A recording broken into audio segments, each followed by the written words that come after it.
Mu Qing and her team had just finished killing a wave of zombies. She was wiping blood off her face when suddenly a voice appeared in her mind. Hello, Mu Qing. A voice suddenly spoke in her mind. Even Mu Qing, a veteran of the apocalypse, was startled. Who are you? Why are you in my head? I am a system. Are you willing to bind with me? Mu Qing pursed her lips. What benefit do I get from binding? This system can take you away from here to a place with no zombies and no pollution. Mu Qing frowned. What about my people? Don't worry, this system will send a powerful person to take over your body. She will also end this apocalypse. Ending the apocalypse was the greatest wish of everyone living in this world. Mu Qing was no exception. If she left, and a more powerful person could end the apocalypse, then she didn't care where she went. I am willing to bind with you. Ding. Binding successful. Opening time-space tunnel. With the mechanical voice of the system, Mu Qing lost consciousness. When Mu Qing woke up, it was pitch. Mu Qing felt a moment of confusion. System, where is this place? Host can call me Xiao Yi. This is a fictional ancient dynasty. Your current name is Bu Feiyan, age 15. As the system explained, Mu Qing, now called Bu Feiyan, listened. Bu Feiyan learned that this was an ancient society. The original owner was the daughter of the Minister of Revenue Bu Zichao and his first wife Su Qingqing. Here she was called the legitimate daughter. The original owner's mother died when she was 2. The original owner had a very hard life in the minister's mansion. Tomorrow was the day of her wedding to the crown prince. Crown Prince Lan Yu was once brilliant and peerless with a heavenly appearance. But 3 years ago he injured his legs and could not walk and was also severely poisoned. For 3 years the emperor sent people to visit famous doctors from all countries, but all were helpless. Everyone concluded that the crown prince would not live past 20. This year he was already 18. The emperor decided to issue an edict to arrange a marriage for the crown prince. They hoped to secure a child for the prince. All eligible daughters of officials above the 4th rank had to submit their birth dates. Eventually the original owner's birth date matched the prince's the best. It was said she could definitely bear a son for the crown prince. The original owner, a poor girl bullied daily in the minister's mansion, was terrified when she learned she would marry the crown prince. So the system tricked the original owner into the modern world and tricked Mu Qing into coming here. Because the original owner's soul has not disappeared, her memories will only appear when seeing people or things related to her. The next morning Bu Feiyan was awakened by footsteps in the courtyard. A maid pushed open the door. Little wretch, time to get up. The wedding procession will be here soon. Her words were full of malicious. Bu Feiyan glanced at her. She moved without a word and sat down before the bronze mirror. An hour later she was fully dressed, and the wedding procession had arrived at the main gate. The crown prince did not come personally. He only sent a squad of guards. Bu Feiyan was supported by the wedding matron toward the gate. Up. Suddenly a maid knelt down, her knee hitting the ground with a crack. The maid writhed on the ground holding her knee. Another maid tried to help her up, but the pain in her knee was so sharp, she fell back. Everyone was in a flurry. Bu Feiyan did not stop. She stepped directly into the wedding sedan. Because of his health, the crown prince did not have a separate palace. He lived in the Eastern Palace. So the sedan was carried toward the Imperial Palace. On the way, the system roughly explained to Bu Feiyan the national conditions of Canglan. It was a nation both wealthy and impoverished with an exceptionally large population. Wealth came from its abundant mines, predominantly gold, silver, and jade. There were also many iron and copper mines. Poverty, however, stemmed from the former emperor's debauchery and tyranny. During his reign, he indulged solely in pleasure and completely ignored the suffering of the people. There were over a dozen princes with fiefs. After the former emperor's death, the new emperor ascended the throne, but internal strife persisted. It took the emperor 10 years to barely end the chaos, only to be hit by a 3-year drought. People were starving everywhere. The Canglan emperor had to spend vast amounts of gold and silver to purchase grain from other nations. Besides Canglan, there were 3 relatively larger countries: Liling, Feilin, and Jimeng. The rest were very small countries. The bridal sedan arrived at the Eastern Palace, and the matchmaker helped Bu Feiyan enter the main hall. The emperor and empress sat at the head while the crown prince sat in a wheelchair below. The matchmaker helped Bu Feiyan kneel on a cushion. Bu Feiyan frowned, her legs momentarily stiff. First bow to heaven and earth, second bow to the high hall. Husband and wife bow to each other. Escort to the bridal chamber. Then Bu Feiyan was led into the bridal chamber. The maids and matchmaker withdrew after escorting her into the bridal chamber, leaving Bu Feiyan alone. She sat on the bed with one foot on the mattress and munched on an apple. Host, you have completed the marriage ceremony with the crown prince and can now use the system. This system is the Myriad Realms trading system. The host can trade with any realm and also with the system mall. What is a realm? Bu Feiyan didn't understand. When she was 10 years old, the apocalypse arrived. Her parents were bitten to death by zombies while trying to save her, and she was rescued by a superpowered individual named Jiang Yan. Later she also awakened her superpower. The two fought zombies together, and Jiang Yan took care of her life and taught her to read. Eventually Jiang Yan also died. The myriad realms are all worlds: the spirit realm, the demon realm, the monster realm, and so on. Saying too much won't make you understand. You'll know when you see more. Every newbie is rewarded with a beginner's gift pack. Would you like to receive it now? Receive it. The beginner's gift pack, Life Space, has been sent. As Xiao Yi's emotionless voice sounded, a paradise on earth appeared before Bu Feiyan's eyes. The sky was radiant with flowing colors, and although there was no sun, the space was extremely bright. The entire space was divided into two by a bottomless cliff. The cliff was extremely wide, and on the other side a misty rain obscured the view with vaguely visible layered mountains and lush greenery. On this side of the cliff there were about 200 mu of farmland, a small villa, a warehouse. It looked small from the outside, but inside it was the size of dozens of shipping containers. Rows of shelves reached the ceiling. Beside the farmland a small river flowed slowly. The river came down from the mountain and flowed under the cliff. Silver fish swam in the river, but they were never swept down the cliff. There was also a very small spring that did not emit water. Xiao Yi, why doesn't this spring have water? Congratulations, host. This is spiritual essence rich in spiritual energy. People here cannot consume it directly, otherwise they will explode and die. Since you have obtained the spiritual essence, the system rewards the host with the ability to directly consume one drop without exploding. Can this spiritual essence cure the Crown Prince's poison? Yes. Use it diluted. 1100 is the maximum this realm can withstand. 30 drops can completely eliminate the Crown Prince's poison. The spiritual spring water in that river, if consumed regularly, can strengthen the body, prolong life, and also nourish and beautify the skin and eliminate fatigue. The vegetables and fruits grown in the space are all irrigated with spiritual spring water.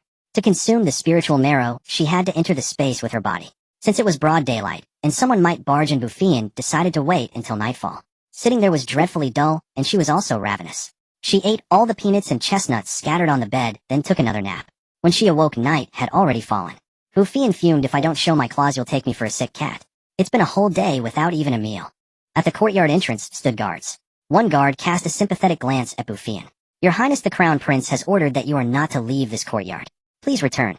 Bu Feiyan possessed the powers of strength, lightning, and wood. From the moment she awakened her strength ability, she had tirelessly practiced controlling it. Now Bu Feiyan could wield her power with perfect precision. That morning she had used an earring to pierce through a maidservant's knee. She grabbed the guard by his collar and lifted him as effortlessly as if he were a scrap of cloth. With a casual toss, she hung him on a tree. The other guard felt only a gust of wind, and his companion had vanished, now dangling from the branch, groaning in pain. Move aside unless you want to end up like him. Bu Feiyan's gaze was calm, yet the guard seemed to see mountains of corpses and seas of blood in her eyes. His legs trembled, and he felt an urge to kneel. His Royal Highness the Crown Prince has arrived. A eunuch pushed a wheelchair closer. In the wheelchair sat a man clad in a bright red wedding robe. His clean-shaven face bore sharp, cold features. His deep, dark eyes shimmered with an enchanting luster. Thick brows, a high nose, and perfectly shaped lips all exuded nobility and elegance. Yet his complexion was pale, tinged with a faint blue. A flicker of admiration passed through Bu Feiyan's eyes. For someone from the apocalypse, good looks couldn't fill an empty stomach. Why won't you let me leave the courtyard? Bu Feiyan's behavior caught Lan Yu off guard.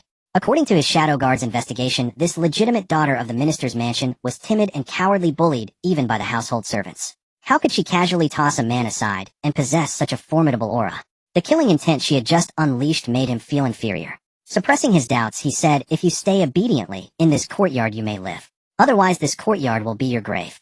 To hell with obedience. I've never known what that word means. You starved me for a whole day without food, and now you dare. The woman's mouth spewed curses without restraint, leaving Lan Yu momentarily speechless. Guards escort the Crown Princess back. Bu Feiyan let out a cold laugh. You're asking for death. The onlookers were stunned. Has the Crown Princess gone mad? Everyone knows who the Crown Prince is. A living demon king, if ever there was one. The Crown Princess is doomed. Lan Yu laughed in fury. What are you waiting for? Didn't you hear my order? Drag her back. A troop of guards charged at Bu Feiyan. Bu Feiyan's figure moved like a startled swan. In a flash of light, all the guards were sent flying, a dozen meters, collapsing to the ground. In the apocalypse, humans were scarce, so she seldom killed. This time, she merely put them out of commission for a month as a warning. Lan Yu was astonished. This woman's martial arts are so formidable. Across the four kingdoms, Bu Feiyan strode toward Lan Yu step by step. The murderous aura around her made his face grow even paler, and he couldn't help but cough. Xiao Yi quickly jumped out. Host, calm down. He's one of your missions. You'll kill him with one slap. The system was in a panic. This big shot was too fearsome, starting a fight at the slightest disagreement. Over a dozen shadow guards stood before Lan Yu. Bu Feiyan halted a step away from Lan Yu, her fists clenching and unclenching. For the sake of this face, I'll spare you today. I'm hungry. Have someone bring me food. Then she leaped forward, pushing Lan Yu's wheelchair toward her own courtyard. I have a deal to discuss with you. Before the shadow guards could react, Bu Feiyan had already wheeled Lan Yu away. They immediately drew their swords. Bu Feiyan curled her lip. You weaklings don't bother. If I wanted him dead, he'd be dead already. Lan Yu knew she spoke the truth. Her speed was extraordinary. All of you withdraw. Bu Feiyan pushed Lan Yu into the room, found a chair, and sat down, pulling Lan Yu before her. They stared at each other. Bu Feiyan mused inwardly, the skin here is so smooth. This crown prince's skin is even better. Lan Yu felt a chill under her gaze. Did you wheel me here just to stare? Bu Feiyan averted her eyes and cleared her throat. Didn't I mention a deal, eh? What deal? I can cure your poison, and she then looked at Lan Yu with an air of composure. Lan Yu's pupils contracted. Who are you really? This woman was definitely not the original Bu Feiyan. She possessed unparalleled martial arts skills. Now even the poison that baffled countless renowned physicians seemed trivial to her. Yet inexplicably he believed her. Bu Feiyan knew Lan Yu would doubt her identity. Anyone would. She didn't care, and made no attempt to hide it, trusting that strength resolved everything. Don't worry about that. For now I am Bu Feiyan. So shall we continue? State your terms. Bu Feiyan snapped her fingers. Straightforward. I enjoy dealing with clever people. Rest assured my terms benefit you entirely without harm. Lan Yu watched this woman, her face caked with white powder, reveal a grin, with her teeth, her smile fleeting. Out with it. Stop being cryptic. I can not only cure your poison and heal your legs, but also help you ascend the throne and unify the four kingdoms. My conditions are you must not interfere in my affairs, you cannot covet my earnings, and you must unconditionally provide me with assistance. Lan Yu furrowed his brow. What if you use my name to harm Canglan and its people? Should I stand idly by? You can rest easy. I will not harm Canglan or its people. On the contrary, I will do great deeds that benefit the nation and its citizens. She silently added, of course, after I've secured my own well-being. If you agree, we'll seal it with a hand clap. In the post-apocalyptic world, people didn't bother with written agreements. Moreover, signing any contract with a future sovereign was futile. Even if he reneged later, she wouldn't fear for might made right. Bu Feiyan sensed Lan Yu wouldn't go back on his word. Lan Yu stared fixedly at Bu Feiyan. After a long moment he nodded. Very well. I will trust you this once. He knew his own body. For 3 years the poison had been eroding him, tormenting his will without respite. He wouldn't live another 2 years. He hoped this woman wouldn't disappoint him. Bu Feiyan raised her hand. Pleasure doing business. They clapped hands to see. Bu Feiyan tossed Lan Yu a jade bottle, a gift from the system, meant for storing spiritual marrow. Prepare a bath. Drink it while you soak. Lan Yu simply said fine, and wheeled himself out. Before long a eunuch leader led a group of palace maids and eunuchs into the courtyard. 2 maids took out dishes from the food box and arranged them one by one on the table. None of them dared to raise their heads, for they had all witnessed the guards being carried out of the courtyard, each one clutching their arms or legs in agony, a truly harrowing sight. Bu Feiyan said nothing, picked up her chopsticks, and began to eat. She was genuinely hungry. Though she ate quickly, there was no hint of vulgarity. In her past life, she had commanded a vast base with thousands under her rule. She was always meticulous about her image. Initially, she had no desire for these attendants, but upon reconsidering her status, she decided to adapt to local customs. Unfamiliar with ancient cultural etiquette, she thought having people around might be helpful. From now on, find your own tasks to do, she said. The eunuch leader replied, Yes, Your Highness the Crown Princess. Who are you? This servant is Lu Sheng, Your Highness, the leading eunuch of this courtyard. You may arrange their duties as you see fit.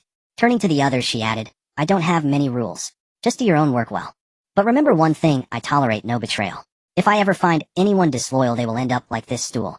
With that, she flung the bamboo chopsticks in her hand toward the stone stool in the courtyard. With a loud crack, the stool shattered into pieces.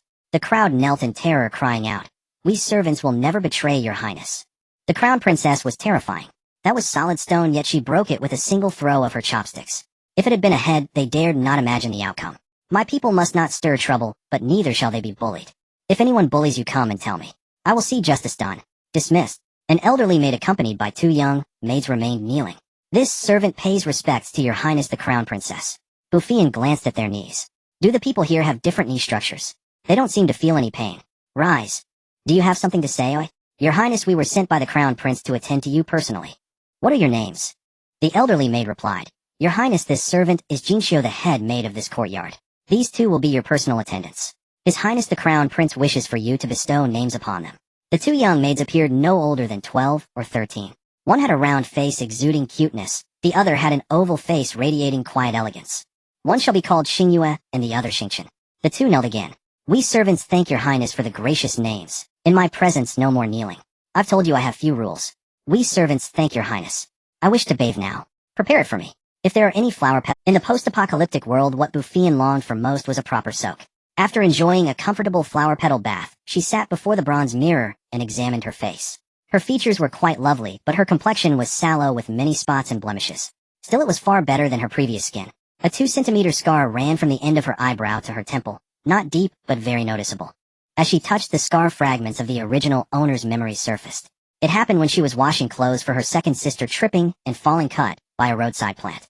The wooden bucket was heavy and filled with water it was impossible for the original owner, who was perpetually underfed, to carry. Her legs gave way, and she fell with the bucket with no one offering a helping hand. That second sister even scolded her for being useless. She hoped those sisters of the original owner would not provoke her. She was not the original owner. She might accidentally crush their heads. She extinguished the lamp, drew the bed curtains, and entered the space. The moment her body stepped into the space, she felt every pore open her body becoming light and ethereal. Xiao Yi also emerged. Host, when you take the spiritual marrow to cleanse your marrow, you may sit in the spirit spring in meditation. The water of the spirit spring is flowing and will not be soiled. Bu Feiyan sat in the spirit spring with her eyes closed. Her pores opened and black impurities oozed out only to be washed away by the flowing spring water. An hour later, Bu Feiyan emerged from the space. She magnified her senses and could hear the entire Eastern Palace, even the heartbeats of the people in the courtyard. She circulated her supernatural ability once, but found it had not advanced. It seemed that upgrading still required crystal cores. Bu Feiyan possessed 3 abilities: Strength, Lightning, and Wood. Her Strength ability had reached level 7, capable of shattering a zombie king's skull with a single punch. Her Lightning ability was level 6, usually used only against ordinary zombies, and otherwise their crystal cores would be reduced to dust. Her Wood ability, useful only for healing ordinary internal and external wounds, had no effect on zombie venom. It could also accelerate plant growth. Hence Bu Feiyan rarely used her Wood ability, which remained at level 3. In the Crown Prince's bedchamber, Lan Yu sat in the bath. Dark green toxins seeped from his pores. He felt the tightness in his chest ease slightly. The pain also diminished. A shimmering light flickered in Lan Yu's eyes. Bu Feiyan had brought new hope to his life. Remembering the face powdered with white, a faint curve touched the corner of his lips. As long as she did not harm Canglan or its people, he would protect her for as long as he lived. The next morning, Bu Feiyan woke refreshed and vigorous. Xingchen stood at the door. Has the Crown Princess risen? Come in. The door opened, and 7 or 8 maids filed in, bearing trays with toiletries and clothing. Upon entering, they saw Bu Feiyan standing by the bed in her undergarments without makeup. Her large jet-black, clear eyes, soft, full crimson lips, and delicate, exquisite nose adorned her beautiful, elegant face. With her slender, graceful cheeks and smooth, flawless skin, she was a living, breathing beauty. After changing into a light blue palace gown, the maids were stunned. Bu Feiyan walked out of the courtyard gate, where Lan Yu was already waiting. Seeing Bu Feiyan, Lan Yu was also captivated. She was nimble yet elegant, dressed in blue, floating like an immortal. Bu Feiyan approached and naturally pushed the wheelchair. Let's go. Lan Yu said nothing, but the maids and eunuchs nearby were greatly. After the Crown Prince was poisoned, his temperament changed drastically. No one, male or female, could approach within 3 feet. Those who came near without reason would suffer broken limbs at the very least.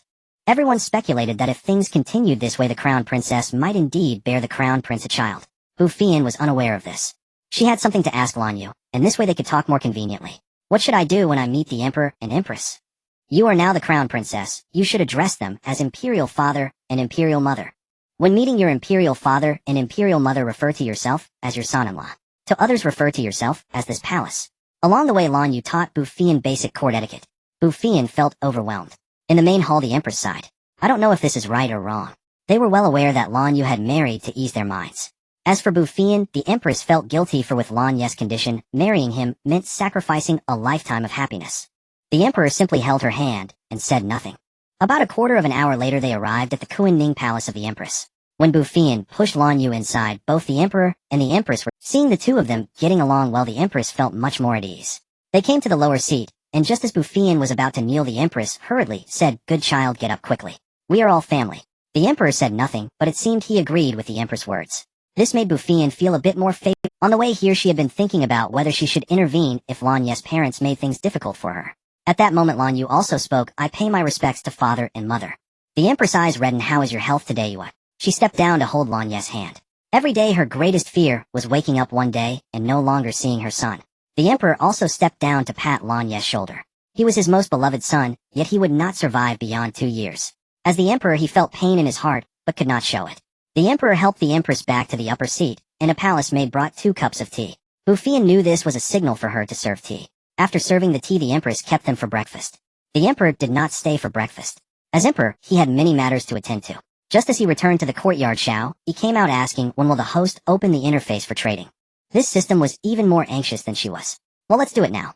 The first interface for trading was opened. A virtual screen appeared before Bu Feiyan, and a cute lowly face popped up. Seeing Bu Feiyan, the little lowly was very excited. I've been waiting for you for so long, you finally came. Bu Feiyan raised an eyebrow. You know, I am the previous Bu Feiyan. I've always been waiting for you. Why were you waiting for me? Did you know I was coming? To help me take revenge. The system promised me that the one who takes my place will help me take revenge. Didn't the system tell you? Bu Feiyan responded. Xiao Yi, what is going on? Why didn't I know? Helping the original owner take revenge is part of the standard procedure when crossing over, so I didn't mention it. Why aren't you answering me? Don't you want to help me take revenge? The little loli felt a bit nervous. Why do you want me to help you? The little loli spoke with disappointment. I know I can't take revenge. The system told me that if I want revenge, I need to bind to it. The one who takes my place will help me take revenge. Revenge for how they bullied you. At first, yes, but not anymore. Having read many novels and watched many dramas over the years, the little loli sensed that things were not so simple. When I was 2 years old, my mother passed away, and my maternal grandfather's family moved away. My scummy father remarried a woman. I lived in the minister's residence, enduring a life worse than that of a servant. At first there seemed to be a wet nurse taking care of me, but she disappeared when I was 4 or 5. I remember she mentioned that my mother died after my maternal family moved away. Over the years I have read quite a few novels, and watched many dramas here. I believe that my maternal grandfather's family's departure, my mother's death, and my scummy father are all closely related. The wet nurse said my maternal family used to be very wealthy. My scummy father rose to power relying on my mother's dowry. What is a dowry? Bu Feiyan suddenly interjected. You don't even know what a dowry is. Bu Feiyan shrugged. No one gets married where I come from. There are no laws, so who recognizes a marriage? The little loli nodded. That's true. The dowry is the money, jewelry, land, and shops that my mother brought when she got married. These belong to my mother herself. After my mother passed away, it should have belonged to me, but it was all claimed by my scummy father and that woman. Then I should also have it. Don't get your hopes up. My scummy father won't give you anything good. Alright. I will help you investigate your mother's and maternal family. Now let's talk about the trading matter. Also, what did you mean by saying these years? Didn't you just arrive? My current name is Sun Yao Yao. Just call me Yao Yi. I have been here for 6 years. Bu Feiyan decided to ask the system about this later. What do you want? I want to grow vegetables and grains. I have plenty of these. And I have all kinds of seeds. I figure you don't know much about farming, so I'll send you a bit of everything. I'm quite knowledgeable about this, so feel free to ask me anything. Why are you so familiar with this? Because my customers are all female protagonists of farming stories, so I picked it up. That's how business works. You have to understand the trade you're in. Bu Feiyan nodded, speaking sincerely. Thank you, Yao Yao. I really don't know much about this. Sun Yao Yao waved her hand. It's nothing, you'll learn it soon enough. Soon Sun Yao Yao sent over the seeds and saplings. As for the rice, Sun Yao Yao directly sent seedlings, since hybrid rice yields more. To thank Bu Feiyan for helping her get revenge, the seeds were free this time. A package icon appeared at the bottom of the screen. When Bu Feiyan tapped it, the items automatically appeared in the space's warehouse. They could be traded again. There were many varieties of seeds, and Yao Yao had thoughtfully written the names on the outer packaging. 20 of each fruit tree sapling were also labeled with their names. Bu Feiyan used her mind to scatter the seeds onto the ground. The seeds burrowed into the soil on contact. The spiritual spring water transformed into a water dragon that coiled in midair, then turned into droplets that fell one by one. After the rain of spiritual spring, the sowing was complete. Then she planted the fruit trees on the nearby slope using the same method. After planting in the space, you can adjust the time. You can now choose any duration within 10 days. It will increase later. Bu Feiyan set it to 10 days directly. After finishing these tasks, she remembered her dowry, Xingxin Xingyue. Bu Feiyan's only dissatisfaction with this body was her voice, soft and lacking any authority. Xingxin and Xingyue had been waiting outside the hall. We are here, Your Highness. Do you know where my dowry is? Your Highness, it is in the small storeroom. Bu Feiyan walked out while saying, let's go take a look. The small storeroom was not locked. No one dared to steal in the Eastern Palace. Inside were more than a dozen chests. Bu Feiyan ordered people to move the chests to the courtyard. She opened one. Inside were fabrics. Xingxin, come see what material this is. Xingxin stepped forward, glanced at it, and said, Your Highness, this is a coarse cloth of the lowest grade, the kind worn by commoners. Bu Feiyan turned to the palace attendants. Open all these chests. Dozens of chests were opened. More than a dozen contained only low-grade fabric, while the rest held some gilded jewelry and headpieces and cracked vases. Bu Feiyan laughed. They had assumed she was unguarded in the Eastern Palace, so they acted with impunity. Well done indeed. At that moment, Xingxin said to Bu Feiyan, Your Highness, the Crown Prince has arranged for your 4 maidservants to stay in the West Wing chamber. He said you may assign them yourself. Bring them here. The maidservants were brought in. They showed no surprise at the open chests. The 4 knelt. We pay our respects to Your Highness. Who among you will explain what happened to these chests? One maidservant spoke. Your Highness, these dowries were prepared by the madam. So you are also her people. What did she want you to do by following me? Another maidservant hastily shook her head. Your Highness, we are not the madam's people. The 4 of us were merely the lowest-ranking rough laborers in the mansion. Because we usually didn't bribe Aunt Sue, she selected us to accompany the eldest young lady as dowry maids. When the maidservant mentioned Aunt Sue, a vicious old woman's image flashed in Bu Feiyan's mind. The one who used to curse loudly and pinch the original owner violently. Why did you have to bribe that Aunt Sue? Your Highness Aunt Su was the madam's dowry maid, and also a distant relative of the madam. She is very trusted by the madam. Usually, all the servants in the mansion had to bribe Aunt Su. Bu Feiyan remained impassive. Being a dowry maid for the crown princess should be a good position, right? If you didn't bribe her, why did she choose you? Aunt Su said that His Highness would never fancy the young lady, that she would be left to fend for herself in the Eastern Palace, soon to be a widow, and might even be buried with the crown prince. Only then did she realize that speaking ill of the crown prince was a capital offense. She kowtowed repeatedly. Please forgive me, Your Highness. I did not intend to slander His Highness. Please spare me. All of you rise. Then she said to Lu Er, cover these chests, then find a squad of guards, and wait in the courtyard. After speaking, she pointed to the 4 maids, bring them along. Then she led Xingchen and Xingyue toward Qingde Hall. When Bu Feiyan arrived, the crown prince's personal eunuch Fang Yuan was outside the hall. Seeing Bu Feiyan, he said with a smile, "This servant greets Your Highness the Crown Princess. His Highness has ordered that in the future the Crown Princess may enter Qingde Hall directly without announcement." Bu Feiyan nodded and stepped directly in. Lan Yu was leaning against the headboard. His body could no longer sit in a wheelchair for long. Although only the first dose of antidote had been administered, he had been able to sleep for 2 hours last night. Bu Feiyan entered and got straight to the point. "If I tear down the Shangshu mansion, what would your father the emperor do?" Lan Yu looked at her. "He is your father." "Fine, then what would my father the emperor do?" Lan Yu paused for a moment. "Why do you want to tear down the Shangshu mansion?" Bu Feiyan curled her lip. "To get back my dowry, of course. You haven't seen the pile of junk they gave me. You can wait for the return visit to retrieve your dowry." "When is the return visit?" Lan Yu chuckled softly, almost imperceptibly. "This prince almost suspects whether you are truly from the Canglan kingdom. I am a celestial fairy sent down to save you." Bu Feiyan was not at all afraid of her identity being doubted. "Lan Yu."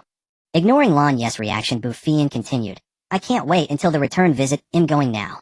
I also need to bring a squad of guards. I'm just here to ask what His Majesty's attitude is. As a survivor of the apocalypse, how can I wait when it comes to fighting for resources? The Emperor's side is handled by this prince. Do whatever you want to do. Since this prince has agreed to cooperate with you, I will protect you. I will also assign 2 shadow guards to accompany you." Bu Feiyan took out a jade bottle and threw it to Lan Yu. "Thanks. This is today's antidote." Walking out of the hall, Fang Yuan was guarding outside the door. "This servant bids farewell to the crown princess." Bu Feiyan stopped in her steps. "Go and find some beans for this princess." From inside came Lan Yu's voice. "You should address yourself as this princess." Bu Feiyan. This princess." Fang Yuan quickly ordered someone to find beans. Bu Feiyan added, "Forge several hundred iron needles for this princess. Both ends must be sharp about this long." She gestured a length roughly 5 to 6 centimeters. "This servant obeys and will go at once." At that moment, a young eunuch brought the beans. Bu Feiyan took the beans and walked while thinking, these ancients are so troublesome with their speech, she could hardly stand it anymore. "Xingyue, go back and tell Lu Sheng to carry the dowry and follow me. This princess will wait for you at the palace gate. Hurry up." Xingchen watched Xingyue scurrying away. If the supervising matron saw that, she would definitely be punished. "You two don't need to come out. I can handle this small matter myself." The 2 shadow guards were useless to her, but she accepted the goodwill of her partner. In the future, she would have to cultivate her own people. As she walked out of the palace, maids and eunuchs bowed in succession. A quarter of an hour later, Eunuch Lu led the guards carrying chests out, all panting heavily, as if they had run. Bu Feiyan felt that these people had poor physical fitness. Lu Sheng trotted forward. "This servant has prepared a carriage. It will arrive soon." Bu Feiyan thought that was reasonable. If she made them carry the chests to the Shangshu mansion, they would probably collapse by the time they arrived. And so Bu Feiyan rode in a carriage followed by more than 10 carts pulling dozens of chests, proceeding in grand procession toward the Shangshu mansion. On the road, commoners watched the procession and discussed, "Isn't that the Crown Prince's carriage? Has His Highness the Crown Prince recovered? Where is His Highness taking the chests?" "You ask me, who am I supposed to ask? Just follow and see, won't we?" Bu Feiyan hadn't expected to be riding in Lan Yu's carriage. The guards at the gate of the Shangshu mansion, seeing the Crown Prince's carriage approaching from afar, hurried to report to the minister. The Shangshu mansion instantly fell into a flurry of chaos. Soon someone reported to the emperor about Bu Feiyan bringing her dowry to the minister's residence. The emperor was furious, but he trusted the crown prince, believing he would not condone his consort's reckless behavior without reason. He decided to question his son personally. Lan Yu held a jade bottle in his hand, his mind filled with thoughts of Bu Feiyan. Why did this woman act so differently? Her martial arts were so formidable. How could she neutralize his poison? Lost in thought, his mind drifted to the image of Bu Feiyan in her court attire, every smile and frown etched in his memory. When the emperor entered, he found Lan Yu in a daze. "You are what has captured your thoughts so deeply." Lan Yu snapped back to reality, and seeing the emperor before him, knew he had come about Bu Feiyan. "Your son pays respects to your majesty." The emperor grasped Lan Yu's hand. "We are alone here, no need for formalities. How are you feeling today?" Only in private did the emperor reveal his paternal side. Lan Yu, unwilling to see his parents worry further, said, "Father, I have something to tell you." Please do not be overly agitated. The emperor, fearing the worst, his eyes reddening, said, Yue. Seeing this, Lan Yu knew his father misunderstood, a faint smile curling at his lips. Father, do not worry. It is good news. Relieved, the emperor said, Speak then. I shall remain calm. Lan Yu himself felt a surge of excitement. Your son's poison can be cured. Before he could finish, the emperor leaped to his feet, knocking over his chair. Is this true, Yue? Are you not deceiving your father? The chief eunuch Fuqian, hearing the commotion, was about to enter. But as he stepped forward, the emperor's agitated voice rang out. All of you retreat 50 paces. No one is to approach. Then Lan Yu recounted everything: Bu Feiyan's ability to cure his poison and heal his legs, the pact between them, and his suspicion, given her extraordinary martial prowess, that she was not the original Bu Feiyan. The emperor listened, his expression growing grave for a moment before quickly easing. If she can cure your poison and heal your legs as long as she does not harm Canglan or its people, I will grant her anything she desires. Tell her to do as she pleases, and that I will back her up. With that, he strode out excitedly. I must tell your mother this good news at once. Before he could finish, he vanished, even employing his lightness skill. By the time Bu Feiyan's carriage arrived, Bu Ziqiao was already kneeling at the gate, with his entire family in welcome. Bu Ziqiao's second wife, Chen, seeing the chests on the carriage, assumed they were gifts from the crown prince. Gifts from his highness must be valuable, but then she reconsidered. Why would the crown prince bestow gifts? Could that little wretch have caught his eye? If so, trouble was brewing. Bu Ziqiao's concubines and children were consumed by jealousy and fear. Your subject Bu Ziqiao welcomes the crown prince. No response came, only a pair of embroidered shoes appearing before him. Looking up, he saw Bu Feiyan. Glancing aside, he found the carriage empty of the crown prince. His face darkened instantly. You wretched girl, how dare you make me bow to you? He raised his hand to strike her face, but Bu Feiyan caught his wrist. Without a word, she dragged him into the minister's residence. Stumbling and unable to break free, Bu Ziqiao raged. You unfilial wretch. Let me go? I am your father. Have you lost all sense of decency? Chen shouted from behind. Release the master. Release him at once. Bu Feiyan pulled Bu Ziqiao into the Shangshu mansion, while Lu Sheng hastily instructed the servants to carry the chests inside.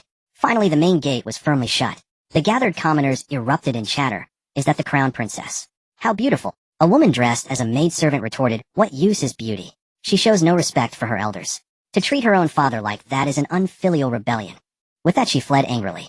Moments later, she dashed into the chancellor's mansion. What do you suppose the crown princess is doing, hauling chests back to the Shangshu mansion? Who knows? My neighbor's nephew works as a servant in the Shangshu mansion. He says the crown princess lived there worse than I reckon it's all about the dowry. Various mansions dispatched maids and servants to spy on the situation. In an instant, Bu Feiyan became the center of gossip, with everyone eagerly awaiting the drama. Once inside the Shangshu mansion's gate, Bu Feiyan said to Lu Sheng, all of you wait here. Without this palace's command, no one is to enter. You four follow this palace. Then she pulled Bu Ziqiao toward the inner courtyard. The women behind could not keep pace with Bu Feiyan's swift steps, and had to trot along. Seeing that only Bu Feiyan remained, Chunshur dropped all pretense. You little bitch, release the master at once. I'll flay you alive. Bu Feiyan did not stop. She arrived at a rockery not far away where several large stones lay beneath it. All the way, Bu Ziqiao cursed Bu Feiyan. His wife and children joined in the abuse. Bu Feiyan flung a handful of beans, and a chorus of agonized cries erupted. Everyone had their front teeth knocked out, blood streaming incessantly. Now they dared not speak, covering their mouths and staring at Bu Feiyan as if they had seen a ghost. Finally, the world was peaceful. Bu Ziqiao was terrified. You are not Bu Feiyan. Who are you? This palace is your grandaunt.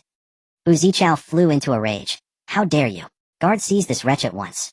The mansion's guards lunged at Bu Feiyan, flung another handful of beans, this time aiming precisely at their knees with a bit more force. One by one, the guards collapsed, clutching their knees and unable to rise. Instantly, the courtyard was filled with wails.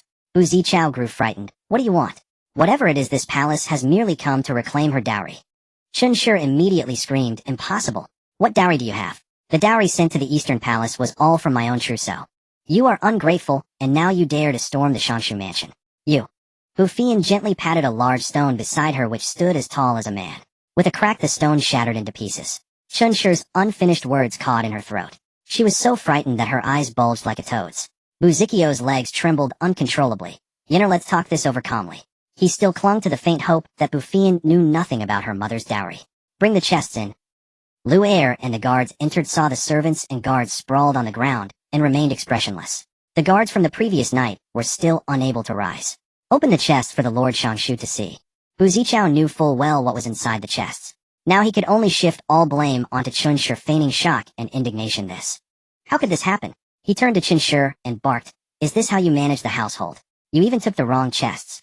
Then he plastered a loving smile on his face. Yinner, don't misunderstand. These were meant as rewards for the estates below. Your mother simply took the— You are the legitimate daughter and the crown princess. Your dowry, naturally, is the finest. These words were spoken for Lu Gonggong and the guards to hear, so that the crown prince would believe the dowry had merely been taken by mistake. Bu Feiyan bent down, picked up a stone, and with a gentle squeeze it turned to powder. She looked at Bu Zichao with a half-smile. This palace's mother is already dead. Bu Zichao couldn't help but shudder. He hurriedly urged Madame Chun, "What are you standing there for? Why don't you quickly bring out Yenner's dowry?" He kept winking at Madame Chun. Madame Chun refused. That dowry belonged to her daughter. How could she give it to that little wretch? "My lord." Silence. Before she could finish, Bu Zichao cut her off. "Do you still want to keep your authority over the household, or not?" Bu Feiyan said nothing. Today she was merely here to collect a bit of interest. Once she had settled the accounts of her original mother's dowry, she would reclaim it all at once. Bu Feiyan said to the 4 maidservants, "This princess has no need for accompanying maids. You may remain in the minister's residence." Hearing this, the maidservants immediately fell to their knees, weeping bitterly. "We are willing to serve you like beasts of burden. Please, your highness, do not leave us in the minister's residence, or we will be beaten to death. Even if we survive, we will be sold off. We beg for your mercy." Their foreheads were bloodied from kowtowing. "This princess will give you one chance. Among these people, whoever has bullied me, strike them ruthlessly. If I am satisfied with your performance, I will take you with me." Since entering the minister's residence, scenes of the original owner being bullied had flashed through Bu Feiyan's mind. In the bitter winter, clad in thin garments, she had to wash clothes for the young ladies and masters of the house, her hands covered in chilblains. In the summer, she endured the scorching sun to hold an umbrella and fan Bu Anxia collapsing from heat stroke, without a sip of water. She was forced to fight wild dogs, and only by winning could she eat. The 4 maidservants exchanged glances and rose to their feet. Since staying meant death, either way they might as well take a gamble. They charged into the crowd, striking everyone in sight. Bu Zikio's concubines and daughters all had their own maids, and matrons, outnumbered, the 4 were no match. Soon they were beaten to the ground, their faces and bodies covered in blood. They scrambled up and fought again, only to be knocked down once more. Just as they thought they would be beaten to death, cries of agony erupted around them. A group of maids and matrons clutched their wrists, tears and mucus streaming down their faces. Bu Feiyan looked down upon the crowd with disdain. "Those who once bullied and humiliated this princess, I will not kill you. I only want one of your legs." With that, a single beam shot through the knee of a maidservant. Then a second, a third. In an instant, maidservants and matrons collapsed to the ground, writhing and clutching their knees. They cried out, "Master, save us." Then her gaze fell upon Bu Zikio's women and children. "As for you." Their faces turned deathly pale, some even fainted. Bu Zikio's voice trembled. "Yenner, they are your aunts and sisters. We are all family." Bu Feiyan had no intention of harming them. She needed to return and ask Yao Yao for her opinion. "However, if you want me to spare them, it will cost you 10,000 taels each, in gold." Fine, no problem." Madame Chun, Bu Anxia, Bu Jingxing and you, 100,000 taels each in gold. Bu Zikio's face showed difficulty. Hearing this, Madame Chun rushed forward.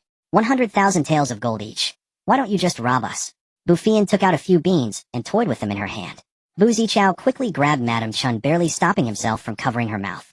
This woman was trying to get him killed. He had no desire to lose a— I'll give it right now." Xingchen stepped forward. "Reporting to your highness, there are also the maid's contracts of indenture." Upon hearing this, Bu Zichao immediately shouted to the steward, "Hurry up and prepare everything for the eldest young lady. Address me as your highness the crown princess." Bu Zikio's face grew even darker, his fists clenched tightly. Due to years of war and turmoil, the people of Canglan Kingdom hid their gold and silver at home. No one used banknotes. Thus, when Bu Feiyan emerged from the minister's residence, she had gained over a dozen more chests of gold. The group returned triumphantly, marching in a grand procession back to the imperial palace. The guards were utterly bewildered as they walked along. The crown princess had exchanged a handful of beans for dozens of chests of dowry and hundreds of thousands of taels of gold. It was simply unbelievable. Bu Feiyan was in good spirits. She was now a woman of considerable wealth. Meanwhile, back at the minister's residence, the moment Bu Feiyan left, Bu Zichao berated Chunshi fiercely before rushing off to the palace to lodge a complaint. Chunshi smashed vases and ornaments throughout the room, cursing Bu Feiyan repeatedly. Then she returned to her maiden home. Bu Anxia's legs were still trembling as she entered her chamber. Thinking of the maids and matrons lying in pools of blood, she couldn't help but shiver with cold. Then, recalling her lost teeth and her dowry, she wished she could grind her teeth to dust. "Bu Feiyan, I won't let you off easy," she muttered, her eyes dark with malice. The other concubines and young ladies were equally torn between hatred and fear. Remembering how the one they had once bullied and humiliated had now brought them such misery, they ground their teeth in resentment. Bu Feiyan ordered the chests to be carried to the storeroom and rewarded each person with a gold ingot. This was a habit forged in the apocalypse. Those who went out with her to scavenge supplies were always rewarded. After dismissing everyone with a mere thought, she stored all the dowry and gold into her space. Only the empty chests remained to deceive prying eyes. She came out and locked the door. Lu Sheng. Lu Sheng hurried over. Your servant is here. What are your orders, Crown Princess? Bu Feiyan found their manner of speech unbearable. From now on I will keep the storeroom, he myself. Now gather everyone in this courtyard. I have something to say. The two shadow guards returned and reported everything about the minister's residence to Lan Yu. After hearing them out, Lan Yu was momentarily stunned. He hadn't expected her martial arts to be so formidable. She could shatter a boulder as tall as a man with a single palm strike. Thinking of how Bu Feiyan had exchanged beans for a dowry in gold, he couldn't help the faint smile that tugged at his lips. His crown princess was indeed remarkable. She had resolved the matter without shedding a drop of blood. With her by his side, life would surely be interesting. He began to look forward to it. From now on you will serve the crown princess and follow her orders. There is no need to report to me any longer. Protect her safety. The shadow guards watched Lan Yu smile. Though their expressions remained impassive inwardly, they rejoiced for the crown prince. The crown prince had been stern and unsmiling since childhood, and after being poisoned, he had grown even more somber. It seemed the crown princess was different to him. Bu Feiyan lay on the bed extending her five senses. After the marrow cleansing and meridian washing, her senses had become overwhelmingly acute. Normally she restricted her hearing and smell to a radius of otherwise she would hear every conversation in the Eastern Palace and catch the stench of distant latrines. She had overheard the crown prince and she wasn't afraid of Lan Yu knowing her true strength. She wanted to see how her partner would choose to react. Hearing that the people in the courtyard had assembled, she withdrew her hearing, put on her shoes, and walked out. Xing Chun was about to report when she saw Bu Feiyan already emerging. Her eyes lit up. Can the crown princess foresee the future? After the incident at the minister's residence, Xing Chun and Xing Yu were utterly devoted to Bu Feiyan, gazing at her with starry-eyed admiration. Bu Feiyan was familiar with that look. It was how her former subordinates had regarded her. Standing on the steps, she looked down at the assembled crowd. Now I announce my first rule. From now on, speak to me concisely. Omit terms like your servant or your slave and unnecessary formalities like I pay my respects. Respect is not shown through words alone. When I give an order, simply say yes. Ask questions if something is unclear. Follow orders strictly without taking liberties. And don't kneel unnecessarily. This rule applies only to me. How you speak to others is your own affair. And when I speak to you, I will no longer refer to myself as this princess. Do you all understand? The people in the courtyard exchanged glances. Yes. Bu Feiyan nodded in satisfaction. Good. Dismissed. Xing Chun, take them to get their wounds treated. From now on the four of them are under your charge. With that she turned and went back inside, leaving the courtyard filled with palace maids whispering among themselves. The crown princess is unlike any other master in the palace. I like the crown princess as she feels more approachable. I also feel she doesn't treat us like servants. Bu Feiyan decided to have a thorough conversation with the system. Xiao Yi, tell me everything about this system, the more detailed the better. The system currently has 5 hosts. The system overlord has chosen you as the primary trading system. The other hosts are subsystems who can only trade with you. And you can trade with all realms. In this way they can indirectly trade with all realms as well. Unlike those from other realms, they can initiate trades with you on their own. Others can only trade passively. To protect the subsystems within their respective realms, you cannot trade with anyone else. Why can Yao Yao trade with others? That's a perk she got for agreeing to let the system take over her body. But she can only trade with 5 protagonists from pure farm. After saying this, it seemed a bit uneasy. The system did this to help you. Bu Feiyan smiled.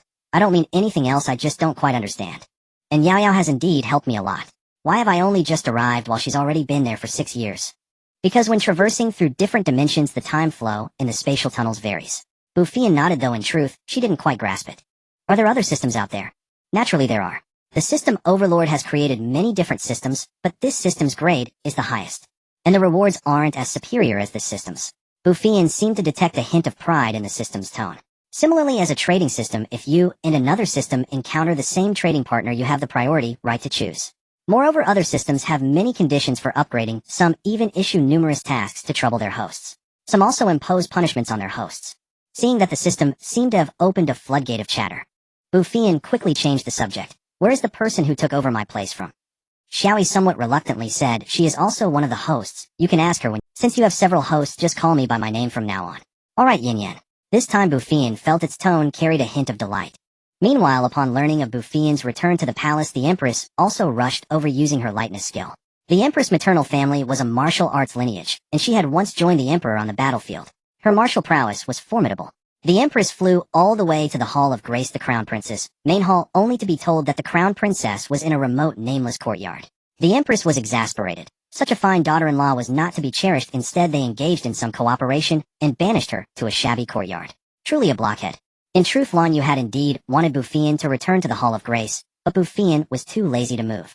So she had a maid lead the way to the remote courtyard. Along the way she was so hasty that she could barely maintain her imperial composure. Eunuchs and maidservants, seeing the empress' imposing approach from afar, knelt in a row, heading towards the crown princess' courtyard it seems. When did the crown princess offend her majesty? This seemed to be a worry for Bu Feiyan. Her majesty is always benevolent, she won't do anything harsh to the crown princess. Xingqian hurried to the entrance of Bu Feiyan's bedchamber, her voice anxious. Crown princess, her majesty the empress is heading toward our courtyard. She comes with a fierce intent that bodes ill. Though the crown princess was formidable, the empress was the mother of the nation.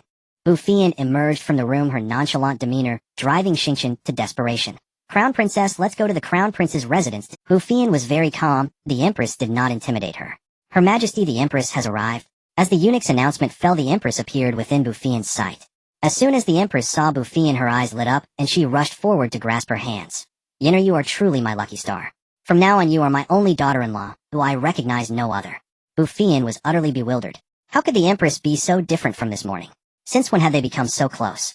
Before she could speak, the empress had already pulled her into the room. All of you wait here. Do not approach the main hall.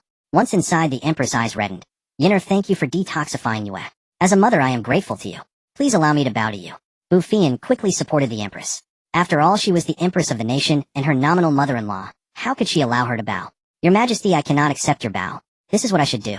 You must also know about the transaction between Lan Yu and me. Bu Feiyan did not speak like an ancient. The empress cast a playful glare at her. What transaction? You are my daughter-in-law. I have said I recognize only you. From now on you must call me mother. Bu Feiyan did not know how to respond to the empress, so she could only change the subject. Mother, I am a little hungry. The empress chuckled, you child. Come, let us go eat. Then she took Bu Feiyan to Qingda Hall. During the meal, she kept piling food onto Bu Feiyan's plate, and also instructed Lan Yu to do the same. The meal left Bu Feiyan feeling awkward and exhausted. Lan Yu was also both amused and exasperated. News that the empress had lunched with the crown prince and the crown princess in the eastern palace spread throughout the palace. Worthy consort Xian and consort Shu both sent many gifts to Bu Feiyan. Consort Shu even invited Bu Feiyan to visit Xinfu Palace. When the empress learned of this, she merely smiled. The emperor had only one empress and two consorts. He detested the deeds of his predecessor. When he was still the crown prince, he had only two secondary consorts. Later he met Yushuru, the young lady of the Jingguo general's mansion, who became the empress. It was love at first sight. Yushuru had been unwilling to marry into the imperial family, but ultimately, she could not resist the emperor's passionate pursuit. After their marriage they remained deeply in love, and the emperor never touched another woman. The empress bore him a son and a daughter, crowned Prince Lan Yu and Princess Anil. Because giving birth to Princess Anil had injured her health, she had no more children in the following years. Worthy consort Meng Zishan had only one daughter, the eldest Princess Pingyang Lan Iran, who was already married. Consort Shu gave birth to the eldest Prince Lan Yuan, who was titled Prince Chun, and the second Princess Pingshuang Lan Yuan. Because she had been interrupted by the empress earlier, Bu Feiyan had not yet finished asking her questions. She first glanced at the space and saw that the seeds had already sprouted. Then she summoned Xiao Yi. Besides Yao Yao and Mu Qing, who else were the previous host you mentioned? There is also Yi Lu, the original owner of Yao Yao. She took over Zizhen's body. Zizhen is the one who took over Mu Qing's body. Simply put, the five of you form a small cycle. Why were we chosen? That is the choice of the system lord. The system does not know. When can I initiate the second transaction? You can initiate it anytime. The system transaction is entirely up to Yin Yin. The system will not interfere. Bu Feiyan first initiated a transaction with Mu Qing. She wanted to know if her subordinates were doing well. Another face appeared on the large screen. Bu Feiyan looked at this face, her expression truly indescribable. The dark face was covered with large patches of black spots, even on the neck. As Mu Qing, she had never cared about this. In the apocalypse, the atmosphere was severely damaged, and the sun was harmful. Oh, everyone looked like this. But after arriving here, the people around her all had good skin. Especially her current face, which was clean and flawless. Looking back at her former face, no matter how she saw it, it was a disservice to this person. Mu Qing rolled her eyes inwardly at that expression. Shouldn't she be the one collapsing? Thinking back to the first time she saw that face, she almost burst into tears. Bu Feiyan hesitated and spoke. You. Are you okay? Mu Qing shrugged. I'm used to it. They'll give you something good. After using it, your face will be clean and clear. There's such a good thing. That's wonderful. After being happy, she hesitated. But I have nothing. Give me crystal cores. Mu Qing was surprised. Your world isn't a post-apocalyptic one. Why do you need crystal cores? To cultivate supernatural abilities. My supernatural abilities came with me. I thought that after I accepted your abilities, yours would be gone. Bu Feiyan smiled. Maybe it's a system perk. Mu Qing also felt this question was meaningless. Oh, anyway, it was a good thing. Bu Feiyan continued. For now, I need crystal cores of level 3, 4, and 5. And 5 levels even crystal cores. The higher the level of the crystal core, the stronger the zombie's ability. Therefore crystal cores above level 5 are extremely rare. Bu Feiyan didn't plan to upgrade her strength and lightning abilities anymore. These two were already invincible here. Now she mainly needed to upgrade her wood element. She placed 5 jade bottles on the trading platform. Drink 1 bottle a day. After drinking them, you'll become beautiful. Mu Qing quickly sent a pile of crystal cores back. How are my subordinates? Earlier someone suspected my identity, but I've already dealt with it. Bu Feiyan looked at Mu Qing and said solemnly, from now on they are your people. Mu Qing nodded solemnly too, don't worry. They'll take care of them. I won't abandon anyone. Bu Feiyan had always worried about her subordinates. Now with Mu Qing's promise the weight in her heart was lifted. Alright, I'll log off now. I can't wait to try this magical thing. Bu Feiyan contacted Sun Yaoyao again. At that moment she was wearing a white lab coat. What are you doing? The original owner of this body was a genius girl from a mysterious organization responsible for researching various medicines. I'm doing an experiment. I went to the Shangshu mansion today. Bu Feiyan told Yaoyao what happened at the Shangshu mansion. How do you plan to deal with the people from the Shangshu mansion? Yaoyao's childish face was full of coldness. Deal with them however you like, as long as you leave them alive for me. Fine. They'll handle it myself. The main reason I'm looking for you this time is to ask you to find some books for me. Many things Xiao Yi says I don't understand. Mentioning this, Yaoyao got excited. No problem. When I first came over I didn't understand anything.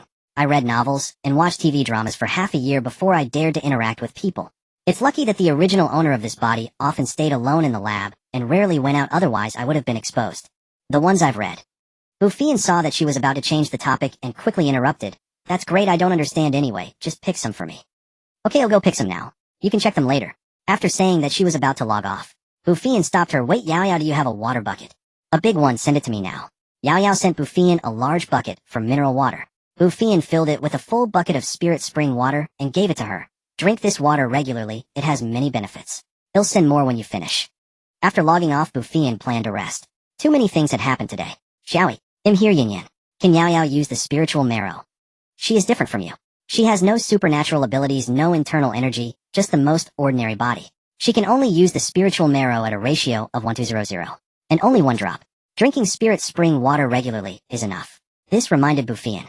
She diluted many different concentrations of spiritual marrow. It could be used for people with different bodies. Bu Feiyan had intended to rest for a while, but ended up falling asleep. Sensing someone approaching the doorway, she opened her eyes. Her gaze was clear and lucid, showing no signs of having just woken up. The Crown Prince requests your presence at the Qingda Hall for dinner. I understand. Night had already fallen. It was now February and darkness came early. Arriving at Qingda Hall, Lan Yu was already waiting. His complexion was still very pale, but the bluish tint had significantly faded. Bu Feiyan pulled a chair over and sat down. You're not well, you don't need to wait for me. If you're hungry, eat first. Lan Yu shook his head. I'm not hungry. Let's eat together. Bu Feiyan said no more, picked up her chopsticks, and began eating with gusto. She was genuinely hungry. At noon, due to the Empress' overwhelming hospitality, she had made an excuse to leave before she was full. Lan Yu watched her eat, and whenever a dish was far from her he would reach over and place it in her bowl. Bu Feiyan paused for a moment, then continued eating. And so the two of them shared a meal, one eating the other serving. Throughout the meal neither spoke, and Lan Yu suddenly felt a sense of serene contentment. He quietly watched Bu Feiyan, something beginning to take root in his heart. After the meal, Bu Feiyan directly pushed Lan Yu back. Such a natural gesture caused a faint smile to curl at the corners of Lan Yu's lips. To farm one needed land, and Bu Feiyan had none. I want to farm. How do I buy land? Lan Yu laughed. His smile was very gentle, yet Bu Feiyan was mesmerized. She couldn't describe it, only feeling that his smile illuminated the— You truly are unique. I've never heard of a crown princess wanting to farm. Bu Feiyan pouted. I told you I'm a celestial maiden. Of course I'm unique. The common people have no food to eat now, how can I help you if I don't farm? Lan Yu hadn't expected Bu Feiyan's farming to be for his sake. His heartbeat suddenly quickened, and a warm, joyful aura began to entwine around him. It must be said that Lan Yu was overthinking. Bu Feiyan was merely looking for a lofty excuse. She intended to amass wealth by selling grain. I have several estates in my hands. His Majesty has some as well. Linger also has a few. Together they should be enough for you to farm. I want to buy my own land and farm it myself. Commoners rarely sell their land. And even if they do, it's useless. The good land near the capital is all in the hands of various noble families. They won't sell, and even His Majesty has no say in it. Bu Feiyan hadn't expected buying land to be so troublesome. How much land do you all have together? Bu Feiyan made no comment on that. She couldn't answer Lan Yu yet. Dropping the topic of farming, she said, Can you help me investigate how much dowry my mother originally had, how she died, and where my maternal grandfather— What's left over is for the commoners. How much could that be? Lan Yu continued, Isn't 1,000 mu enough for you? This is a year of famine. Without water nothing can be planted. Bu Feiyan made no comment on that. She couldn't answer Lan Yu yet. Dropping the topic of farming, she said, Can you help me investigate how much dowry my mother originally had, how she died, and where my maternal grandfather's family moved to? No problem. He'll give you an answer as soon as possible.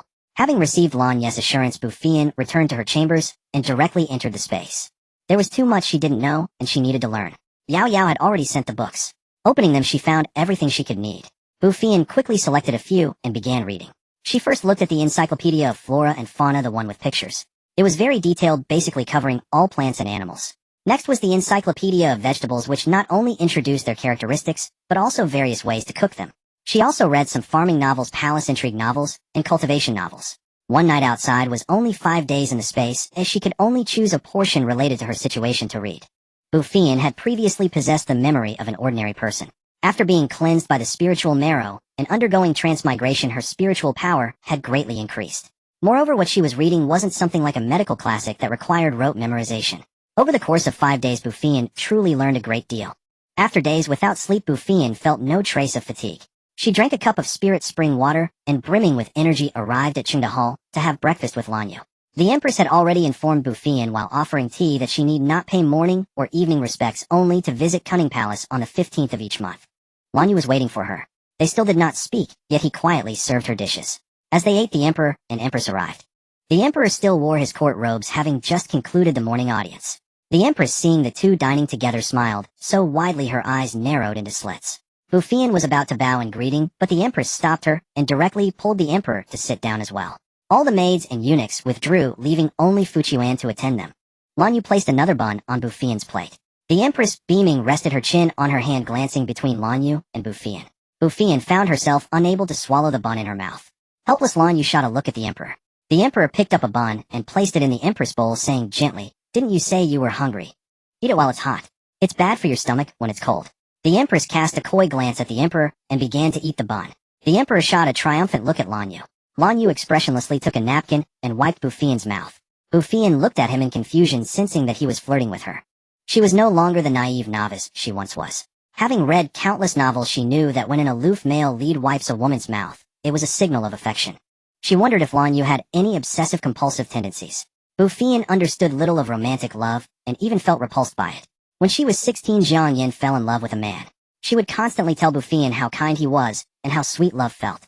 Back then, Bu Feiyan had also harbored dreams of romance. Not long after, that man pushed Jiang Yin into a tide of corpses to buy himself time to escape.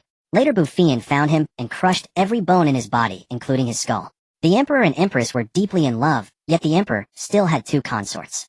Lan Yu would one day become Emperor, and he too would have many consorts and women. For Bu Feiyan, the man she chose must belong to her alone. Sharing a man held no appeal for her. She was a woman destined to pursue her own ambitions.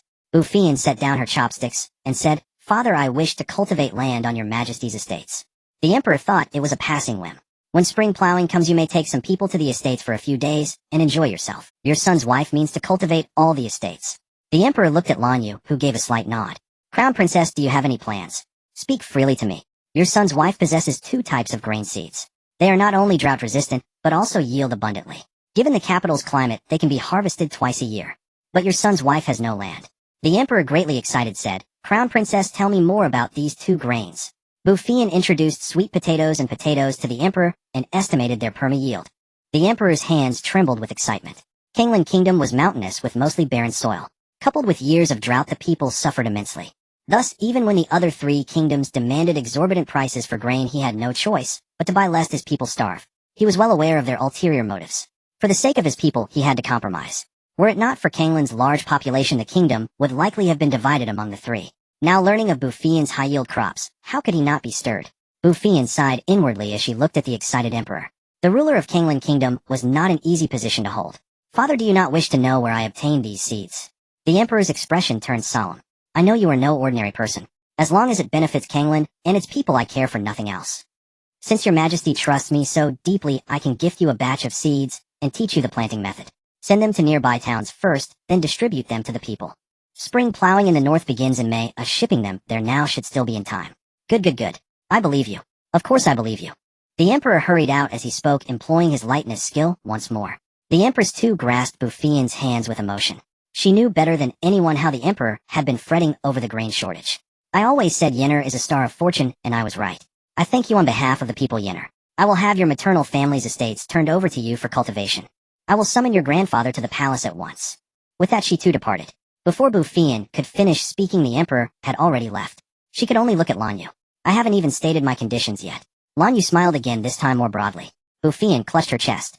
Lan Yu's smile seemed capable of striking her. Her heart felt oddly telling me is the same. "I will relay it to father." "Very well. I want to grow my own crops on the estates. After harvest, I will give you 30%. How about that? I didn't expect you to offer us 30%. I thought what you planted would be off limits to me." Bu Feiyan was speechless. This man was... She shot him a glare. "This is rent."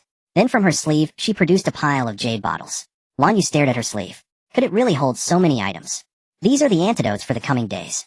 I won't deliver them daily anymore. They'll be very busy." Hearing that Bu Feiyan would not come, Lan Yu felt a hollow emptiness in his heart. He pressed his lips together and looked at her. "So you won't come for meals either?" She nodded blankly. "I want." There it was again. That aggrieved puppy dog look. He was definitely flirting with me. A focus on detoxifying. He'll take my leave now. Her steps were slightly hurried. Lan Yu watched her retreating figure, a flicker of cunning flashing in his eyes. As Bu Feiyan reached the door, Fang Yuan handed her the forged iron needles. Bu Feiyan was surprised. "Finished so quickly." Fang Yuan said nothing, just chuckled. In his mind he grumbled. The casting bureau assigned over a dozen people to rush the work yesterday. How could it not be fast? "Well done. Make another batch just like this for me." Your servant obeys. Returning to her room, she quickly contacted Yao. "Yao, let's split the dowry and gold we retrieved half each." Yao waved her hands repeatedly. "You are Bu Feiyan now. Those things are yours, they have nothing to do with me anymore." That's what the system and I agreed upon. Seeing Yao's firm refusal, Bu Feiyan did not insist. She could give her something better. She took out a jade bottle and placed it on the trading platform. "Drink this when you bathe." Yao nodded. "All right. What do you want this time? Can you get me 5 million gene of potatoes and 5 million gene of sweet potatoes?" Yao gasped. "Wow, you really live up to being the crown princess. Starting with such a grand scale.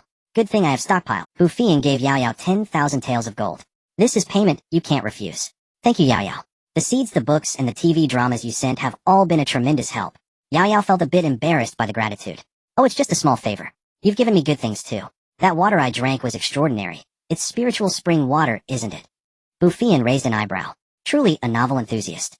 "Exactly. They'll give you more when you finish it." At that moment Yao shrieked. 10,000 taels of gold. "Do you know how much that is in my world?" Bu Feiyan chuckled lightly. "This is merely 1/10 of the crown princess dowry. I still think you're getting shortchanged." Yao grew serious. "That's different. This was agreed upon with the system.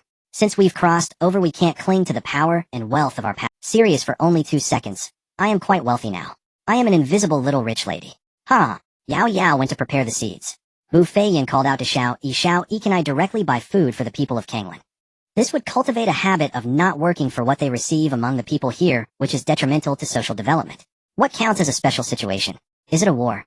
Yes. Grain can be provided free of charge during wartime. However, there are no current conflicts. Most soldiers have been sent home, and the remaining ones are self-sufficient. Yao can also provide them with seeds. "Xiao Yi, your thoughts are really considerate." Xiao Yi remained unmoved. "Those seeds you bought are not from the spatial reserve. Can they even be planted?" "I've thought it through. I soaked those seeds in the spiritual spring. Even if they are not from the spatial reserve, they should be fine. The book says that sweet potatoes yield 4,000 gene per mu, and I told the emperor it was 2,000 gene. I see no problem with that. Even if it's just 1,000 gene, the emperor would be overjoyed. After all, Canglan country's yield per mu is already high at 400 gene." At this moment Yao sent the seeds. Bu Feiyan placed all of them into the spiritual spring. The land in the space was already a lush green. Bu Feiyan was upgrading her wood abilities in the space. What she needed most right now was the wood element's supernatural power. After the spiritual essence washed her meridians and marrow, she absorbed the crystal cores much faster. 3 days passed in the blink of an eye. Bu Feiyan absorbed the crystal cores while reading and watching dramas, taking short naps when tired. Finally, she finished those novels. I must say these authors have remarkable imaginations. They created myriad worlds. A flower represents a world, a leaf represents a Bodhi. Thus there are Bu Feiyan felt that she should make a deal with Zhen Huan someday, just to tell her, "I am your fan." What delighted Bu Feiyan was that the potatoes and sweet potatoes had already sprouted. She immediately ran towards the Qingda hall, wanting to share this good news with Lan Yu. At this moment Lan Yu was sitting at the dining table, surrounded by a gloomy and oppressive aura. Fang Yuan stood beside him, trembling with fear. He watched as Lan Yu sipped his porridge absent-mindedly. Fang Yuan frowned. The crown princess hasn't come for 3 days. The crown prince can't even eat. Just then he lifted his eyes and saw Bu Feiyan walking hurriedly. He immediately approached her with a beaming smile. "Your servant pays respects to the crown princess. You haven't been around for a while." Bu Feiyan thought that Fang Yuan looked like an old madam. Lan Yu's gaze was fixed on Bu Feiyan, unable to suppress the smile at the corners of his mouth. In these few days his health had improved significantly. This woman appeared in the darkest moments of his life, bringing a ray of hope, not just for his body, but also for the salvation of his soul. He wanted to hold on to this light, forever, never letting go. With this thought he felt a sudden clarity. He smiled at Bu Feiyan, a smile that could turn the world upside down. Yao Yao has arrived. Bu Feiyan froze. It was true. This man truly had feelings for her. Her heart raced a little faster. Not wanting to be bewitched by that smile any longer, she asked, "How has the detoxification gone these past few days?" Lan Yu gestured for Bu Feiyan to sit down. "Very well, I feel much lighter, and the pain has decreased." As he spoke he served porridge for Bu Feiyan. She glanced at the porridge, and then at Lan Yu, ultimately saying nothing. Lan Yu began to pick vegetables for Bu Feiyan again. Watching Bu Feiyan eat the vegetables, Lan Yu felt as though he was floating on clouds. He slowly pressed his chest, experiencing a vague sense of Fang Yuan observed the crown prince's attentive demeanor, his lips twitching. Bu Feiyan quickly finished her meal, put down the bowl, and smiled at Lan Yu. "Find an empty room, preferably a larger one." Lan Yu found a side room, and had someone clear it out. Bu Feiyan pushed Lan Yu into the room, and said with a smile, "Let me show you a magic trick." In an instant rows upon rows of neatly arranged boxes appeared in the room. Inside were things Lan Yu had never seen before. Lan Yu was stunned. "Are you really a fairy? Otherwise how could she explain these boxes appearing out of—" Bu Feiyan spread her hands. "Didn't I tell you that already?" Lan Yu looked at her. "Do you trust me that much?" "Since I'm showing you, of course I trust you. Even if you told everyone, I wouldn't be afraid." Then she channeled her lightning-based ability, crackling with electricity in her hand. "See this? One strike like this, and your Qingda Hall would be reduced to ashes." At this Lan Yu was completely shaken. "Then will you return to the heavens?" He stared straight at Bu Feiyan. Seeing the anticipation in his eyes, she couldn't help but say no. After saying this, she felt it was inappropriate. "I mean, I want leave until I've helped you unify the 4 kingdoms, and help the people here live better lives." Lan Yu's eyes visibly dimmed. Bu Feiyan quickly changed the subject. "Have someone move these things out. This is just a portion. You'll need to find a bigger place. After planting, return the boxes to me." The boxes were plastic, which she had just gotten from Yao Yao. That there was nothing with such a tight seal here. Bu Feiyan didn't want to bring plastic waste to ancient times. These boxes had to be retrieved. Lan Yu spoke, his voice clearly tinged with disappointment. "No rush. They'll have someone move them tonight." He didn't want to expose Bu Feiyan. Knowing she was a celestial maiden, he no longer referred to himself as I the prince. "When I was young I traveled overseas. They'll just say I sent someone to find these from overseas." Bu Feiyan nodded. "What will you tell your father the emperor and your mother the empress?" "I don't want to lie to them." "Then just tell the truth. There will be many more situations like this in the future. You can hide it for a while, but not forever." "Yin yin yu." Lan Yu couldn't finish his sentence. He didn't know how to say it either. Seeing Lan Yu like this, Bu Feiyan's heart softened. "Let's go outside. Let me take a look at your legs." Lan Yu locked the door and put the key in his pocket. Pushing Lan Yu into the bedchamber, Bu Feiyan knelt down. Just as her hand was about to touch his calf, Lan Yu turned his wheelchair away. He didn't want to treat his legs anymore. If his legs couldn't be healed, he wouldn't become emperor. Then Yin Yin wouldn't leave. Bu Feiyan looked at him in confusion. Lan Yu's eyes flickered. "I suddenly feel unwell.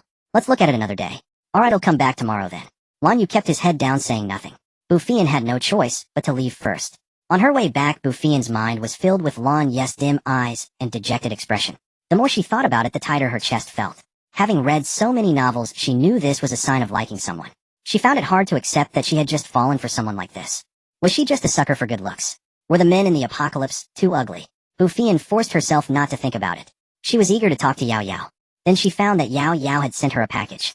Opening it, she exclaimed, "Wow, food, drink, clothes, and daily necessities. Everything one could need."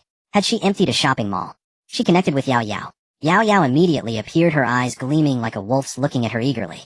Bu Feiyan, who was fearless even during the zombie apocalypse, got goosebumps from that stare. It turned out that after trading with Bu Feiyan, Yao Yao had gone to play at the beach, forgetting about the little bottle. She only remembered it when Bu Feiyan asked for the boxes that morning. After drinking it, she was immediately amazed by its miraculous effects. Yao Yao spoke, her voice dripping with flattery. "My dearest Yin Yin." Bu Feiyan rubbed her goosebumps, spit it out. "It's that miracle water you gave me in that little bottle. It's simply incredible. Look at me, look here, look here. All my spots, little pimples, even my pores have disappeared. You are my savior, my guiding light." "Stop, stop. Get to the point." Another round of sycophantic laughter. "Oh hee hee, it's like this. I think that water of yours is absolutely amazing, so could I." Bu Feiyan couldn't take it anymore. "Just stop right there. You just want the water in that bottle. Did you have to go this far?" Yao Yao's grin stretched from ear to ear. "So you agreed. Oh Yin Yin, you're simply the best. You're my savior, my guiding light. Here you go again. You only know those 2 words, don't you? They'll give it to you, but your people can only drink 1 drop at most. Don't worry, I won't give it directly to anyone. They'll research a detoxifying and beautifying pill on my own and add the divine water into it. He'll also make a Chinese herbal mask with the divine water to remove spots and acne. He'll definitely make a fortune. Imagining a flood of money flying toward her on wings, Xiao Yao couldn't help but cackle like a goose. This woman is hopeless. But her idea is actually quite brilliant. Wake up, wake up. He'll give you this water. But you have to make a badge for me too. Xiao Yao nodded vigorously. Easy, easy. As long as you give me enough water, I'll make as much as you want. Wait a moment. He'll go get it now. The bottle the system provided was far too small. Xiao Yi, is there a large bottle for the spirit marrow in the system? Spirit marrow is so precious. Who is Yin Yin planning to give a whole big bottle to? So Bu Feiyan told Xiao Yi about Yao Yao's idea. You two are really wasting heavenly treasures, using something so precious for cosmetics. Then it directly tossed a large jade bottle to Bu Feiyan, 100 milliliters, and vanished. She filled a whole bottle of spirit marrow for Yao Yao. Because of you I got scolded by Xiao Yi. The flattering Yao Yao was back. Don't worry, he'll make it up to you. What do you want? Things that fly in the sky, things that swim in the sea. If you want it, and I have it. Bu Feiyan rolled her eyes at her. I want you to shut up. Yao Yao. After a moment of hesitation she spoke again. I think I've fallen for Lan Yu. What should I do? Yao Yao was startled. So fast. You've only known each other for a few days. I didn't expect it either. Maybe I'm also a face person. Is he that handsome? He'll send you a phone now. Take a photo, and let me see. Immediately an image of a package appeared on the screen. Bu Feiyan. Ha, women. All of them are just attracted to looks. Yao Yao's voice came through. Actually, it's good that you like him. You two are already married anyway. The key is, does he like you? He should. I think. Then Bu Feiyan recounted Lan Yu's recent behavior to Yao Yao. After analyzing it, Yao Yao concluded that Lan Yu indeed liked Bu Feiyan. Finally, Yao Yao clapped her hands. What's the use of us analyzing? Neither of us has experience. Just ask him directly. You're a female big shot from the apocalypse. Are you afraid of this? Ask him. Right now. With that she hung up. The modern world truly is a magical place. It turned a timid little creature into a social rogue. Bu Feiyan decided to follow the rogue's advice. Even if Lan Yu didn't like her, it would just be a one-sided infatuation. No big deal. Off she went. Bu Feiyan dashed like lightning and fire to Lan Yu's bedchamber. Lan Yu was still in the same posture, head lowered, lost in thought. Bu Feiyan talked a big game, but when she saw Lan Yu she chickened out. I forgot to tell you the planting method. Lan Yu just looked at her silent. You? I like you. They spoke at the same time. In that instant, 1,000 fireworks exploded in Bu Feiyan's mind. Watching Lan Yu push his wheelchair closer, the little deer in her heart was about to burst out. Lan Yu took Bu Feiyan's hand and spoke devoutly. Yin Yin, don't go back to the immortal realm, okay? Bu Feiyan couldn't help laughing uncontrollably. Lan Yu looked at her puzzled. After a moment, Bu Feiyan said with a smile, as long as you're always good to me, I won't go back. Lan Yu excitedly pulled Bu Feiyan into his embrace. However, since Lan Yu was sitting in a wheelchair, Bu Feiyan lunged forward, resulting in him falling into her arms. Bu Feiyan exclaimed. Lan Yu replied. Feeling Bu Feiyan's softness, Lan Yu's ears flushed red. Bu Feiyan quickly stood up to retreat, but was pulled back by Lan Yu. Bu Feiyan placed her hands on Lan Yu's shoulders. The two stared at each other, getting closer. Bu Feiyan closed her eyes tightly. Is it happening? The sweet first kiss from... Looking at Bu Feiyan's tightly closed eyes, Lan Yu chuckled softly. He lifted his head slightly and kissed her forehead. This was it. What a waste of sister's feelings. Opening his eyes, he took a deep breath. He cupped Lan Yu's face and kissed her. The sudden kiss caught him off guard like a storm. He had never felt this way before. Kissing her sweet lips, the sweet fragrance that was not cloying wafted past his nose, and he felt that his usually calm and self-controlled self was on the verge of losing control. Both were inexperienced, and their kiss was awkward. When they separated, they were both panting heavily. Bu Feiyan's lips were swollen, and Lan Yu's lips were cut. To match Lan Yu's height, Bu Feiyan had been bending down, and now she felt like her waist was about to break. Lan Yu wrapped his arms around Bu Feiyan and leaped to the bedside. Bu Feiyan was no longer calm. Wasn't this too fast? Her eyes darted around, not daring to look at Lan Yu. This. Lan Yu deliberately leaned close to Bu Feiyan's ear and said, I just want to help Yin Yin massage her waist. Bu Feiyan shot him a glare, saying, do you think I would be shy?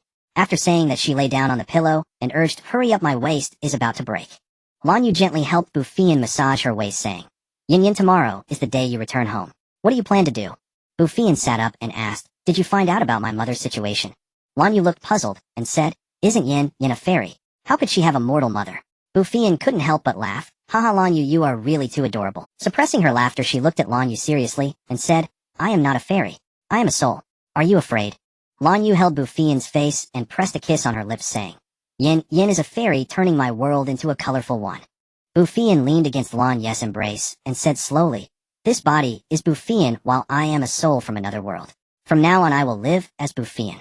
Do you understand now? So Bu Feiyan's mother is also my mother.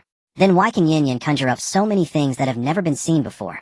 Bu Feiyan smiled proudly, saying, because I have a powerful space that contains many things not found in this world. Bu Feiyan did not tell Lan Yu about the system as it was too complicated to explain. Lan Yu hugged Bu Feiyan and said, Yin Yin, don't let others know about your space in the future. I know. To carry a jade is to invite trouble. That's a saying directed at those without power. Did you see the light in my hand just now? That was the power of lightning which could really turn this palace or even the entire royal palace into nothing in an instant. So do you think anyone could snatch things from my hands? And that's not all I'm capable of. Lan Yu looked at her smug expression helplessly. He had to admit that in the face of absolute strength all schemes and plots were useless. Why does Yin Yin have such impressive... This is something many people had in my previous world. I will slowly tell you in the future. But for now let's talk about my mother. How did she die? And why did my maternal grandfather's family move away? Where did they go? At this moment Fang Yuan came to report that lunch was ready. Lan Yu took Bu Feiyan's hand and said, let's eat lunch first, and then I'll tell you. Bu Feiyan frowned and said, so you're saying my mother was harmed by someone? When Bu Feiyan pushed Lan Yu out, Fang Yuan could clearly sense that his master exuded the aura of spring. Watching Lan Yu personally feed Bu Feiyan soup, it was truly astonishing how a man could change once enlightened. The usually cold and composed man was now coaxing the woman with gentle words to drink her soup. How chilling. After the meal, Bu Feiyan volunteered to brew tea. In truth, she merely poured spiritual spring water into the pot, leaving the rest to the young eunuch. She then communicated with the system. Xiao Yi, can Yao Yao hear me when Lan Yu speaks to me? Bu Feiyan believed that Yao Yao as the party concerned would want to hear it firsthand. Yes. When you connect with Yao Yao, extend your consciousness outward. Within its range, Yao Yao can both hear and see. Bu Feiyan connected with Yao Yao. Yao Yao, Lan Yu is about to tell me about your mother and grandfather. Do you want to listen? Yao Yao clenched her fists and nodded silently, clearly struggling to restrain herself. At that moment the young eunuch finished brewing the tea and Bu Feiyan took the tray. She placed the tea before Lan Yu. Drink your tea. Lan Yu took a sip. The tea was rich in fragrance and left a sweet aftertaste. Had the flavor of the leaves not been the same, he would have thought Bu Feiyan had switched to a finer brew. Yao Yao's heart was a turmoil of emotions, both nervous and fearful. After all, he was her biological father, and she still harbored a sliver of hope. Your mother was killed by Qin Shi. As much time had passed, the shadow guards directly seized and interrogated stewardess Su. She confessed everything. Back then your mother had a fairly good relationship with Su Shi. Your maternal grandfather's family suddenly moved away, and your mother searched everywhere in vain, growing increasingly anxious. Su Shi visited under the pretext of comforting your mother and poisoned the tea. Your mother succumbed to the poison shortly after drinking it. Stewardess Su was present at the scene. At that time Qin Shi and Bu Zichao had already been carrying on in secret. Qin Shi refused to be a concubine, so she plotted to kill your mother and take her place. By now Yao Yao was weeping uncontrollably. Bu Feiyan was also furious. Coveting another's husband was bad enough, but to murder for it. What happened next? Your mother had just succumbed to the poison when Bu Zichao returned. He was unaware of the plot beforehand and was terrified at the sight of your mother's corpse. The three of them hung your mother's body from a beam to make it look like suicide. They hastily buried her afterward. Qin Shi even spread rumors that your mother had taken her own life out of guilt after being caught in an affair. Yao Yao's eyes were bloodshot, brimming with intense hatred. Chunyue, Bu Zichao, I will make sure you die a miserable death. What do you want to do? Should I kill them directly? Lan Yu noticed Bu Feiyan staring blankly, and thinking she was grieving gently took her hand. A bloodthirsty smile curled on Yao Yao's lips. Killing them outright is too merciful. I will torment them slowly until death. Bu Feiyan snapped back to reality and smiled at him. Don't worry. I'm just furious. The one truly heartbroken is Yao Yao. Who is Yao? Yao Yao is the original Bu Feiyan. Her soul still exists, but it has gone elsewhere. I'll tell you more later. Have you found out why my maternal grandfather's family moved away? Playing with Bu Feiyan's fingers he said, your maternal grandfather's family went bankrupt and was forced to leave the capital. This might be the work of Bu Zichao and Chunzhong. But due to the passage of time and years of war, those in the know are either dead or missing. I still haven't traced where your maternal grandfather's family went. I'm sorry. You've already done so much by helping me find this out. Thank you. Yin Yin never thanked me. I would gladly do anything. Bu Feiyan felt pleased inside but didn't show it on her face. Truly a handsome face makes sweet words sound even better. Then Lan Yu pulled a booklet from his bosom. This is your mother's dowry list. Back then stewardess Su secretly hid it at a relative's house. Later Qin Shi tried to kill stewardess Su, but Su used this list to blackmail her instead. If I depose Qin Yue and Bu Zichao tomorrow, will it cause you trouble? It is acceptable to cripple Qin Yue, but if you cripple Bu Zichao, others will attack you. After all, you are father and daughter by blood. He did not personally kill your mother. The Minister of State holds a second-rank official position. Even if he commits a crime, it is for the Emperor to decide. Then Lan Yu chuckled softly. A person being crippled is not necessarily due to human action, it could also be due to illness. Bu Feiyan's eyes lit up. Novels never deceive me. These princes and kings are all masters of palace intrigue. Then Yao Yao said, Yin Yin, I'm logging off first. I'm going to prepare some things. Notify me tomorrow when it's time to return to the family home. Lan Yu's body couldn't sit for long, so Bu Feiyan let him lie down on the bed. Lan Yu directly pulled Bu Feiyan along with him. It was the first time in her past and present life that Bu Feiyan had lain on a bed with a man if she didn't know where to put her hands and feet. Lan Yu's body was also tense. The two of them lay straight on the bed like that. Bu Feiyan felt she should say something. You don't have to accompany me tomorrow, do you? Lan Yu turned sideways to look at her. Yin, don't you want me to accompany you back to the family home? Of course he had to go.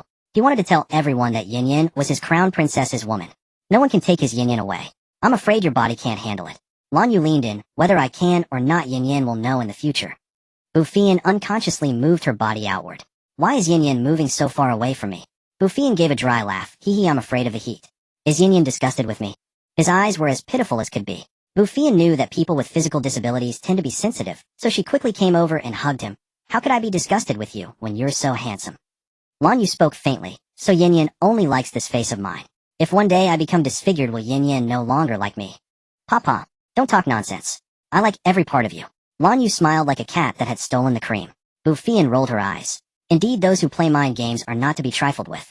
She reached out to push him away, but Lan Yu captured her lips, and pride opened her teeth. As for this kind of thing, once is unfamiliar, twice is familiar. The two quickly grasped the neck and kissed, passionately reluctant to part. The kiss ended. Lan Yu held Bu Feiyan.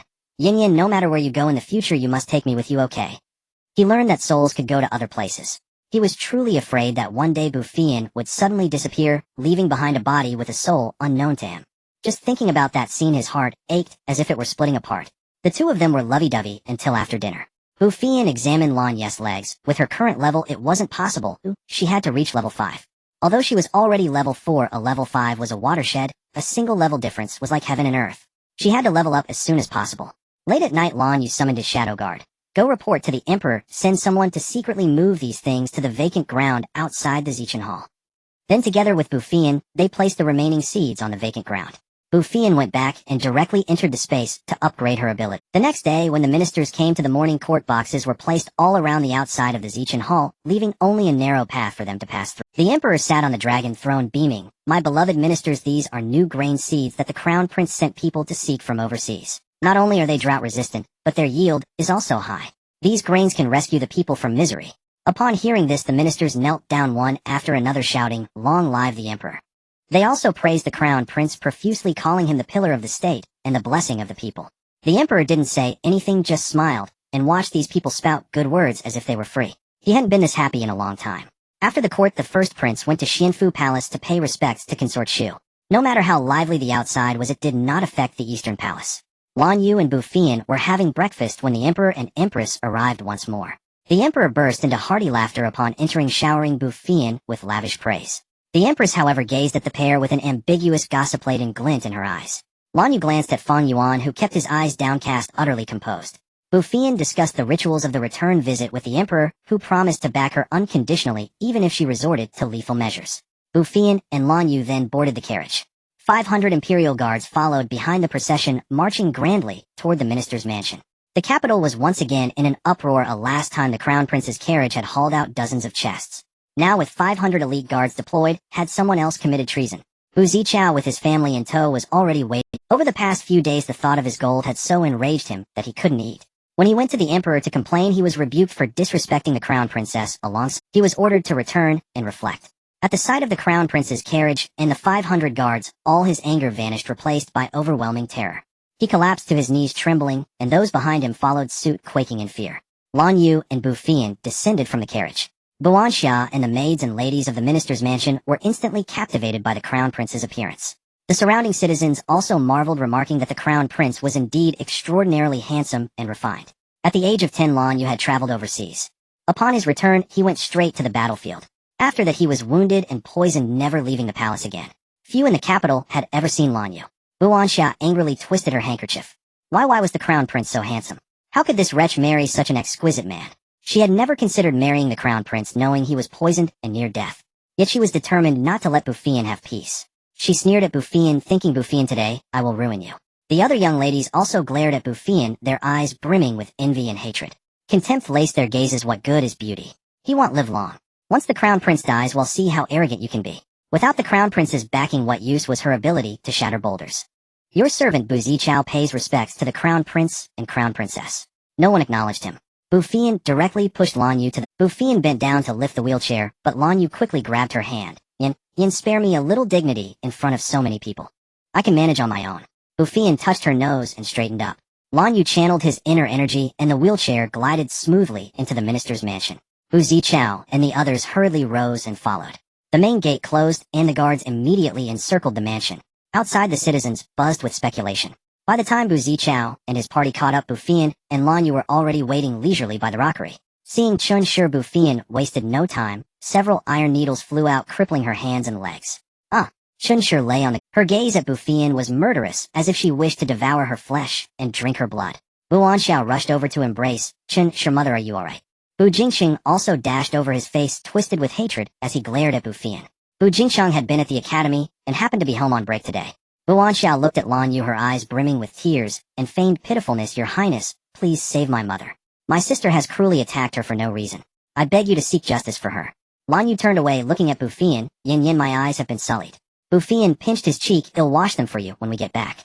She walked straight over and kicked Bu Anxiao several meters away. Bu Zichao knelt before Lan Yu. May I ask how my wife has offended the crown princess that she would treat her own mother so cruelly? A needle whizzed past Bu Zichio's face, and he collapsed to the ground. I told you my mother is already dead. Lan Yu ordered the guard bring Stewardess Su up. Disheveled and limping on one leg, Stewardess Su was brought forward. The moment he saw Stewardess Su, Bu Zichao knew he was finished.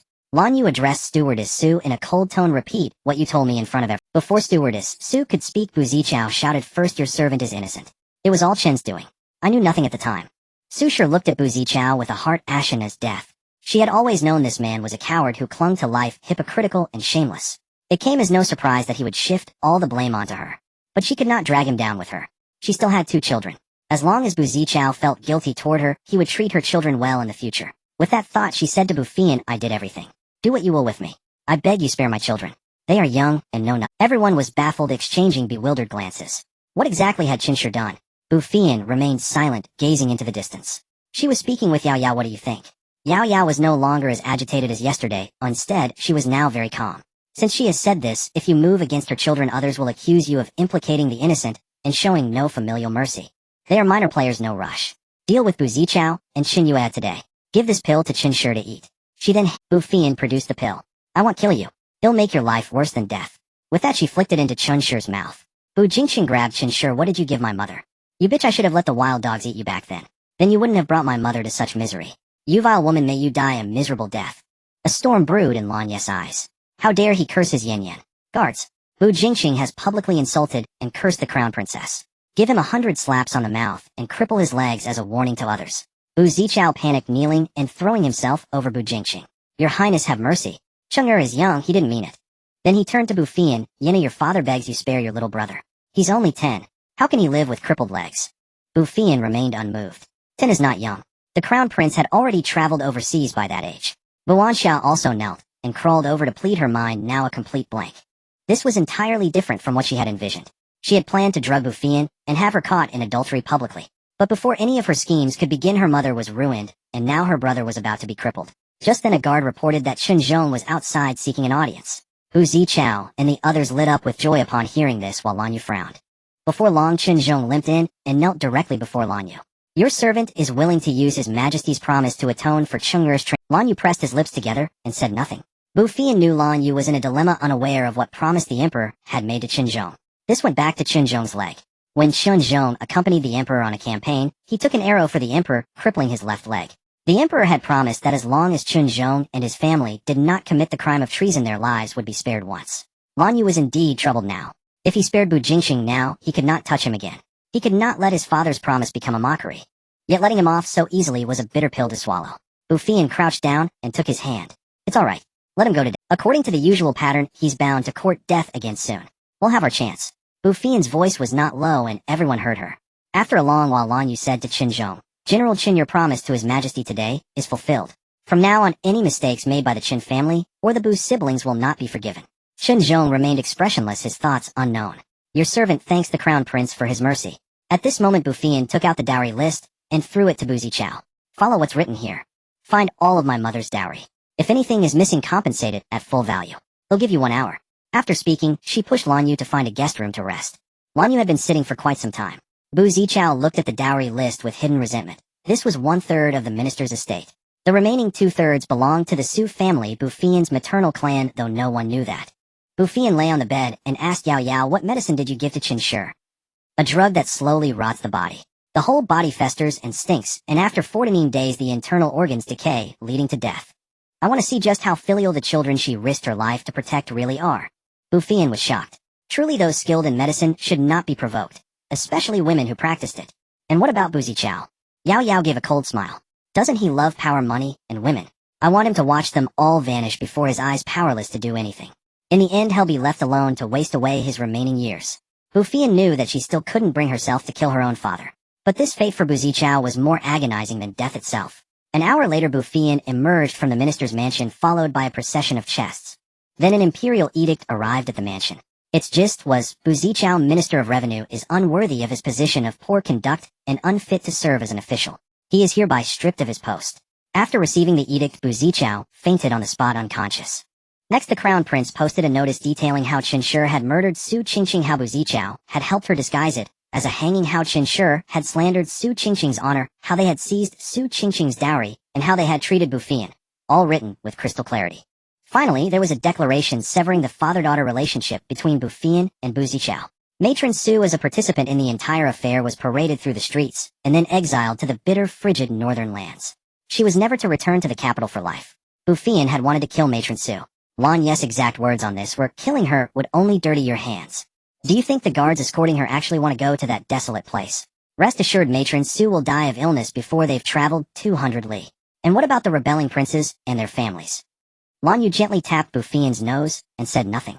To get back to the point, the crown prince's notice caused an uproar throughout. Some cursed Bu Zichao as inhuman. Others said the emperor was wise to dismiss such a man. Still others remarked that Bu Feiyan had only appeared twice and brought 2 scandals, wondering when she would emerge again.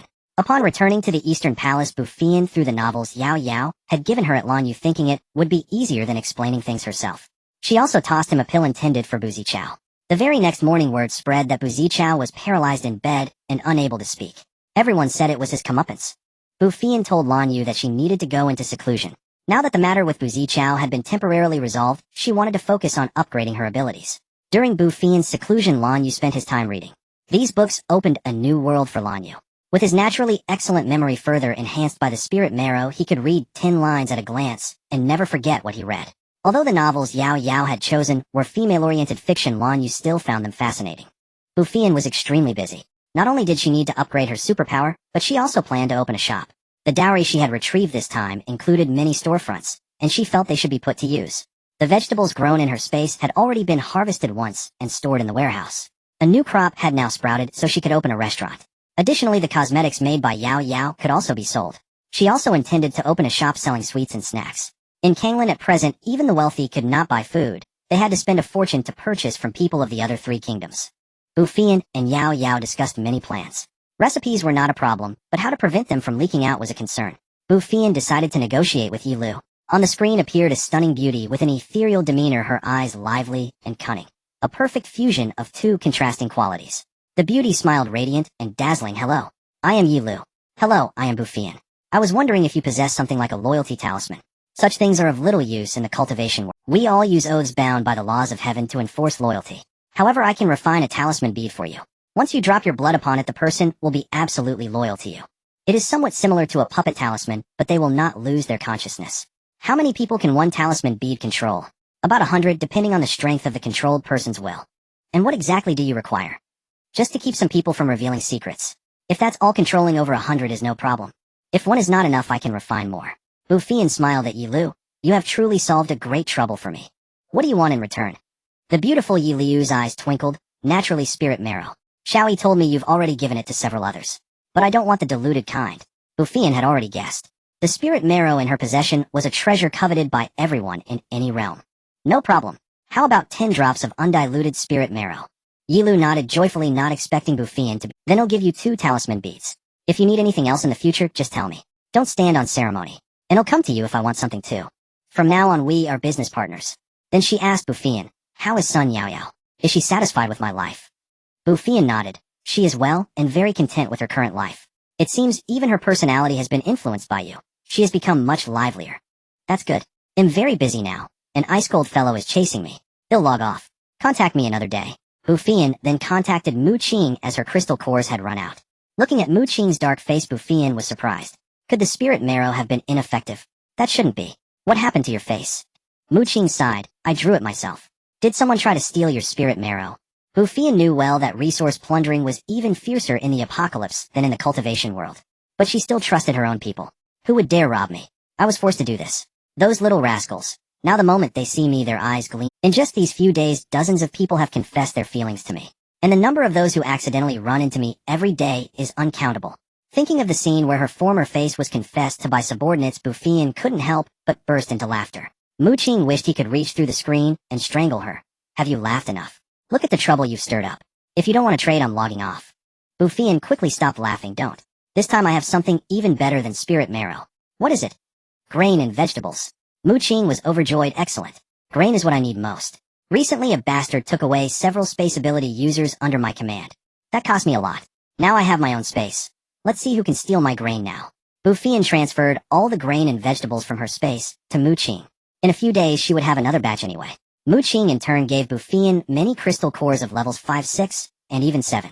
To act upon a decision was Bu Feiyan's nature.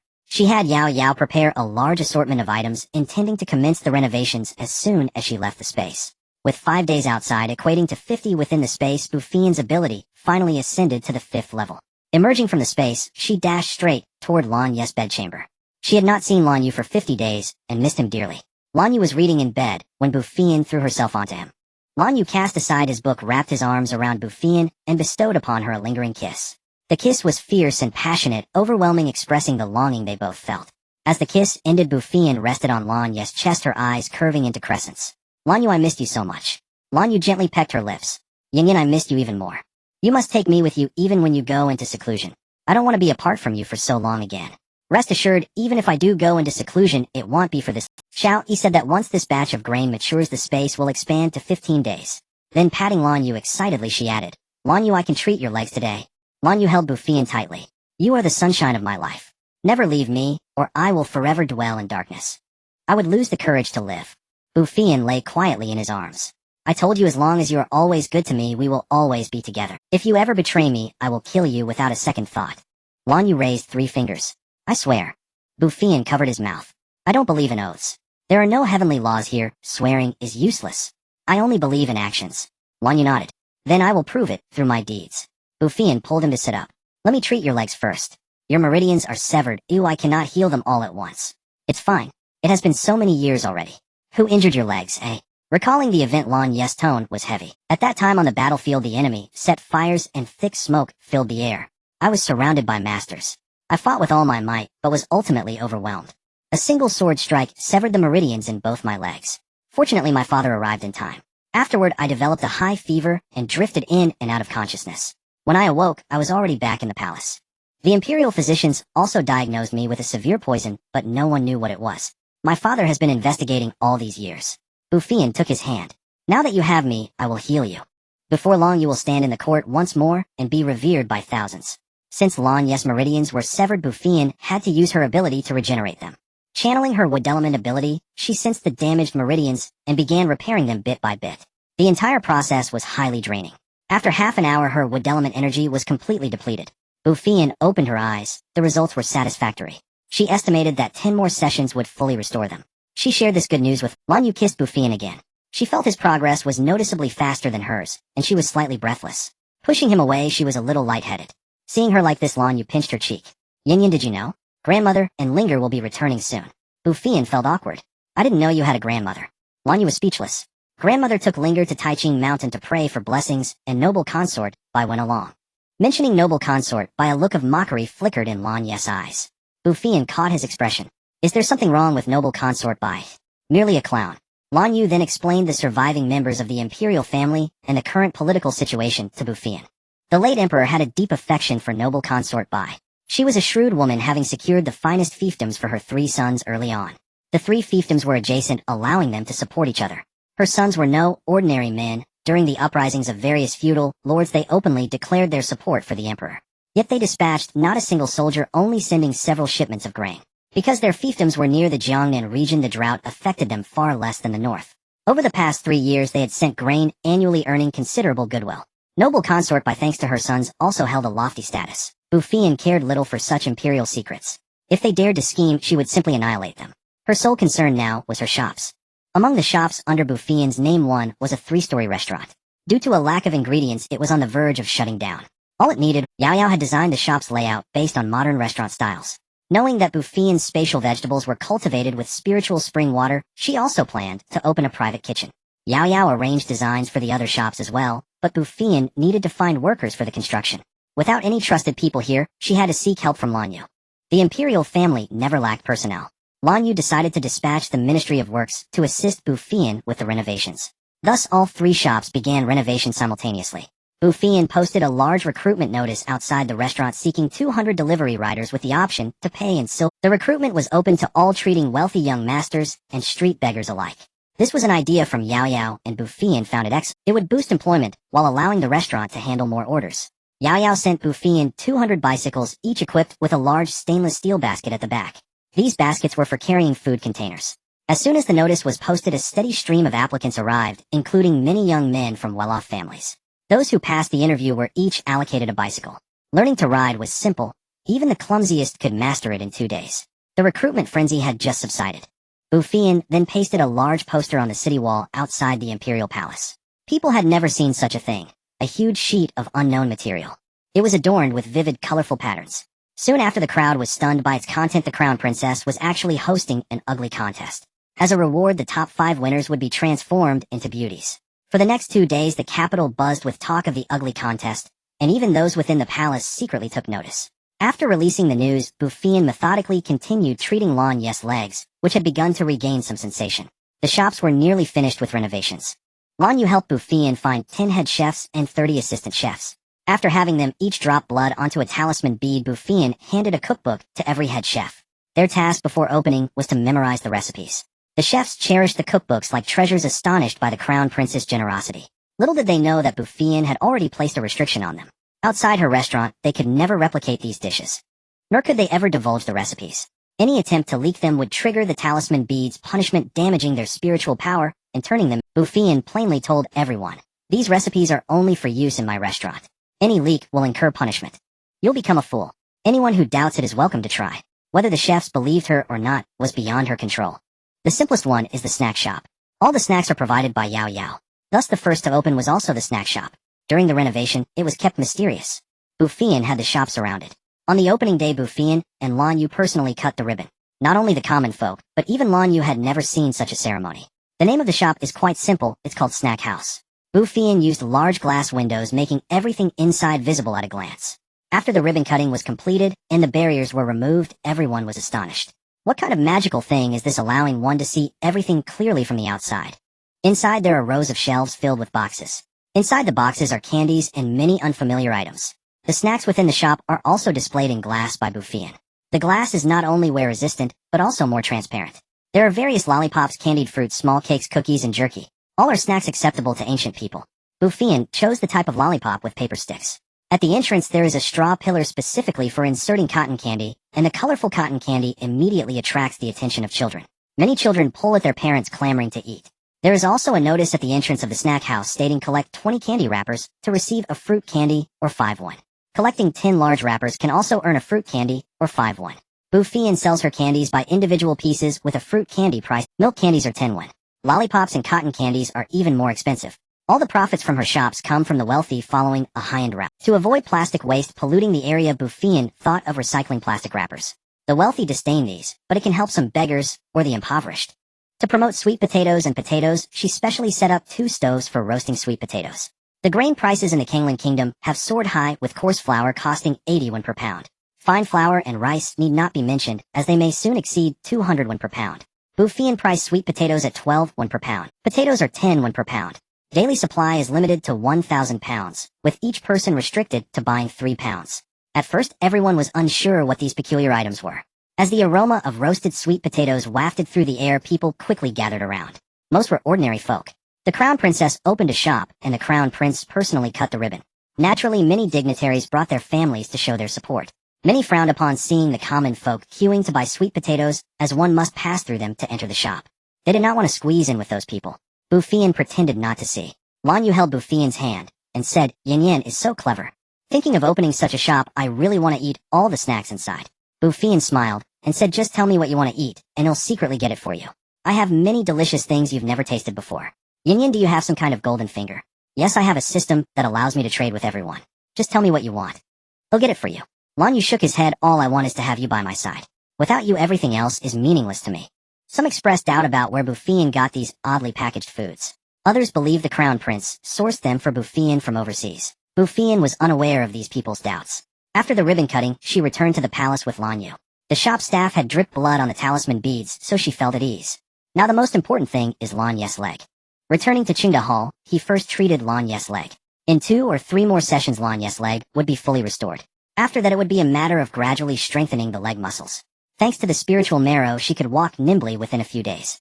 The Empress had also heard about the snack shop, but as the Empress she could not casually stroll the streets.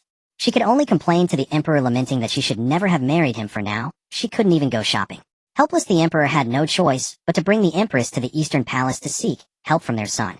As a father-in-law, how could he bring himself to ask his daughter-in-law for snacks? Bu Feiyan had just finished treating Lan Yu's leg and was resting in his arms. Then the Emperor and Empress arrived. Bu Feiyan hastily put on her shoes and got off the bed. As the Empress entered, she noticed Bu Feiyan's cheeks were slightly flushed, assuming the two had been engaged in some intimate affair. She was beaming with joy. The Emperor kept winking at Lan Yu, leaving him utterly bewildered. He shot Lan Yu a glare. This unfilial son had so many delicious things and never thought to share with his father. A Yinner snack shop opened today, didn't it? How's business? If anyone causes trouble, your father-in-law will handle it for you. He kept circling around the point without getting to it. Bu Feiyan had already prepared snacks for the Emperor and Empress. Hearing the Emperor's words, she simply brought out a pile. The Emperor and Empress were no longer surprised by Bu Feiyan's ability to produce items out of thin air. After all, she had conjured 10 million jin of grain seeds. The Emperor was deeply gratified. His daughter-in-law was truly more thoughtful. He led his wife away, snacks in hand, completely satisfied, leaving Lan Yu with a face full of black lines. Little did Bu Feiyan and Lan Yu know after they left the snack shop was besieged by a frenzy of customers. These noble ladies and misses were all wealthy patrons. Inside the shop, everyone was like Granny Lu entering the Grand View Garden. Everything looked novel. Each bought a heap of goods. Within less than an hour the shop was swept clean, and many still hadn't bought enough. Outside, the common folk, hearing that the Crown Prince's snack shop was selling a new type of grain that was both delicious and remarkably cheap, all rushed to buy. Fortunately, Bu Feiyan had arranged for imperial guards to maintain order. Seeing the palace guards, everyone obediently queued. Because of the snack shop, the capital's citizens now eagerly anticipated the Crown Prince's ugly contest. Perhaps the Crown Princess could truly turn an ugly woman beautiful. Meanwhile, Bu Feiyan was contemplating establishing a Crown Prince's residence. Since she was now in business, she had more external matters, and people would seek her out. Going in and out of the palace was too troublesome. Although the Crown Prince had not yet built a residence, a site had long been reserved right next to the palace. Early the next morning, the 200 previously recruited men gathered at the Eastern Palace gate. The Emperor was now fully supporting Bu Feiyan, contributing an empty space in the palace for her riders to learn bicycles. Lu Sheng told them to go to the western wing and each push out a bicycle. Lu Sheng was excited. He had long noticed those strange contraptions and now finally learned their purpose. As the riders pushed out the bicycles, they were filled with curiosity and confusion. Bu Feiyan explained the basics of riding a bicycle and let them practice on their own. As the Crown Princess, she wore skirts and couldn't demonstrate easily. The riders were brimming with enthusiasm, and even the nearby guards were eager to try. Soon some mastered the technique. Seeing that this two-wheeled vehicle could be so stable and fast, everyone grew even more spirited.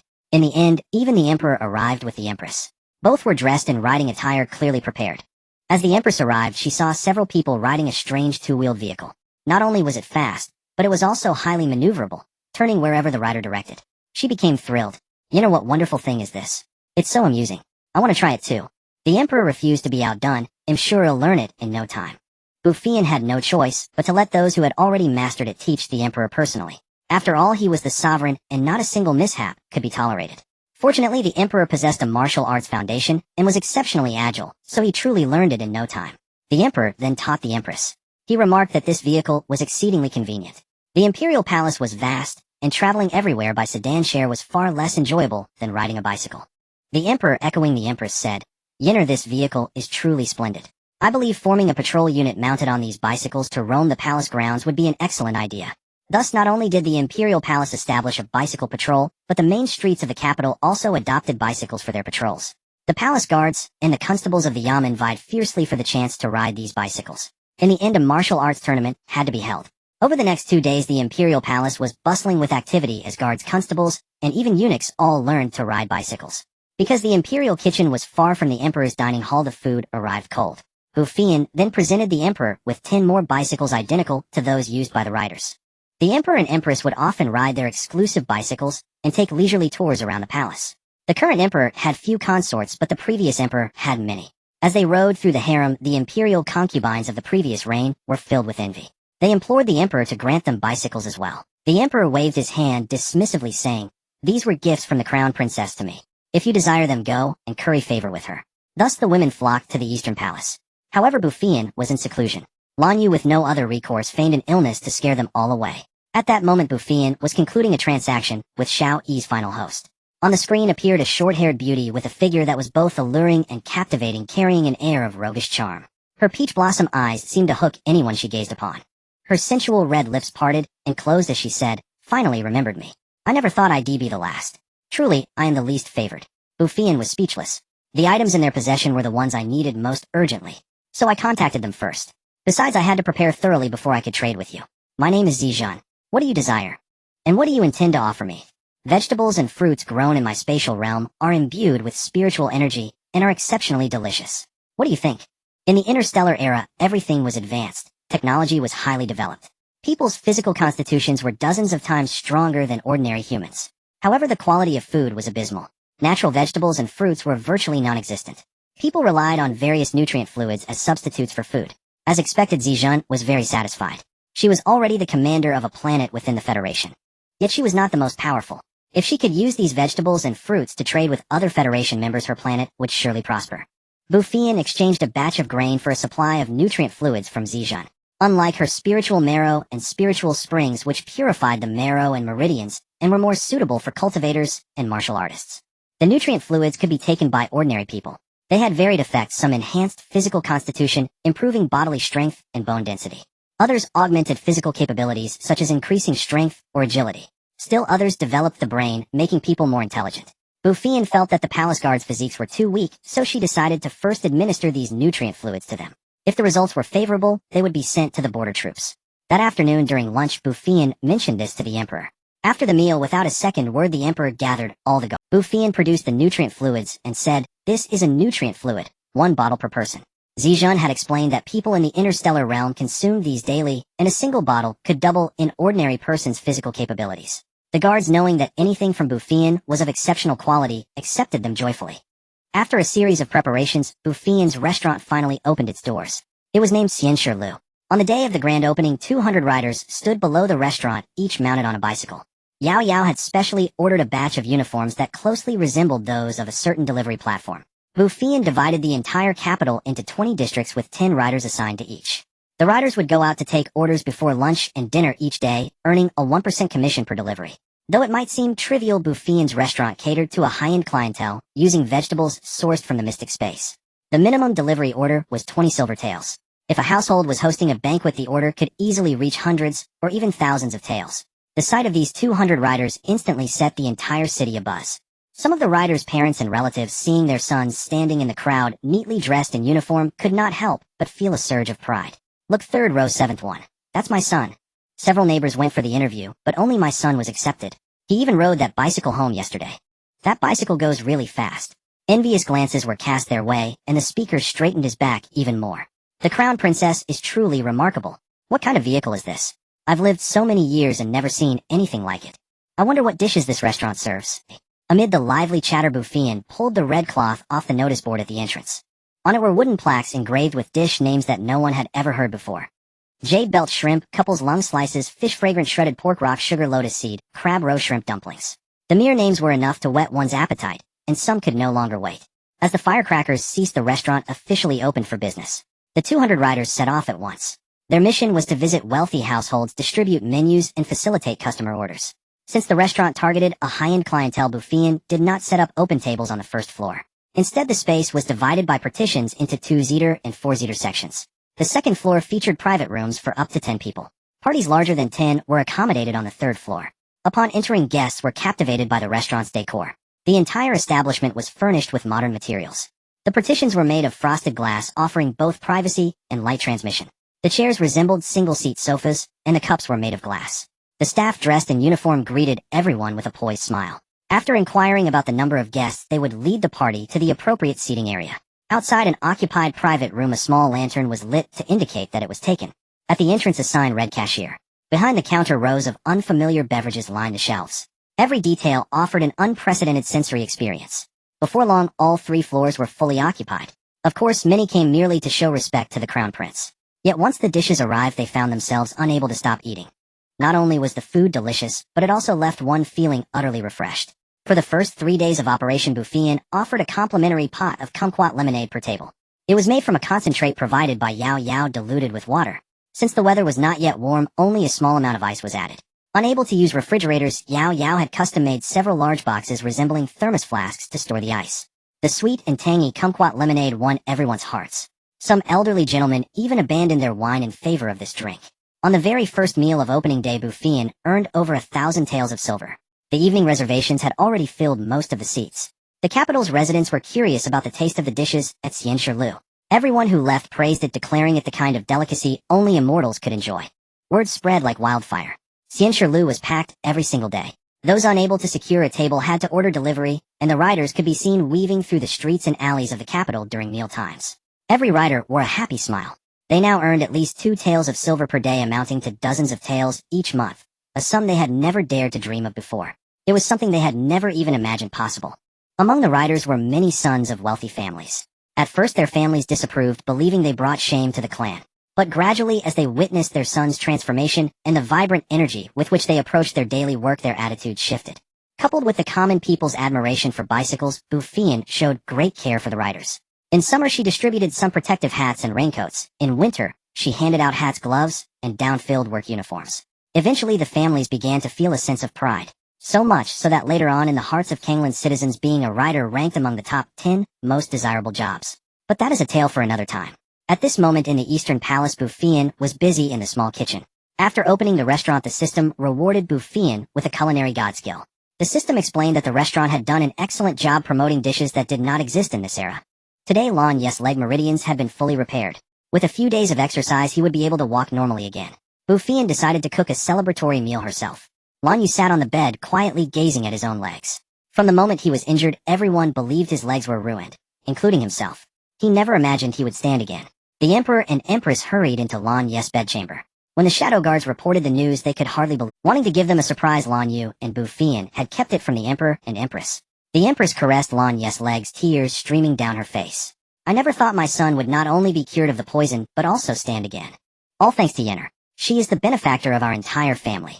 The Emperor nodded in profound agreement. She is not just our family's benefactor, but also a benefactor to the people. Today I received several memorials stating that the seeds Yennefer provided have been planted. The people are filled with gratitude. The Empress glanced at Lan Yu. The Empress Dowager will return to the palace in a few days. Speaking of the Empress Dowager, the Empress' expression darkened. The Empress Dowager was a noble lady from a prestigious family, strictly adhering to etiquette. She had never favored the Empress, who came from a military background. Adding to that, the Emperor's decision to keep the harem empty deepened her dissatisfaction. Over time, the Empress Dowager had no choice but to relent. However, 3 years ago, after the crown prince was poisoned, she revived the matter, urging the Emperor to select consorts. The Emperor evaded her demands, citing the famine years and the empty treasury. The Empress Dowager doted on her grandson, the crown prince. The Empress understood that the Empress Dowager's concerns stemmed from a desire for the Emperor to have heirs, so she bore no resentment toward her. Yet she worried that the Empress Dowager would make things difficult for Bu Feiyan. After all, Bu Feiyan was now running shops, opening restaurants, and even planning an ugly contest. All things the Empress Dowager would find unacceptable. What if the Empress Dowager dislikes Yennefer? The Empress hesitated. Lan Yu's gaze was unwavering. No one can tear Yin and me apart. I will never take another woman in this life. The Emperor beamed with pride. A worthy son of mine, as devoted as his father. The Empress rolled her eyes. How many times had the Emperor merely made excuses when the Empress Dowager pressed him to select consorts? Would he ever dare to be as resolute as his son? In the kitchen, Bu Feiyan chatted with Xiao Yi while cooking. She decided to make Buddha jumps over the wall, but since time was short, she left it simmering in the spatial kitchen. Yin, you know, ever since my beauty salon opened, all those high society ladies, celebrities, and officials' wives have been fawning over me. Every day I'm invited to all sorts of banquets. Even wealthy foreigners are contacting me. Congratulations. You're about to reach the pinnacle. Oh, but they're no longer satisfied with just better skin.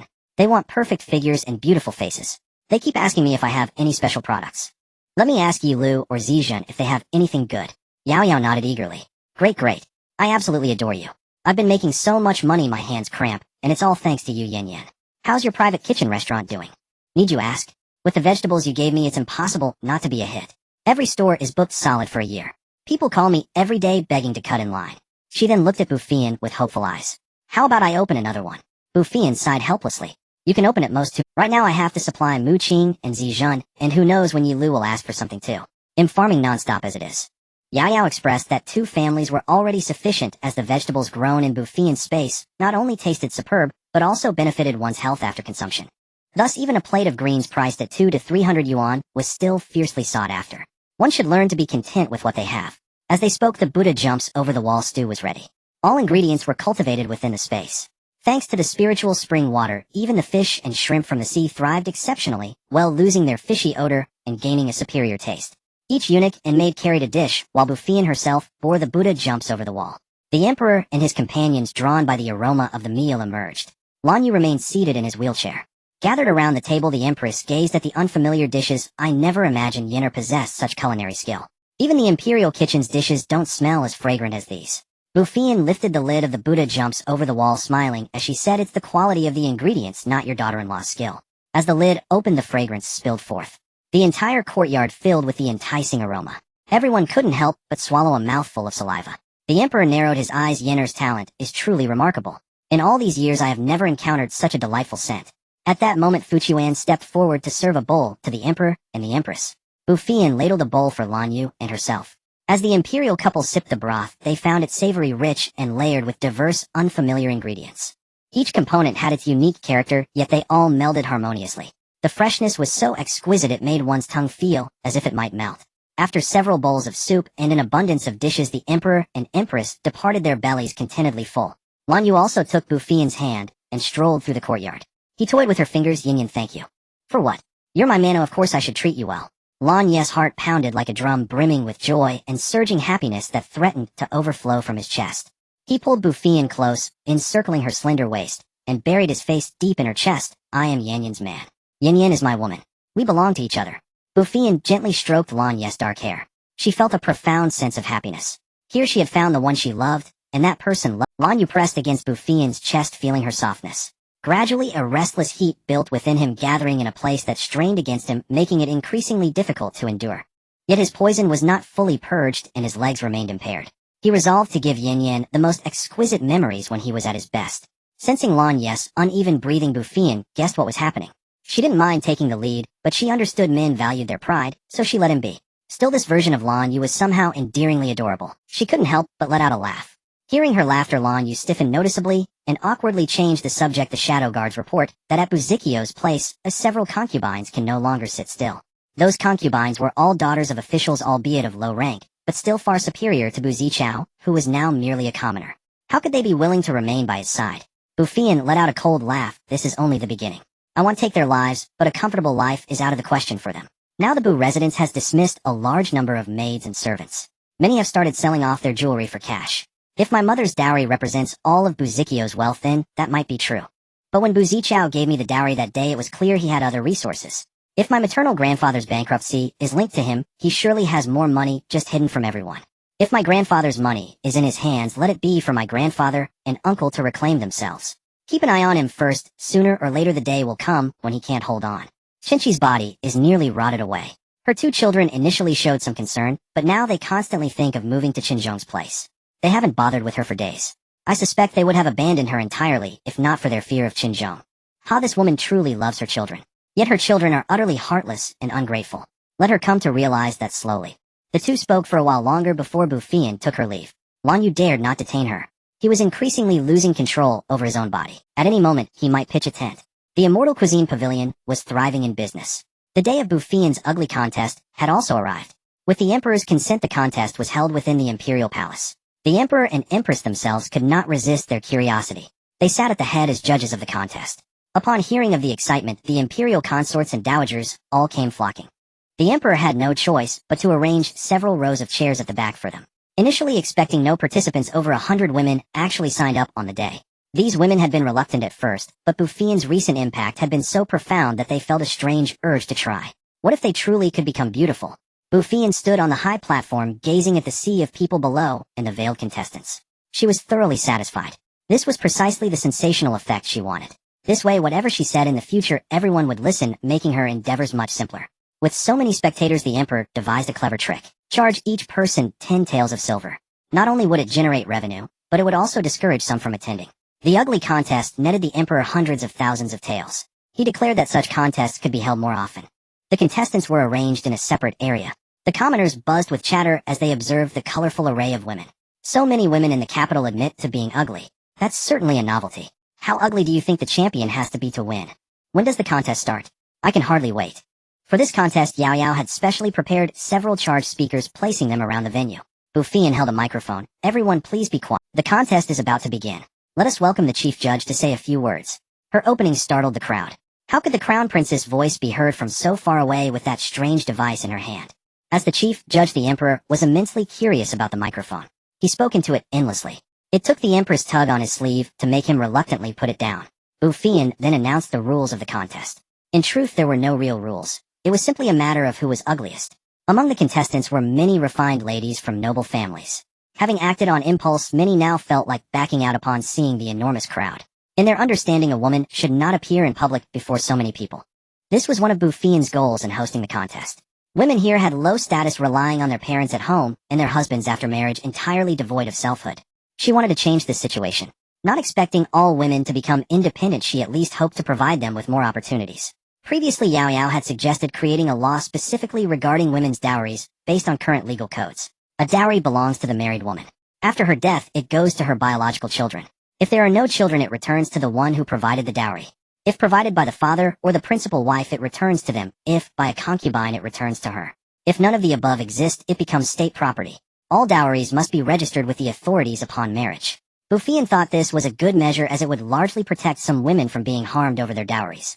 These women who dared to participate were already exceptionally brave. By stepping into this arena, they had taken the most difficult step forward. Gazing at the troubled women below, she declared, "This grand competition will be personally judged by His Majesty. The victor shall receive a beautiful countenance from me. As for those who do not prevail, His Majesty will announce your names throughout the nation, rewarding your courage. This is a once-in-a-lifetime opportunity. Your name shall be recorded in the annals of history. Do not be afraid. This is a contest for honor." The contestants were overjoyed. To be personally honored by the emperor was the greatest glory, a splendid achievement for their families. One by one, they steadied their resolve. The commoners below praised the emperor as a sage ruler. Allowing ordinary citizens into the imperial palace was a testament to his enlightenment. As for the 10 taels of silver, they deemed it an absolute bargain. To support her daughter-in-law, the Empress Dowager also rose. "To show my endorsement of this competition, I shall host a banquet tonight, to fete all." This thrilled the contestants even more. To dine with the Empress Dowager was a tremendous advantage for these women, a capital that would enhance their prospects in future betrothals. At that moment, cheerful music filled the arena, and the competition commenced. Due to the large number of participants, they were divided into groups of 10. The first group of 10 was not truly ugly, they merely had ordinary features. As they stepped forward, murmurs arose from the crowd, remarking how modest the women of today were. To call themselves ugly. The following groups were much the same. Some had freckles, others had spots or pimples. None could be considered truly hideous. Not until the sixth group came forth did a woman appear who had evidently been disfigured. Her face was crisscrossed, one scar had even slashed through her eyelid. The crowd gasped at the sight of her. What kind of person could have inflicted such cruelty upon a woman? Bu Feiyan did not pry into the cause. This competition judged only ugliness, not the reasons behind it. However, the Empress Dowager could not bear it. "Who inflicted those scars upon your face?" The woman seemed accustomed to the question. "Your Majesty, it was a matron in my household." "Why did she commit such a heinous act?" "Your Majesty, according to the matron's confession, it was because I once punished her. Harboring resentment, she secretly drugged me into unconsciousness and destroyed my face." Bu Feiyan found this hard to believe. It must be some cliched household drama. The Empress Dowager was equally skeptical, as were the grand consorts and imperial concubines. All were veterans of palace intrigue. Such petty tricks were transparent to them. With this example, other women with disfigured faces dared to step forward. Among them were several with scars, though none as severe as the first. After several rounds, the top 5 were finally determined. One had been severely burned by fire, leaving no intact flesh on her face. Another had been scalded by boiling water, her skin puckered and twisted. There was one as black as a coal ball, her features indistinguishable, said to be a lingering effect of poison from the womb. Another was covered in acne. Why was she chosen? Because her acne was so severe that pimples grew upon pimples, some areas festering into pits. Her face was covered in pus-filled sores too painful to behold. Finally, there was the disfigured woman from before, 5 in total. Standing together on the stage, each possessed a distinct form of ugliness. Facing the crowd, they all kept their heads bowed low, nervously twisting the hems of their clothes. The onlookers had mixed reactions, some sympathetic, others mocking. Bu Feiyan looked at the 5 women. Lift your heads, do not be afraid. They raised their heads, lips tightly pressed together. Bu Feiyan then addressed the crowd. This competition is not meant to humiliate these contestants. It is to tell the world that regardless of beauty or ugliness, women must cherish themselves and live well. In the face of life, appearance is insignificant. Even an ugly woman can have a day of transformation. Even an ugly woman can be treasured. Now I will make these 5 women undergo a complete rebirth. Not only the 5 on stage were stirred, but the entire imperial palace was electrified. Their purpose today was to witness how Bu Feiyan would turn the ugly into beauties. Eunuchs brought 5 chairs for the women to sit, and palace maids came to cleanse their faces. Once preparations were complete, Xingshan ascended the stage carrying a tray. On it lay the most potent herbal face mask developed by Yao Yao, aptly named the Rebirth Balm. Bu Feiyan instructed the maids to apply a thick layer onto each of the 5 women. After applying this balm, in just a quarter of an hour, one can be utterly transformed. Everyone held their breath, awaiting the result. The reactions of the 5 women after the mask application varied greatly. Some felt an unbearable itch as if countless ants were gnawing at them. Others experienced a refreshing coolness, while still others felt a fiery sting on their faces. Despite the differing sensations, all 5 controlled themselves, making not a sound. Bu Feiyan was pleasantly surprised by this. These women were tougher than she had imagined. Amidst the agonizing wait, a quarter of an hour, Xingshan ascended once more with a tray, this time bearing facial cleanser. The maids used it to wash off the masks. This foam-covered concoction drew the attention of many women. As the 5 women washed away the mask and dried their faces, lifting their heads, the entire arena fell into dead silence, gazing at the smooth, fair skin of the 5 on stage. Though not everyone was breathtakingly beautiful, the contrast with their former visages was like heaven and earth. A palace maid then brought up a bronze mirror. The 5 women, seeing their own faces, could not help but cover their faces and weep. Immediately, thunderous applause and exclamations erupted from the crowd. With her back to the judging panel, the empress could no longer remain seated. She strode to the front and was astonished by the sight of the women. The other consorts, seeing the empress leave her seat, rose and gathered before them. Even the harem ladies, who prided themselves on having seen countless rare treasures, were stunned by the scene. Each face was like a lotus blossom, with no trace of their former selves. Some could not resist reaching out to touch. The skin was smooth, delicate, firm, and supple, even better than their own youthful complexions. After all, every woman admitted into the late emperor's harem was a beauty, meticulously caring for her face. In that moment, they were all won over by Bu Feiyan.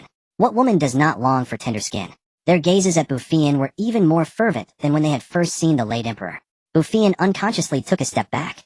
The emperor himself was restless with curiosity, but as the sovereign of the nation, his imperial dignity kept him rooted in his seat.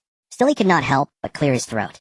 The empress, truly attuned to the emperor's heart, immediately said upon hearing the cough, "Turn around quickly and let his majesty." Maintaining an aloof posture, the emperor inwardly gloated. His empress truly understood him best. The women hurriedly turned and knelt. The emperor's expression remained impassive, but inwardly he marveled. This daughter-in-law of mine is truly a remarkable being. Bu Feiyan, seeing that everyone had observed enough, picked up the microphone and said, "I will soon open a shop specializing in women's products. At that time, this facial mask will also be available for purchase." This news stirred the women present into a frenzy, and even many men were intrigued. Bu Feiyan raised her hand and said, "Everyone please quiet down. All service staff in my shop will be women. The contestants here today have priority for employment." Then she looked at the contestants below the stage. "Is there anyone among you who wishes to come to my shop?" Not all of these people were wealthy young ladies, most were ordinary commoners. They usually only helped with household chores, and the better ones could earn a little money by embroidering. No shop had ever hired women before, not even those selling cosmetics and powders. They were all staffed by men. Soon some expressed willingness, though a few from better-off families hesitated. The 5 on stage all indicated they would work in Bu Feiyan's shop. Bu Feiyan did not agree immediately, instead telling them to go home and discuss it with their families before returning. Then she raised the microphone again. "Additionally, I will be recruiting several dozen models, both male and female. When Women's Flower opens, a notice will be posted detailing the specifics." This model concept baffled everyone, but Bu Feiyan did not intend to explain. A little mystery would attract attention. That evening, Bu Feiyan did not attend the empress banquet. At that moment, she was chatting with Xiao Yi. "Yan Yin, you can now trade through the list and various interfaces. After you have traded with several hosts, you can chat and trade with them simultaneously. The system will project a phantom, making it feel like face-to-face interaction, though no substantive contact is possible." "That's good. Let them meet each other another day." Bu Feiyan looked at the list. One entry made her lips twitch. "Xiao Yi, this woman, named Pan Jinlian, wants to buy poison to kill her husband. Is that allowed?" This system is a trading system. It does not involve moral or legal aspects. It simply compiles the thoughts of people in various interfaces for the host to choose from. If the host is interested and the other party offers a satisfactory return, the transaction can be completed. As for whether she commits a crime, that will be judged by the laws of her interface. Bu Feiyan was speechless, but she did not want to participate in such a matter of killing her own husband. She continued flipping through the list, which included sons wanting to kill their fathers and husbands wanting to kill their wives. Bu Feiyan had grown numb to it. As she flipped, a piece of information caught her attention. Lei Gong had angered Dianmu and wanted to give her a gift. Xiao Yi, do you know what this is about? It turned out that Lei Gong and Dianmu had attended the Wangmu Niang's banquet, and Lei Gong had glanced twice at the serving fairy maiden, which Dianmu noticed. Dianmu said Lei Gong thought she was old and had lost her charm, and that he had changed his heart. This was truly a case of a pillow arriving when one was drowsy. The spring plowing had already begun, and she had delayed because she needed to solve the water problem first. If she brought out the water and only irrigated her own land, as the crown princess, court officials would certainly accuse her of disregarding the common people, which would put the emperor in a difficult position.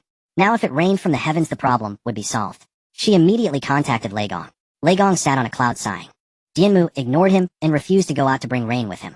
Their superiors were very dissatisfied with his recent performance. He had only looked twice with no ulterior thoughts. But no matter how he tried, he could not explain it away. Although Dianmu was no longer young, they had been together for tens of thousands of years, working and living. His heart belonged only to her. As he pondered, a voice sounded beside him. I can help you appease the lightning mother. Startled, the thunder god quickly regained his composure, as befitting a deity. Who are you? Is there a way to help me? Never mind who I am, you wouldn't know me anyway. My help comes with conditions. There's no such thing as a free lunch. The thunder god understood this principle. I don't care who you are, but can you truly help me? A small vial appeared beside the thunder god. It was pure spiritual marrow. Open it and take a look. If it pleases you, we can talk further. The thunder god opened the lid, and the surging spiritual energy was even finer than the water of the jade pool. Bu Feiyan read his expression and knew no one could resist spiritual marrow. Drink this, and I guarantee the lightning mother will be satisfied. So what do you think? My conditions are simple. Help me bring 50 rains this year. Bringing rain was a trivial task for the thunder god, part of his duties, and it would boost his performance. However he looked at it, he was gaining the advantage. Thus he agreed cheerfully. Once the deal was struck, a faint seal formed around the two of them. Now neither could back out. Once the transaction was complete, the seal would vanish on its own. Very well. Await my command. Tomorrow I'll tell you where to send the rain. Bu Feiyan had no intention of being an unsung hero. With her shop, the grand competition, and future plans for farming and selling produce, many court officials would surely resent her. Men were like that. They couldn't stand women more capable than themselves. Moreover, she intended to pry some of the estates from those noble families, and this would undoubtedly tread on many people's interests.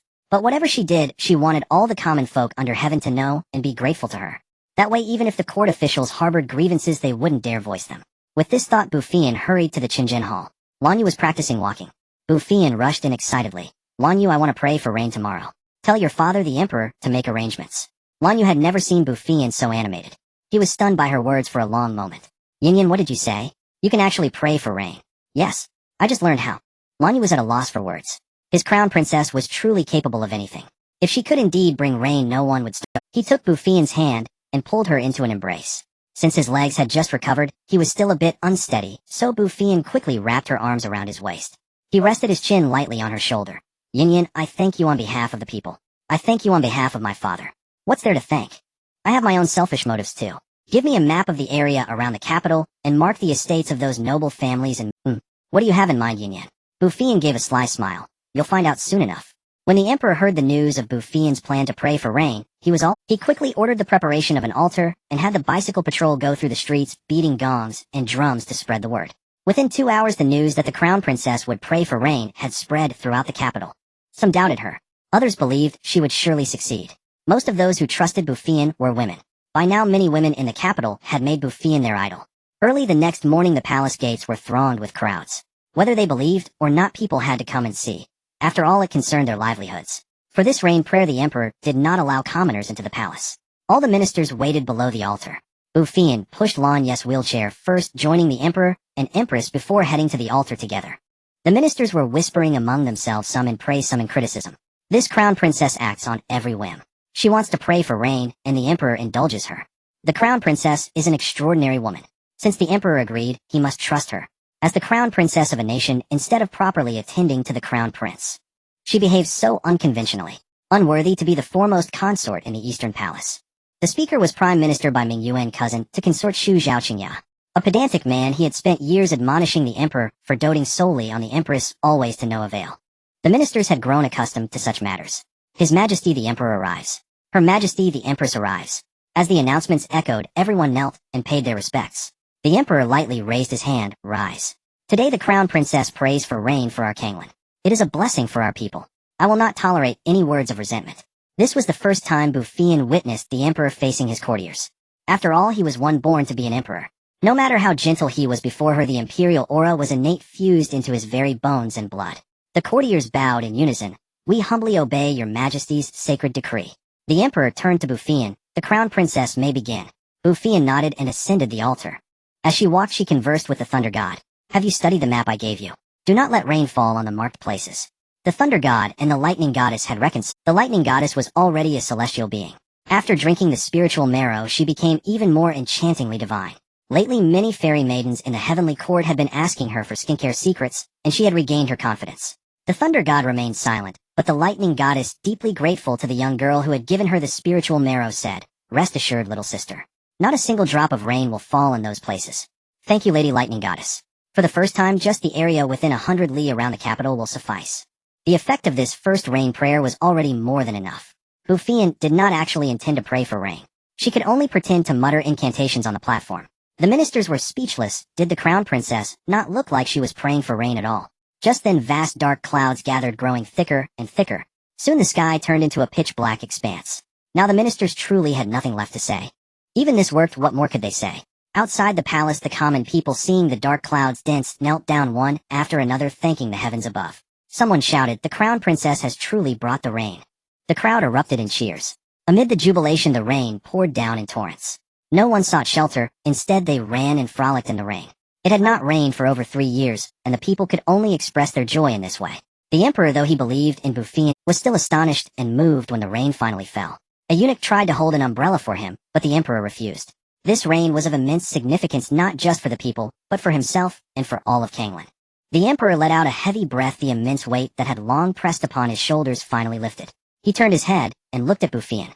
Though his son had always said Bu Feiyan would help the people of Canglan, and he had been moved when she first produced the seeds, none of it compared to the shock of this. Bu Feiyan stood in the rain like a celestial maiden from the 9 heavens, effortlessly resolving a great calamity that plagued tens of thousands. No matter what the court officials thought at this moment, Bu Feiyan had genuinely summoned the rain. After half an hour, the heavy rain turned into a light drizzle, pattering down for an entire day and night. It brought new life to the long-parched earth, and hope to the starving refugees. At dawn, the air was filled with the fragrance of soil, welcoming the first threads of morning light. In the imperial city, the only topic of conversation was the rain brought by the Crown Princess for the people. Spring plowing was imminent, and this rain could not have come at a better time. Amid the fervent jubilation, however, the estates of the great families and high officials were shrouded in gloom. The reason was simple: not a single drop of the rain summoned by the Crown Princess had fallen on their manors. Servants and maids, seeing their masters' scowling faces, dared not even breathe loudly. Someone suggested going to the palace to question the emperor. But rainfall was the domain of heaven, how could the emperor control it? They could only hope that the next time the Crown Princess prayed for rain, some would fall on their lands. Lan Yu had also heard about the lack of rain on those estates, and intuitively suspected that Bu Feiyan was behind it. Yen, did you deliberately withhold rain from those estates? Bu Feiyan ate the vegetables in her bowl, and nodded without the slightest hesitation. Why should I make it rain for them? They're not my estates. Yen, do you have some plan in mind? Bu Feiyan knew she couldn't hide anything from Lan Yu. Nothing much.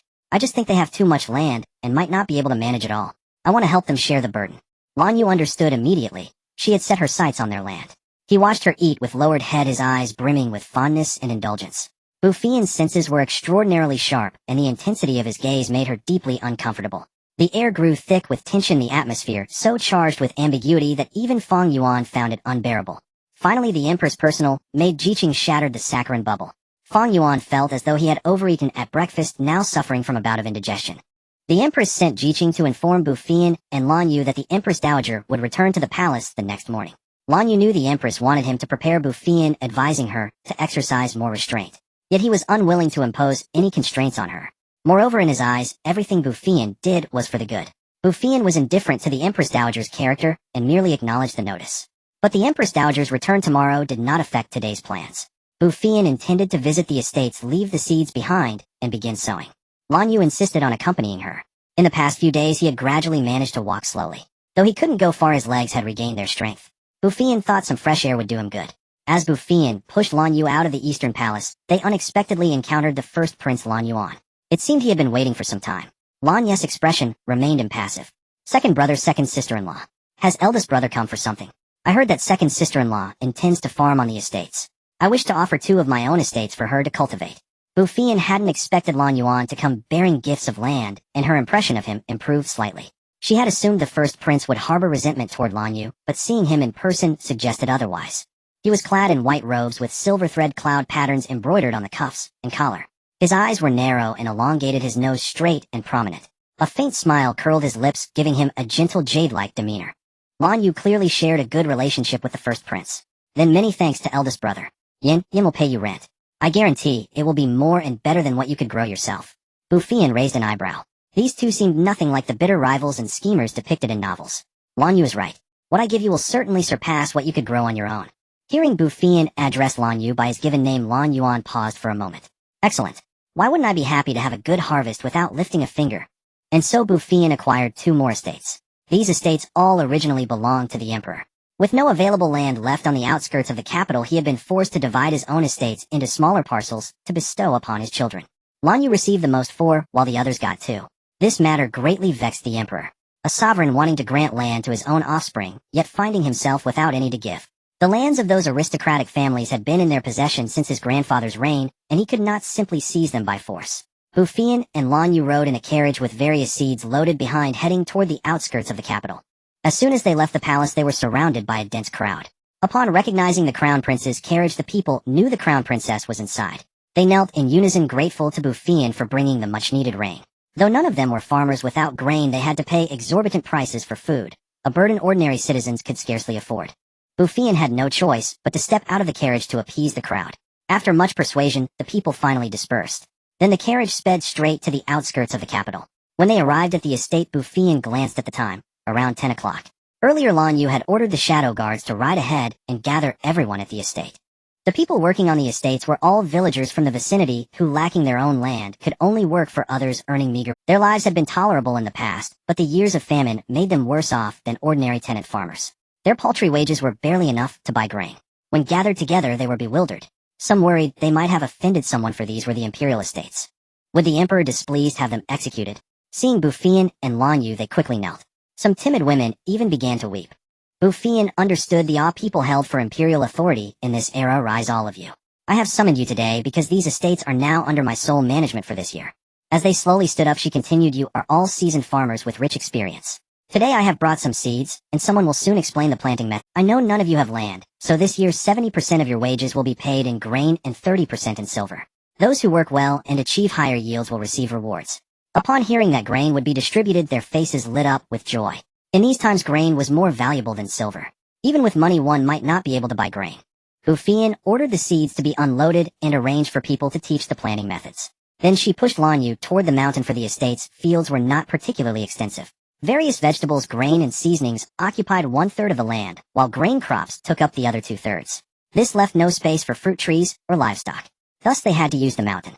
The mountain soil was barren, but with spiritual spring water that was not an issue. However, it seemed the first season of rice could not be planted. People could not even get enough drinking water, let alone use so much for farming. She was now the crown princess and had to adapt to local customs. She could not solve everything with force, as that would only trouble the emperor and Lan Yu. It was easy to make people fear you, but difficult to earn their genuine reverence. Once she resolved the water issue, she could plant later. Due to the drought, many trees on the mountain had withered, though some sturdy ones still thrived. Bu Feiyan cast a few extra glances at them. These trees had deep roots and survived well. Could there be an underground river in this mountain? She would need to find a way to survey it. Not only did the grain problem need solving, but the water issue was even more pressing. After deciding to plant fruit trees and build a livestock farm on the mountain, Bu Feiyan ordered all trees to be uprooted, leaving only those that grew exceptionally well. She also had shelters for poultry and livestock constructed on the mountain. Since a thorough rain had fallen recently, now was the best time for sowing. Too much water would easily rot the seeds. The seeds were all preserved from her space, so Bu Feiyan had no concerns about them. Instead, she worried about tomorrow's banquet. A shadow guard had just reported that the emperor, delighted by the rain and the successful planting of sweet potatoes, had unexpectedly decided to hold a banquet to be attended by all officials of the 5th rank and above, along with their families. Tomorrow the Empress Dowager would return to the palace. As her grandson's wife, Bu Feiyan had to prepare a gift. But she had never given a present to a grandmother figure before, as she would have to ask Xiao Yi tonight. And then there was the water problem. It seemed she could gather them all together in the evening to discuss it, and also let them get to know each other. All necessary instructions had been given. Farming was second nature to these people. She only needed to wait for the livestock farm to be built, then bring in some poultry and livestock. For these vegetables, Bu Feiyan planned to water them with spiritual spring water 2 or 3 times to ensure good flavor. There was no need to infuse them with spiritual energy. Although it was merely a matter of explanation, by the time these tasks were completed, it was already mealtime. There was no food at the estate. The servants had their families bring meals to them. However, the people brought by Bu Feiyan and Lan Yu had nothing to eat. Bu Feiyan took out a pile of bread and jerky from the carriage and distributed a bottle of mineral water. The guards looked at the water and couldn't bear to drink it. Now everyone had a fixed water ration, only 2 cups per person per day, just enough to avoid dying of thirst. This bottle seemed to hold more than 2 cups, and they all wanted to take it back for their families. The servants also stared fixedly at the water. Bu Feiyan pretended to go to the carriage and brought out several boxes of small bottles of mineral water. But she didn't give them away for free. 1 bottle of water was worth 2 days' wages. Those willing to sign could take the water. Everyone rushed to sign. Returning to the Eastern Palace was around 3 o'clock in the afternoon. Bu Feiyan then went to the snack house and the Immortal Cuisine Pavilion, leaving 2 tokens for entering the palace. If supplies were low, they could directly use the tokens to enter the palace. The women's flower shop had finished renovation, but due to the matters of farming and water, it had yet to open. Many people were inquiring about the models. Previously she hadn't noticed, but now looking at the people on the streets, many had visibly dirty clothes, likely unwashed for a long time. Some people also had dirty faces, presumably unwashed as well. Looking around, the entire capital seemed unclean. Returning to the Eastern Palace, Bu Feiyan used her wood element ability to nurture Lan Yu again. To her surprise, this time the effect was even better than the previous attempts. Lan Yu was able to walk like a normal person. Xiao Yi, what's going on? Because of Yanyan's seeds and the rain, there has been faith power. When it reflected back onto you, your wood element ability became more than just growth and healing. Your wood element ability now possesses the power of life force. The plants you nurture also carry vitality. To be honest, Bu Feiyan hadn't done these things for the people's sake. But she hadn't expected such a good outcome. Perhaps she could do more in the future. Lan Yu, I've been thinking about a law regarding dowries these days. Listen and tell me if it's feasible. Unexpectedly, after hearing it, Lan Yu thought it was excellent, and that it could fundamentally eliminate the risk of harming married daughters for the sake of dowries. After all the effort, the money would eventually go to the state, so no one would do such a thankless task. A few days later, the emperor issued a decree protecting the dowries of married women. It was dispatched to all local governments and implemented nationwide. The emperor specifically noted that this law was proposed by the crown princess. Instantly, women across the country regarded Bu Feiyan as a bodhisattva wishing to enshrine her. Bu Feiyan and Lan Yu lingered over their meal for a while before returning to hold their first meeting. The others had long been impatient. As soon as Bu Feiyan summoned them, they appeared without delay. To be honest, seeing their former selves standing before them, the group felt a little awkward. But they quickly adapted since they were all about to start a new life. The 5 of them soon became familiar. What should I give the Empress Dowager when she returns to the palace tomorrow? And Lan Yu's younger sister, who seems quite young. Yi Lu said her items were unsuitable for ordinary people. Mu Qing had nothing worthwhile to offer. In the end, they could only pin their hopes on Yao Yao and Zizhan. Technology in the interstellar era was extremely advanced, and many things emphasized practicality. In other words, flashy items had fallen out of use. Aesthetics were also completely different. In the end, they had to rely on Yao Yao. Yao Yao said that as a woman, rouge and powder were indispensable, so cosmetics were a must. As for jewelry, although modern designs were beautiful, the materials were too poor. Gems were all synthetic or just plastic beads, so jewelry was ruled out. Suddenly, Yao Yao's eyes lit up. I know. Besides cosmetics, there's one more thing that I guarantee they'll all love. They'll go prepare it now and give you a surprise tomorrow morning. Without waiting for them to react, she logged off directly. Bu Feiyan was already used to Yao Yao's impulsive nature. Yi Lu clicked her tongue. TSK tisk, even more lively than I used to be. Bu Feiyan then brought up the matter of water. But none of them could solve the water problem for an entire country. They'll give you a few water element spiritual orbs. If you crush them, you'll get at least a pool of water. Regarding water, Mu Qing said that in the apocalypse, water was obtained through water element abilities. In fact, it was still relatively scarce.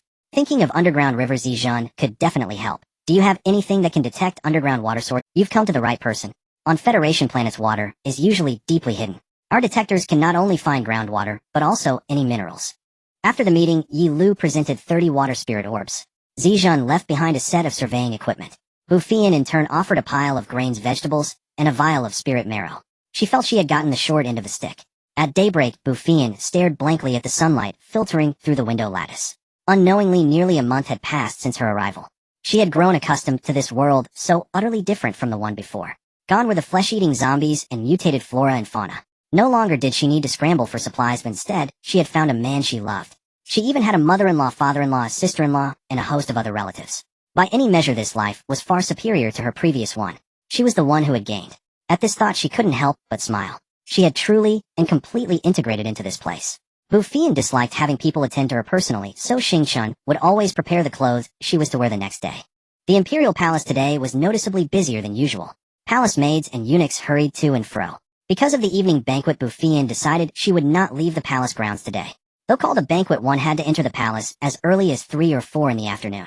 The group would nibble on snacks and chat, while discreetly scouting for suitable partners for their children. It was in a way a disguised matchmaking event. In truth, these people could turn any gathering into a matchmaking affair. For these women confined to the inner quarters, their pastimes were limited to domestic strife and sizing up potential daughters-in-law or sons-in-law. Bu Feiyan had chosen this courtyard precisely because it was remote. Adjacent to it lay a peach grove said to have been planted by a favored consort of the late emperor who adored peach blossoms. Before the peach trees could bloom, she had met a tragic end in the cold palace. Though the courtyard was distant, it was spacious. Bu Feiyan pondered the idea of planting some vegetables within it. She would convert the peach grove into an orchard. She planned to have the eunuchs and maids of the eastern palace tend to the vegetables and fruit trees, allowing them to also partake of the harvest. After taking a leisurely stroll, she finally arrived at the Qingda Hall for breakfast. Before she even reached the entrance, she saw Lan Yu standing at the main gate waiting for her from afar. Perhaps it was an illusion, but he seemed to have grown a bit taller. Today Lan Yu was clad in a dark black robe, his hair tied up high. His face no longer bore a pallid complexion, but was instead a healthy fair white. His seductive thin lips curled up slightly. As he watched her approach, starlight seemed to gather in his eyes. He strode a few steps to stand before Bu Feiyan. "Yin, did you sleep well last night?" Lan Yu had been too excited to sleep until midnight, and had risen early to pace in circles around the courtyard. Feng Yuan laughed as he wiped away tears. He had served the prince since his childhood. He had once been a man of radiant grace, only to fall victim to a potent poison, his legs crippled, confined to a wheelchair. Seeing the crown prince so vigorous and spirited now, how could he not be moved? Bu Feiyan looked at Lan Yu, their eyes meeting. It had been less than a month since their first meeting to their falling in love, yet he had already claimed the most important place in her heart. They held hands as they walked towards the side hall. During the meal, Lan Yu spoke to Bu Feiyan about the Grand Empress Dowager. "Fear not, Yin. I will not allow the Grand Empress Dowager to trouble you." Bu Feiyan understood. The Grand Empress Dowager had once been the Empress, the paragon of maternal grace for the realm. It was only natural she would dislike a crown princess who lacked even basic etiquette. Since she was Lan Yu's own grandmother, Bu Feiyan would not hold it against her. "Rest assured, I will do my best to make the Grand Empress Dowager like me. Perhaps you all are mistaken, as she might even come to adore me." Gently caressing Bu Feiyan's delicate cheek, Lan Yu remained silent. Changing the heart of an elderly woman who had adhered to propriety her entire life would not be easy. His own mother had tried for so many years, all to no avail. Lan Yu did not wish for Bu Feiyan to suffer any grievance before the Empress Dowager, yet he dared not defy her either, leaving him deeply troubled. Bu Feiyan noticed his furrowed brow and heavy heart, so she could not resist cupping his face and planting a gentle kiss on his lips. Feng Yuan hastily retreated outside the hall. Lan Yu had been simmering with pent-up frustration these past few days, and Bu Feiyan's kiss struck like thunder, igniting a wildfire. He swept Bu Feiyan up and seated her astride his lap, one arm encircling her waist while the other cradled the back of her head. Lan Yu's kiss was fiercer than ever before, plunging deep and grinding relentlessly. Bu Feiyan felt as though Lan Yu had drained all the air from her mouth with his tongue, leaving her dizzy, and her body involuntarily going limp. Just as Bu Feiyan was about to suffocate, Lan Yu released her and buried his face in the crook of her neck, breathing in her faint, delicate fragrance. The sensation between her legs made Bu Feiyan both amused and exasperated. She was already prepared. She wondered why Lan Yu was enduring such torment so strenuously. In Lan Yu's heart, their first time should be like a grand wedding, full of ceremony. It was a moment of great importance, one to be remembered with sweetness in the years to come. It should not be so hasty. Earlier his poison had not been neutralized, and he could barely walk. Now he could move normally, and the venom was nearly completely purged. Soon he would no longer need to hold back. In the end, Lan Yu steeled himself and drove Bu Feiyan out of Qingda Hall. Yao Yao's gifts had already arrived. Among them were lipsticks, eyeshadows, various foundations, cushion compacts, eyebrow pencils, and blushes, all exquisitely packaged. There were also over a dozen flat boxes, each as tall as a person. This must be the surprise Yao Yao had mentioned. After a thorough bath, a change of clothes, hair, combing, and makeup application, it was finally time to attend the palace banquet. Bu Feiyan used a modern cushion foundation. She applied a natural, barely there makeup look, focusing only on enhancing her eyes. With eyeliner and mascara, her whole appearance became more vibrant and lively. She had not wanted to wear makeup at first, but since today was the perfect opportunity to promote cosmetics, she had to be her own spokesperson. As expected, Bu Feiyan's makeup stood out among the sea of powdered white faces. Her skin was light and fair, her eyes large and expressive, her lashes fluttering. Her lips were moist like ripe red berries, tempting one to take a bite. The young ladies of noble families crowded around Bu Feiyan, peppering her with questions. Only two remained still: Bu Xiao, and Bai Jingting, the youngest daughter of Prime Minister Bai. Bu Xiao had come with General Chen Zhong. She had successfully moved into the general's mansion along with Bu Jingcheng and Chen Shi. Since Chen Shi was nearing her end, Chen Zhong wished to care for his daughter in her final days. It was not that he was unwilling to save Chen Shi. He had consulted several renowned physicians, all of whom declared it hopeless. No amount of medicine could help. Chen Shi was visibly rotting away. Bai Jingting had seen Lan Yu once, and had been smitten ever since.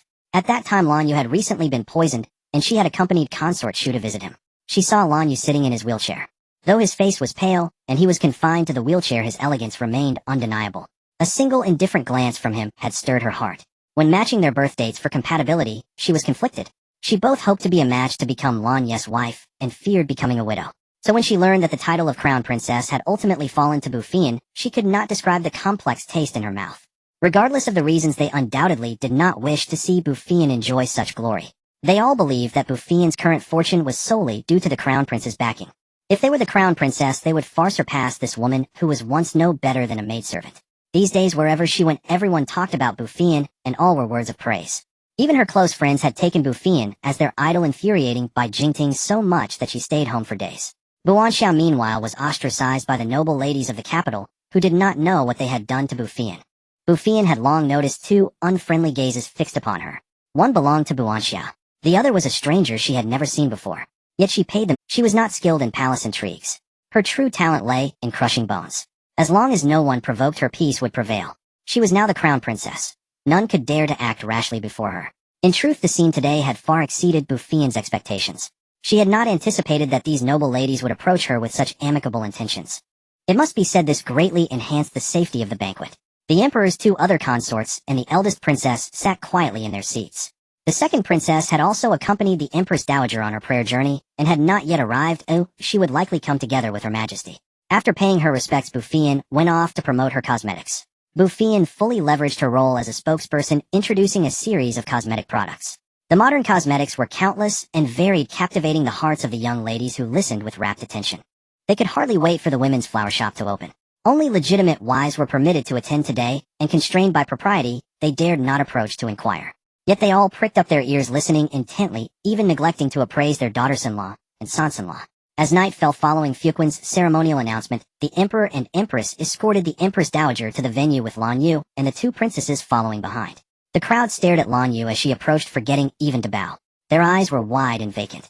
The Emperor, Empress, and Empress Dowager were so delighted by Lan Yu's current appearance that they overlooked the reactions of those below. Fu Qiuan, observing the gaping mouths that could hold an egg, called out the announcement once more. This time the crowd finally reacted, kneeling in unison to pay their respects. When the Emperor and Empress went to receive the Empress Dowager, Lan Yu had already arrived. As they watched her approach, their reactions mirrored those of the others. Although the Emperor and Empress knew Bu Feiyan could cure Lan Yu, they had not expected it to happen so swiftly.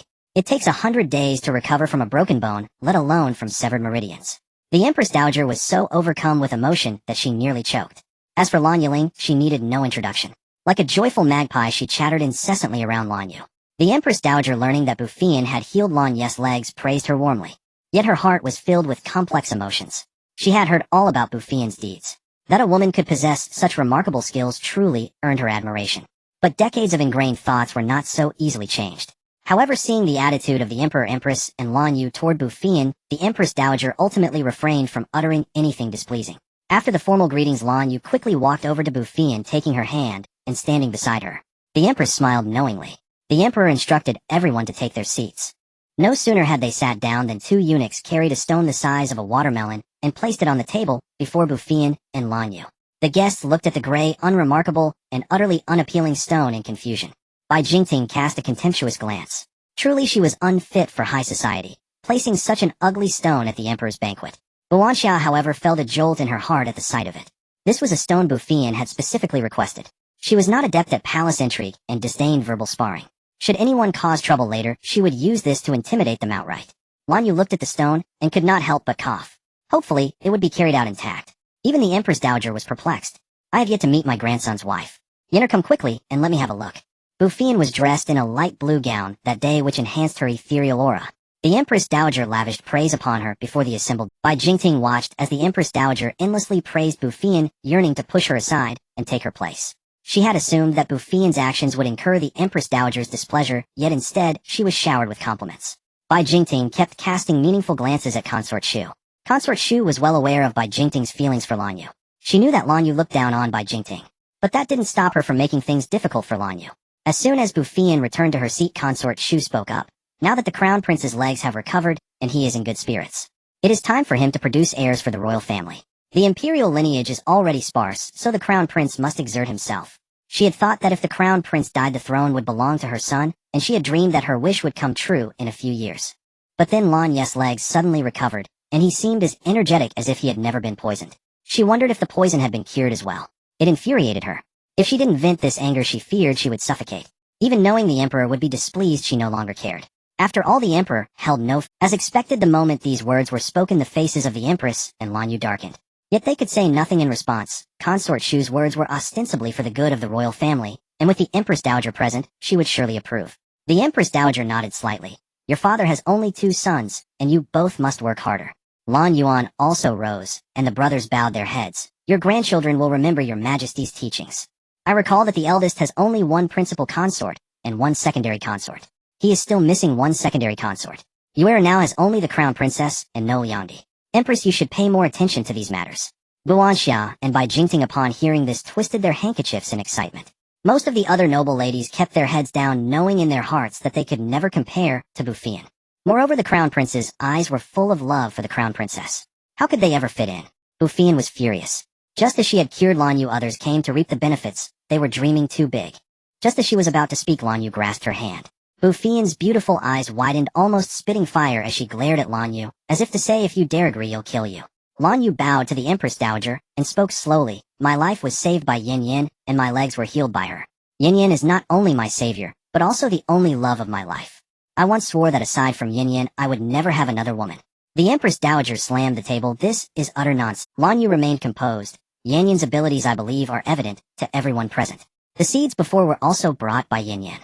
It was because Yin Yin greatly helped a merchant from overseas that he sold the seeds to Canglan. Yin Yin's skills could even be described as celestial. I admit I am far inferior, and I believe everyone in the world would feel the same. Therefore it is I who am unworthy of Yin Yin. Without me, Yin Yin could live more freely. But without Yin Yin I cannot survive.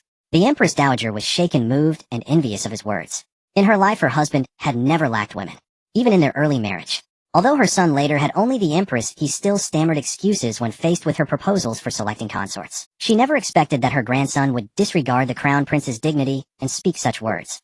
Since he had gone this far, what point was there in insisting? Would she want her grandson to resent her? Moreover, she wanted to see if such unwavering love truly existed. The ministers dared not speak either. Would they force the Crown Prince to die? The Emperor and Empress were filled with relief. Bu Feiyan gazed deeply at Lan Yu. He had been using I throughout, showing that he was merely expressing his love as a man. How could she not understand that expression? Bu Feiyan couldn't remember the last time she had cried, but now tears streamed uncontrollably down her face. Lan Yu gently wiped away Bu Feiyan's tears. Don't cry. I didn't say these words to see tears. I only want to see you smile. The Empress Dowager sighed. Enough. Since you two are so deeply in love, I won't play the villain who parts lovebirds. I also wish for your everlasting happiness. Then she turned to look at Lan Yu. As for you, my eldest, I won't interfere anymore. If you wish to take a consort, let the Empress and your mother arrange it. If not, no one will force you. As the Empress Dowager's words fell, Bai Jingting began to sob quietly. She had lost all hope. The Empress Dowager gestured for them to return to their seat. Buanxia looked at Bu Feiyan, covering her lips with a smile as she said, I wonder how my sister managed to win the Crown Prince's unwavering devotion. Do teach us, sisters. We too wish to find such a blessed match like you. Bu Feiyan appeared nonchalant. There's nothing special about it. And it's not that I'm unwilling to tell, but I fear you wouldn't be able to learn. With that she placed her hand on a stone. With a gentle squeeze, the upper part of the stone was crushed directly. She spoke slowly. Buanxia's face turned pale, and she dared not utter another word. The crowd suddenly understood. The stone was a warning to others. The Crown Princess was indeed shrewd to foresee someone would provoke her. The stone shattered, and the banquet's atmosphere grew tense. Bu Feiyan felt somewhat responsible for the shift in mood. Your Imperial Majesty, this granddaughter-in-law has prepared a few small gifts for your return to the palace. The stone shattered, and the banquet's atmosphere grew tense. Bu Feiyan felt somewhat responsible for the shift in mood. Your Imperial Majesty, this granddaughter-in-law has prepared a few small gifts for your return to the palace. Let me see them quickly. The Empress Dowager said this merely to lighten the mood. As the nation's matriarch, what rare treasures had she not seen? Then Xingqian and Xingyue led several palace maids forward. Behind them eunuchs carried 2 flat wooden chests. The young ladies grew animated. They found the crown princess' belongings utterly fascinating. They wondered what fine gift she would present to the Empress Dowager. Your Imperial Majesty, this small bottle contains the skin-transforming ointment. A single application renders skin as smooth as congealed fat. These are daily skincare products. These are specially made for bathing and hair. These are some cosmetics much like what I use on my face. Upon hearing this, the noble ladies nearly leaped from their chairs. With such a dazzling array of items, they yearned to see and try them. The Empress Dowager had just returned to the capital and had only heard of the rain-praying event, not the ugly contest, so she knew nothing of the skin-transforming ointment. It was the Empress who quietly explained by her ear. After hearing it, the Empress Dowager beamed with joy. This granddaughter-in-law was truly a marvel. Those scar-covered cheeks had been healed in just a quarter of an hour. She felt a surge of pride. The Empress, looking at the vast array of items, felt a pang of jealousy. Yenna had not gifted anything to her. Bu Feiyan, noticing the Empress' plaintive gaze, touched her nose. She had indeed been too busy these past days to consider this. Luckily, Xiao had prepared a surprise for the Empress as well. In these 2 chests are small surprises for your Imperial Majesty and the Empress Mother. The Empress felt much better. Open them quickly, let us have a look. The noble ladies also fixed their eyes on the 2 chests. The chests were securely packed, and the eunuchs struggled to open them. Inside, another layer of gold velvet was wrapped around. They had to stand the items upright to remove the gold velvet. The velvet itself was already captivating, shimmering faintly under the hall's lights. As the velvet fell away, both the Empress and the Empress Dowager covered their mouths. Xiao had prepared a full-length dressing mirror taller than a person. As the gold velvet was pulled off, it perfectly reflected the images of the Empress Dowager and the Empress. Neither had ever seen themselves so clearly. They were startled by the sight. The eunuch then opened the other chest, turning the mirror toward the crowd. Like the Empress and the Empress Dowager, the people below were also taken aback. The Empress quickly regained her composure. Bring it closer, let me have a look. The eunuch immediately carried it before the Empress. The mirror had a stand at its back. It could be placed directly on the ground. Standing before the mirror, the Empress cast a coquettish glance at the Emperor. I said not to wear this, but you insisted it looked nice. It doesn't match my makeup today at all. Lan Yu hurried over, as well squeezing in beside her mother. Oh mother. My complexion is so much worse than second sister-in-law's. I must ask her for some of that rebirth ointment. The remaining 2 princesses remained seated unmoved. The eldest princess was naturally quiet and composed. Besides, her daughter had been unwell for the past 2 days, so she had no mind for such matters. The second princess and Lan Yu usually found each other disagreeable, and their mothers were also at odds. She longed to join in. Yet unwilling to swallow her pride, she could only feign indifference. As for the 2 consorts, everyone had grown accustomed to treating them as outsiders, mere transparent figures. The Emperor noticed the young ladies below stealing glances at the mirror, yet bound by decorum, they had to sit upright on their chairs. Everyone may approach the mirror one by one to take a look. Do not touch it with your hands. Having said that, he joined the Empress in admiring themselves. Once the Emperor gave the word, the atmosphere instantly became lively. They quickly formed a line and took turns gazing into the mirror. Besides the unmarried maidens, some newlywed women also joined. Finally, even a few noble ladies came forward for a look. After looking into the mirror, these young women clustered together, whispering among themselves. I just realized I have a few small spots on my face. The dress I'm wearing today seems to make my skin look a bit dark, doesn't it? Me too, this color makes me look so old-fashioned. Below, a buzz of chatter arose. The Emperor and Empress struck various poses before the mirror. If I stand like this and make this expression, I seem more dignified. Lan Yu was pushed aside by the Emperor, fuming in silence. The Empress, however, had a different focus, so this is how we look standing together. We make quite a match. Below, the scene was lively with the Emperor and Empress deeply in love. The Dowager Empress sat there, her years of upbringing preventing her from moving. She could only clear her throat lightly. The Emperor immediately caught her hint. Why not bring it to the Dowager Empress so she can admire it properly? The Dowager Empress was satisfied with her son's performance today. She sat there with composure, staring at her own reflection. Empress, do you see 2 wrinkles at the corners of my eyes? The Empress quickly leaned in, and the 2 began to speak in hushed tones. The Emperor was deeply gratified. Never before had this mother-in-law and daughter-in-law gotten along so harmoniously. He also moved closer to flatter the Dowager Empress. Bu Feiyan, watching the scene of the Emperor Empress and Dowager Empress, suddenly thought of capturing this moment. Earlier, Xiao had given Bu Feiyan a wealth of items. A phone, a camera, and a photo printer, never imagining they would come in handy today. Moreover, she seemed to have discovered another way to make money. While everyone's attention was on the mirror, she quietly placed the phone, camera, and printer on the table. For Bu Feiyan's convenience, these devices had been fully charged in advance. Picking up the phone, Father, may I take a group photo of you, Mother, and the Dowager Empress? On such a wonderful day, it would be a shame not to preserve the memory. The Empress grew intrigued. What is a group photo? How is it taken? Lan Yu eagerly raised her hand. I want one too, I want one too. Those below stopped looking at the mirror, their eyes fixed on Bu Feiyan. Without directly explaining, Bu Feiyan asked the trio to pose. She took a photo with her phone, then showed it to them. Oh my, this thing is truly fascinating. The person inside looks exactly like me. Bu Feiyan then took individual photos of the three and a group shot of the emperor and empress connecting the printer to print them out. Even the most decorum-abiding dowager empress lost her composure. I didn't strike the right pose. My expression isn't good either. Empress, come take a look. Don't I look too stiff? The empress, admiring her own beautiful photo, hurried over at the dowager empress words. Glancing at the picture, you seem a bit too solemn, a little more smile would be. The dowager empress' face stiffened. She had actually hoped for a compliment, but the empress was so lacking in tact. Bu Feiyan quickly smoothed things over. Let's take a few more shots or we're bound to find one you like. The dowager empress finally broke into a satisfied smile.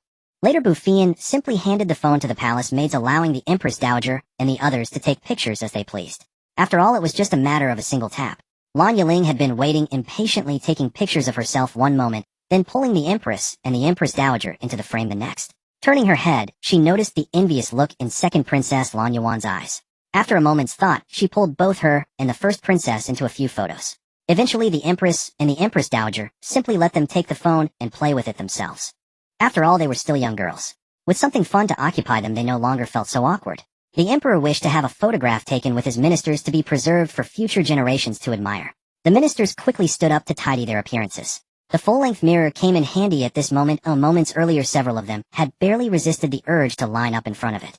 Now they could stand before the mirror with justified confidence. With so many people, a phone would certainly not suffice. Fortunately, the camera also had autofocus. Thus, the first group photo of the emperor and his ministers of the Canglan Dynasty was born. Bu Feiyan generously printed a copy for each minister. The ministers sat back down with their photos, gathering with their wives and children to admire them immersed in harmony. Bu Feiyan and Lan Yu also took a few selfies. They also took several photos with the empress dowager and the imperial consorts. Virtuous consort sat quietly in her seat, gazing at her daughter with a gentle smile. Her daughter was usually too bound by rules and etiquette, making her seem lifeless. At this moment, she finally exuded some of the vitality of youth. But noble consort's eyes were red as she watched the emperor and empress. At that moment, the emperor sat on a chair, while the empress stood beside him, intimately leaning on his shoulder, both wearing expressions of pure happiness.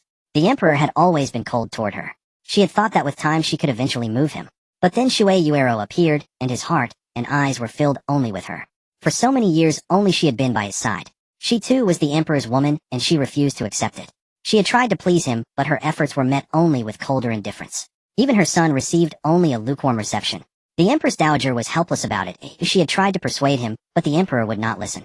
She could not very well tie him up and force him to be close to them. Finally, the empress dowager took a photo with virtuous consort and noble consort as a gesture of comfort. The banquet had no singing or dancing to entertain the guests, and hardly anyone drank. Yet it was the most unforgettable one.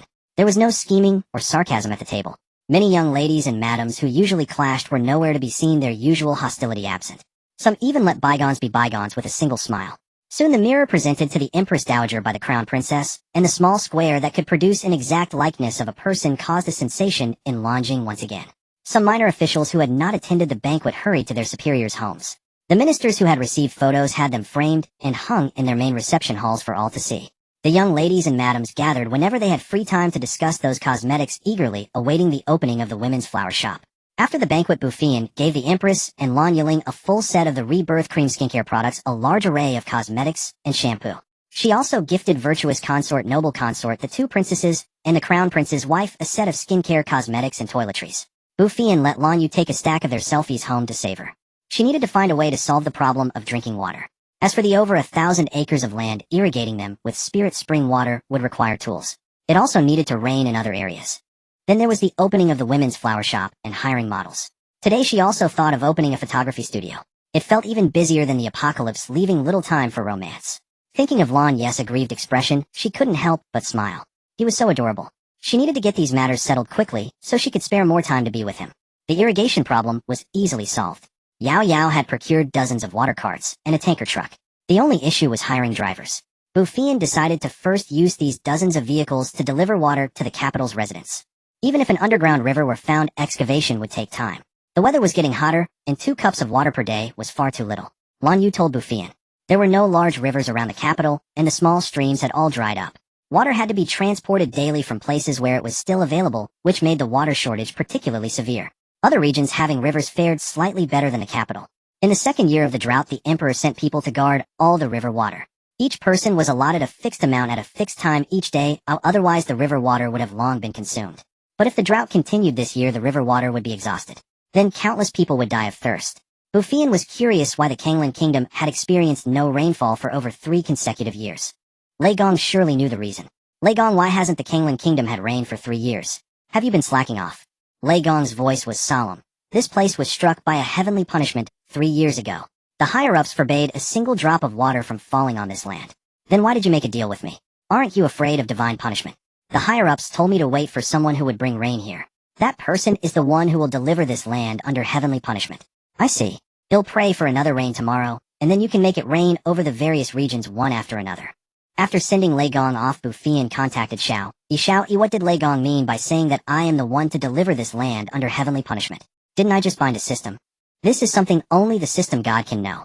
Asking was pointless. Better not to ask. Since she was already here, what else could she do?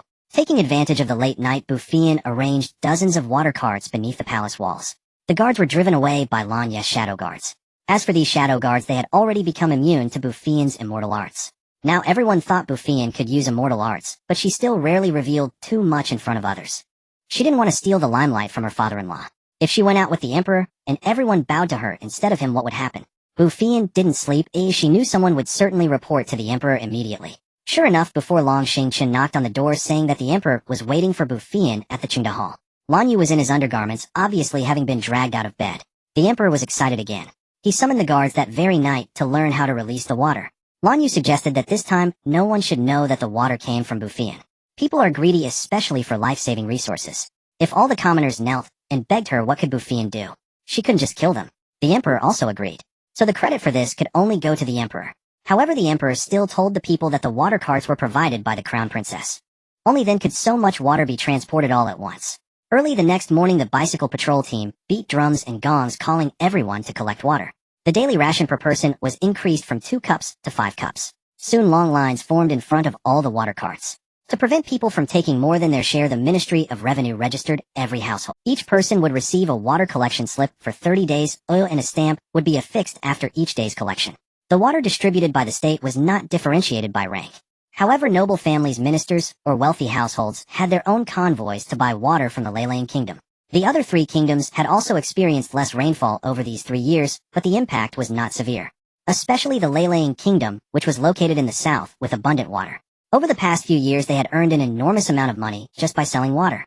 Bu Feiyan had the emperor issue another proclamation announcing a second rain prayer for the following day. She then took the detector and Lan Yu and headed to the estate.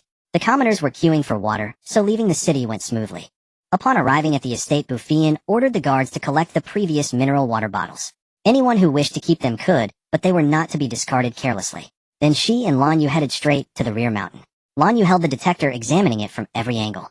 The detector from the interstellar era had achieved minimalist perfection. It was merely a long needle with a small display screen. Though simple in appearance, its functions were immensely powerful. By inserting the needle into the ground, it could reveal what substances were present, their direction, depth underground, and even estimate the volume. Bu Feiyan thrust the long needle into the earth, and indeed groundwater lay beneath the mountain. It was not an underground river, but likely a lake. The water storage capacity was not exceptionally vast. It could probably supply the capital's populace for half a year. Additionally, there was an asphalt deposit 20 li ahead. The asphalt came in both solid chunks and sticky amorphous forms. Asphalt is carcinogenic, so it could not be mined carelessly without proper preparations. Bu Feiyan was delighted by the discovery of both groundwater and asphalt. She decided to enjoy a little private time with Lan Yu. She brought out a simple oven and charcoal, intending to have a barbecue in the wilderness. She also set up 2 chairs and a small table. She laid out a plate of fruit and a pot of tea. Just as she was fiddling with the oven, she suddenly sensed dozens of auras approaching rapidly from a distance. She let out a cold laugh. Can't I even have a quiet romance? Lan Yu smiled silently. When the assassins arrived, they saw 2 people, one sipping tea, the other eating an unfamiliar fruit. Bu Feiyan gnawed on a dragon fruit. You're here. Tell me who sent you. Is the target me or the crown prince? The leading assassin snorted disdainfully. A dead woman talks too much. She tossed aside the dragon fruit and wiped her hands with a cloth. Then you have no reason to live either. As her words fell, the assassin leader felt only a flash of silver light before his throat was seized and his jaw was swiftly and cleanly dislocated. Looking around, he saw that all his men lay stiff on the ground, without a single wound on their bodies except for a red dot on each. The assassin leader's pupils contracted to pinpricks. Before coming, he had been told that Bu Feiyan possessed immense strength and was skilled with needles.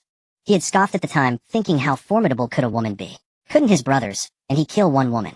But this was no human. In less than a breath, she had killed dozens. From such a distance, she had seized his neck before he could react. Lan Yu was deeply frustrated. He was one step away from fully detoxifying. He had hoped to show off in front of his wife this time, but Bu Feiyan was too fast. It was over in a flash.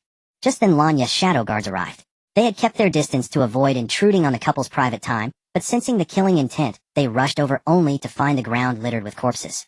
Bu Feiyan's face darkened. "I'll ask you one more time who sent you." Even the assassin was intimidated by the murderous aura, and how many people had this woman killed? He gestured with his eyes, signaling that his dislocated jaw prevented him from speaking. Before every mission, they were implanted with a poison capsule in a tooth. He planned to bite the capsule once Bu Feiyan reset his jaw. But how could she not know his intent? She had read countless novels. She pinched his lower jaw and indeed found a tooth containing a poison capsule. Without a word, she struck the tooth and capsule out together. The assassin thought, couldn't you just have someone extract it? After his jaw was reset, the assassin said, "I will not reveal my employer's information." "Very well, you have backbone." Then Lan Yu and the shadow guards watched as the assassin's body convulsed, and soon his hair was scorched and fell loose. Eventually he foamed at the mouth and rolled his eyes. Bu Feiyan smiled innocently. "How about it? I can make you experience the torment of being struck by 5 lightning bolts." The assassin's internal organs felt seared, his mind buzzed with a blank emptiness, his head throbbed, as if about to explode, and his consciousness, his stomach, churned violently. 5 lightning bolts. "I'm already burning from within," he gasped. "He'll talk. It was your sister Bu Feiyan." Then his eyes rolled back, and he collapsed unconscious. Bu Feiyan used her ability to probe his mind, careful not to burn his brain beyond repair, as he still needed to testify. With this incident, no one was in the mood for a barbecue. The guards found several carts and loaded the corpses onto them along with the unconscious assassin leader. Bu Feiyan and Lan Yu rode in a carriage followed by the carts of bodies parading through the streets, as if flaunting the assassination attempt. Bu Feiyan lifted the curtain and gazed toward the general's mansion, wondering how terrified Bu Feiyan would be upon hearing the news. She also pondered what Qin, that old fox, would do. On the way, Lan Yu told Bu Feiyan that the emperor had long suspected Qin of deliberately taking an arrow for him to gain. There might be someone behind him. However, no evidence had surfaced over the years. The emperor's focus had been on the disaster relief and his own poison, leaving him no time to address these matters. Though the attack appeared to target Bu Feiyan, Lan Yu felt it was directed at him. The timing, just after his legs had healed, seemed too coincidental. Moreover, how could a young girl like Bu Feiyan afford to hire dozens of assassins? There must be a mastermind behind it. It seemed that with his recovery, some people could no longer sit still. When Bu Feiyan heard that Bu Feiyan had entered the city with a cartload of corpses, she was paralyzed with fear. Despite her ruthlessness, she was barely of age and had hired killers for the first time. Completely at a loss, she could only run to Qin for help. Qin glared at his kneeling granddaughter, amazed that Bu Feiyan had slain dozens of men. Those assassins were skilled members of his organization. Though not the top elite, it was impossible for an ordinary person to kill them all. How powerful was Bu Feiyan? The scouts reported no wounds on the corpses. How had she done it? Qin was a ruthless, cunning, and hypocrite. He had saved Bu Jingxing earlier only because it posed no threat to his life. Moreover, the entire capital knew the emperor had granted him a promise. If he refused, everyone would call him heartless for abandoning his own grandson. When Qin initially orchestrated Bu Feiyan's connection with the assassins, he had already planned an escape route. If things went wrong, he would simply push Bu Feiyan forward. Now his priority was to surrender before the emperor arrested him. He would then play the role of a righteous relative. With that thought, he slapped Bu Feiyan hard, shouting, "You are utterly unfilial. How could you do such a and you expect me to save you? I will personally take you before the emperor to confess your crimes." He remained unmoved by Bu Feiyan's cries and pleas. Bu Jingxing was frozen in shock, unable to believe his sister had hired assassins. Though he hated Bu Feiyan, he had only regretted not tormenting her more, never wishing for her death. He had imagined humiliating her upon their next meeting, but never sought her life. Realizing his sister might die, Bu Jingxing crouched down, clutching his head, and wept. His mother was now living a fate worse than death. His father was paralyzed in bed, and now his sister might lose her life. How had it come to this? What would he do now? Confusion and fear weighed heavily on him, suffocating his spirit. The moment Bu Feiyan entered the palace, Qin arrived right on her heels. The corpse had been delivered to the side hall of Chengqian Palace, where the emperor was interrogating the assassin leader. Qin pulled Bu Feiyan to kneel outside the hall, weeping and sniveling profusely. He claimed he had come to beg the emperor for forgiveness. Summon the crown prince and the crown princess. Let them enter. As soon as Qin entered, he confessed that it was his granddaughter who had hired the assassins to attack the crown princess. Upon learning of this, he had rushed over with the culprit to beg for clemency. Bu Feiyan could hear Qin sobbing at the entrance of Chengqian Palace, professing his unwavering loyalty to the emperor. He begged the emperor to spare the entire general's mansion. Assassinating the crown princess was a crime punishable by the execution of the entire clan. Bu Feiyan entered the imperial palace like a puppet, kneeling motionless with a vacant stare. She neither admitted her fault nor pleaded for mercy. She showed no reaction even when she saw Bu Feiyan enter. Witnessing Bu Anxiao in such a state, Bu Feiyan curled her lips, suddenly finding the whole affair utterly dull. With such a faint heart, she still dared to hire assassins. How boring. Bu Feiyan also knew that the emperor would not move against Qinzhong this time. She lost all interest in listening further. She glanced over the list while pondering the problem of water. If they couldn't even ensure a supply of drinking water, how could they irrigate the land? No matter how drought-resistant potatoes and sweet potatoes were, they couldn't survive without any water at all. What a worry. As she scrolled through page after page, Bu Feiyan's eyes suddenly lit up.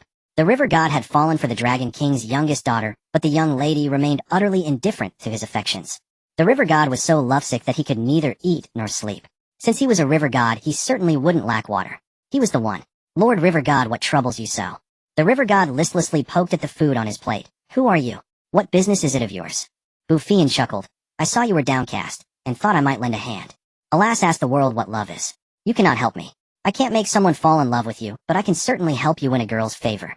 The river god finally perked up. Oh, what method do you have? If it truly works, I'll do whatever you ask. I possess a treasure that no woman in the world can resist. It grants supple skin, youthful beauty, and a robust constitution. I guarantee that the beauty you love will become even more radiant, standing out among all the other maidens. Then what do you want from me?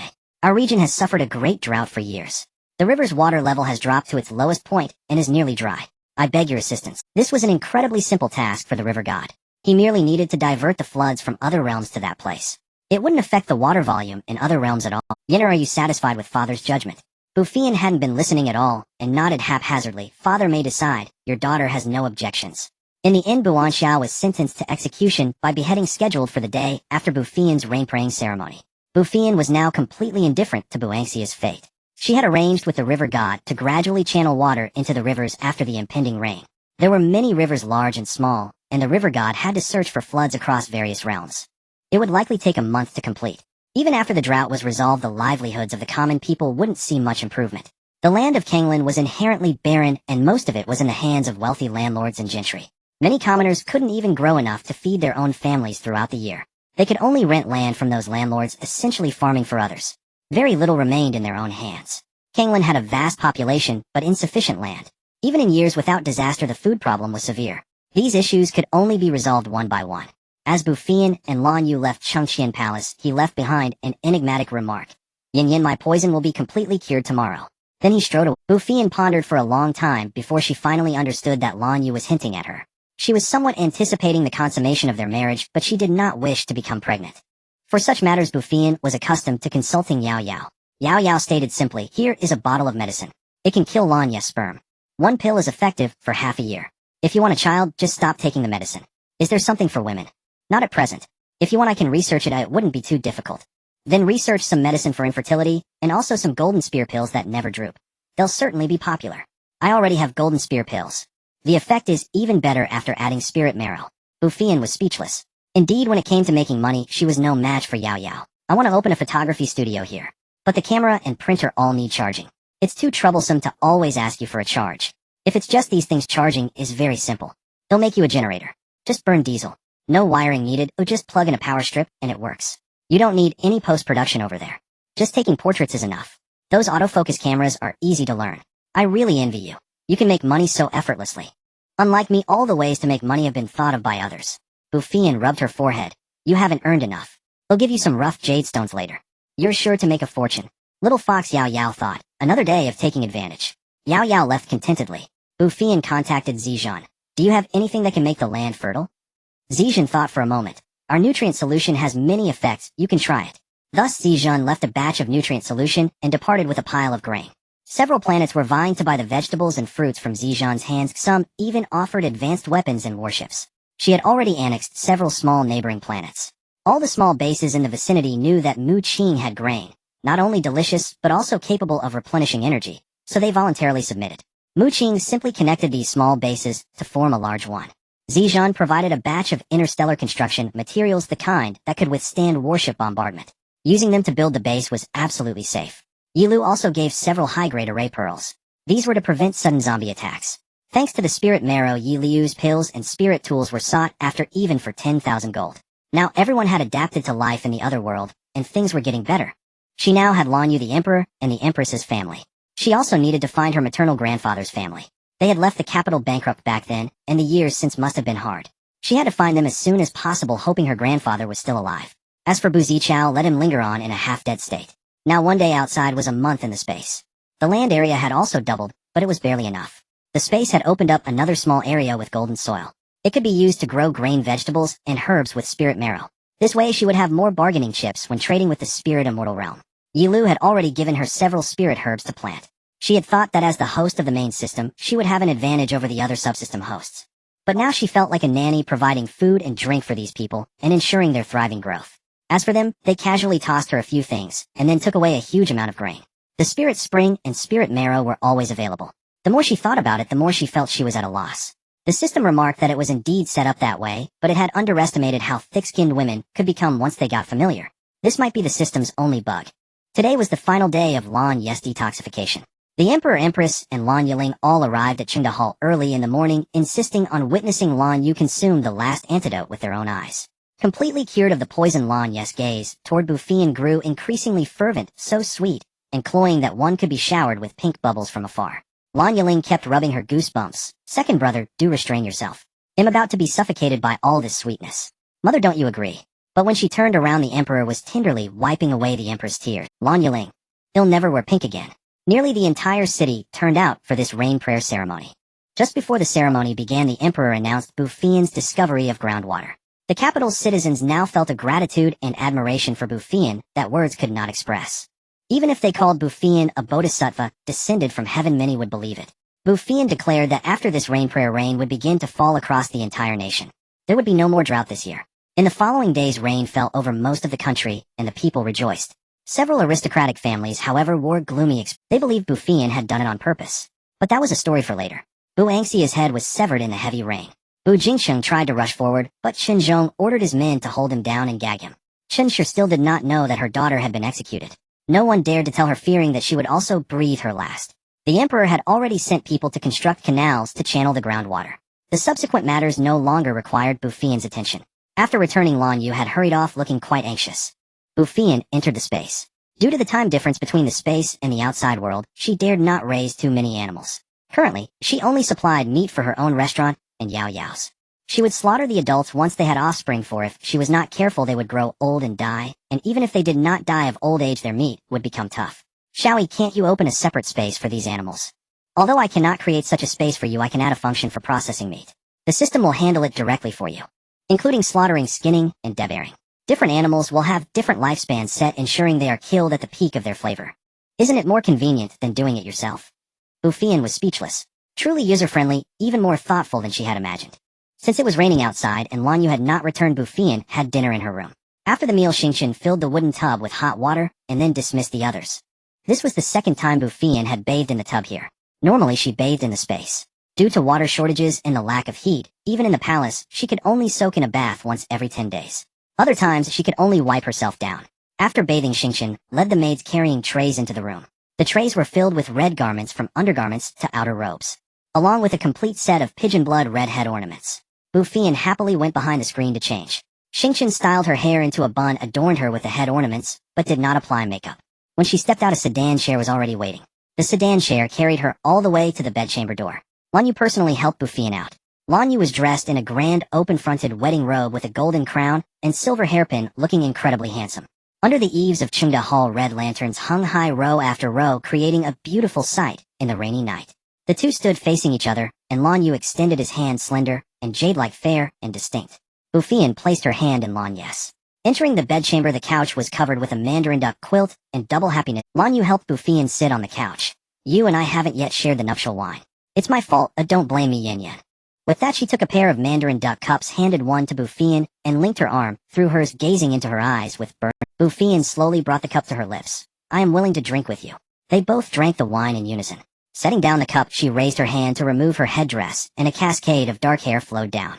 At that moment, Bu Feiyan's eyes were misty, and her small lips glistened with a dewy sheen, inviting a fierce desire.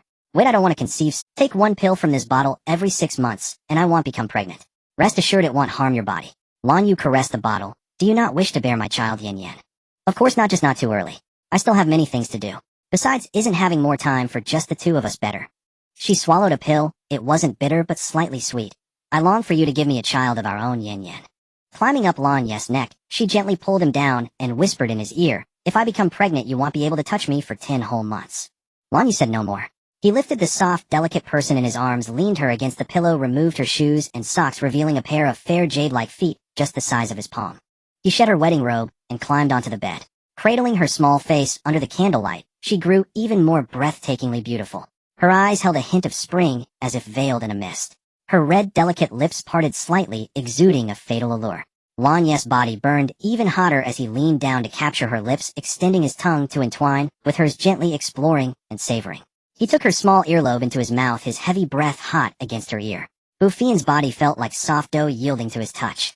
Fiery kisses trailed down her neck as he untied the sash of her wedding robe.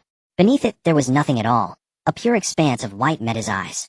Her creamy skin, tempting curves, and slender waist overwhelmed Lan Yu's senses. Incense lingered in the air, and the wedding candles wept. Heavy brocade curtains hid the boundless passion within.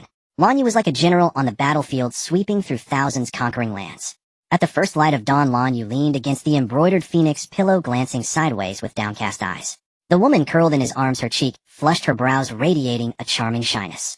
Her fair arms clung to his waist, and as she turned, the warmth of her body brought a soft fragrance. Everywhere he looked, he saw the marks he had left. When Lan Yu opened his eyes, Bu Feiyan was also awake. But she didn't want to open her eyes. A night of bliss was worth 1,000 gold. Yesterday she had thought it troublesome to remove her undergarments, so she simply hadn't worn them. That had turned him into a wolf. Last night it was as if a switch had been flipped in Lan Yu. Once he tasted the sweetness, he couldn't stop. Fortunately nourished by spiritual marrow and springs, Bu Feiyan didn't suffer the aching body described in novels. After a night's sleep, she felt as refreshed as ever. She reveled in the feeling of waking up in her beloved's arms. Looking at her radiant, charming face and coquettish demeanor, Lan Yu's blood surged once more. Feeling the change behind her, Bu Feiyan spoke lazily, I'm hungry. Lan Yu rolled on top of her, I haven't had my fill either, my wife. Feng Yuan stood guard at the door, grumbling to himself as he listened to the sounds inside. They went at it all night, and now they're at it again. These young people don't know how to take care of themselves. I must tell the kitchen to prepare something nourishing for His Highness. Xingqian and Xingyue stood far away, their faces red with shyness. It wasn't their fault, and no one in the palace except the Emperor's personal maid had experienced such things. Because the Emperor had only the Empress, the matrons who taught them had simply omitted such matters when they entered the palace. They spent the entire day in each other's company. It wasn't until the next day that Bu Feiyan's conscience finally stirred, recalling the delicate noble ladies. She took a carriage toward the women's bloom. Reclining in the carriage, listening to Yao Yao's endless chatter. Yin Yin am currently pursuing the top route. Although these pills are potent in efficacy, their appearance lacks sophistication. Bu Feiyan saw her rolling eyes and knew exactly what she was scheming. She summoned Yi Lu and said directly, Yao Yao wants you to help her refine. My pills are all spiritual elixirs. Ordinary people cannot consume them. Yao Yao immediately ingratiated herself. Not spiritual elixirs, just a bit of simple Chinese herbs. What? You actually want me to help you refine something that doesn't even count as a mortal-grade pill?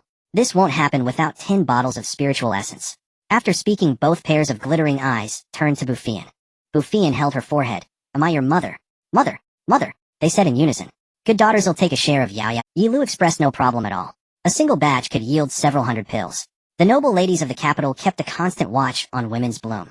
The moment Bu Feiyan stepped off the carriage, someone sent word. Soon carriages surrounded the entrance of women's bloom. The renovations inside women's bloom were complete. The staff training had also concluded. In addition to the 5 previously selected, there were 25 others, all participants from the ugly selection contest. Women's bloom had 2 floors. Bu Feiyan planned to sell cosmetics and skincare products on the first floor. The second floor was men's forbidden zone, selling private items like sanitary pads, underwear, and the like. Bu Feiyan didn't intend to sell jewelry. The materials for modern jewelry were too inferior, so she could only use some designs to have them custom made. It took too long, and could easily be plagiarized by competitors. It was better to have the Imperial Workshop make them when she needed them herself. Clothing was a must. Modern designs often added many sparkling sequins or rhinestones to clothes. These things did not exist in ancient times. Even if the style could be copied, it was impossible to produce the same effect. There were numerous types of modern fabrics. Star Realm fabrics were waterproof, dust-proof, and wrinkle-free, not to mention those from the Spirit Realm. Each piece would likely cause a sensation if brought out. She could have Yao Yao open a garment factory. Machine-made clothes were more structured. Adding sequins and gemstones would also require modern techniques. Simple embroidery could be done by machine, but intricate work required human hands. Ancient embroidery was far superior to modern. A batch of embroiderers would need to be recruited. Once the model recruitment was over, the clothing store would also open. She might as well announce the recruitment of embroiderers today. Everyone quiet down, and Women's Bloom will officially open tomorrow. At the same time we are recruiting models. The requirements for models are height and build. Women must be no shorter than 4 Qi 9 cun, 163 centimeters, and men no shorter than 5 Qi 3 cun, 176 centimeters. Slender figures are preferred. Those who are overweight need not apply. Decent features are sufficient. In modern times, with abundant material wealth and good living conditions, people were taller. Here, with scarce resources, even aristocratic offspring were generally under 180 centimeters, let alone commoners. Bu Feiyan's goal was to showcase how the clothes looked on most people, rather than the situation where clothes looked good on models, but terrible on oneself. It would be better if everyone could achieve the model's effect. The crowd grew lively again. What a pity I'm not tall enough. I can make it. They'll go home tonight and discuss it with my father. I want to give it a try. So being a model requires height. What exactly does a model do? There's one more thing I hope everyone can spread the word. Starting tomorrow, Women's Bloom is recruiting embroiderers aged between 15 and 40. Wages can be paid in grain or silver. This made things even more animated. Great.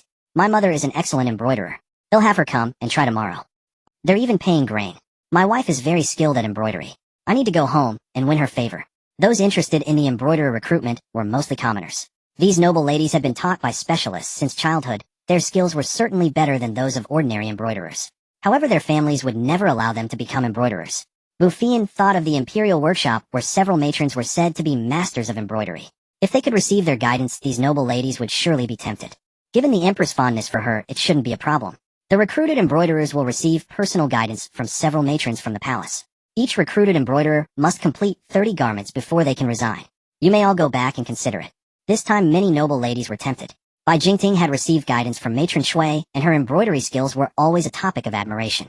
It was said that Consort Shu had begged the Empress Dowager several times to secure that privilege. And matron Cui's embroidery wasn't even the best. Now they had the chance for even better guidance, which was a once-in-a-lifetime opportunity. As for the 30 garments, they were no great trouble for them. In their idle moments, they would embroider their own clothes. For these noble ladies, all their efforts were directed towards securing a better marriage so that they would not be looked down upon in their future husbands' households. Bu Feiyan had seized precisely upon this point. Since the women's flower shop was not open for business today, and the noble ladies were eager to return home to discuss the matter of embroiderers with their families, they soon dispersed. The 30 girls gazed at Bu Feiyan with admiration. They had never imagined that a woman could be so formidable, accomplishing what many men had failed. The device that the crown princess had shown them, where figures moved and spoke, was utterly astounding. The women within it exuded such confidence.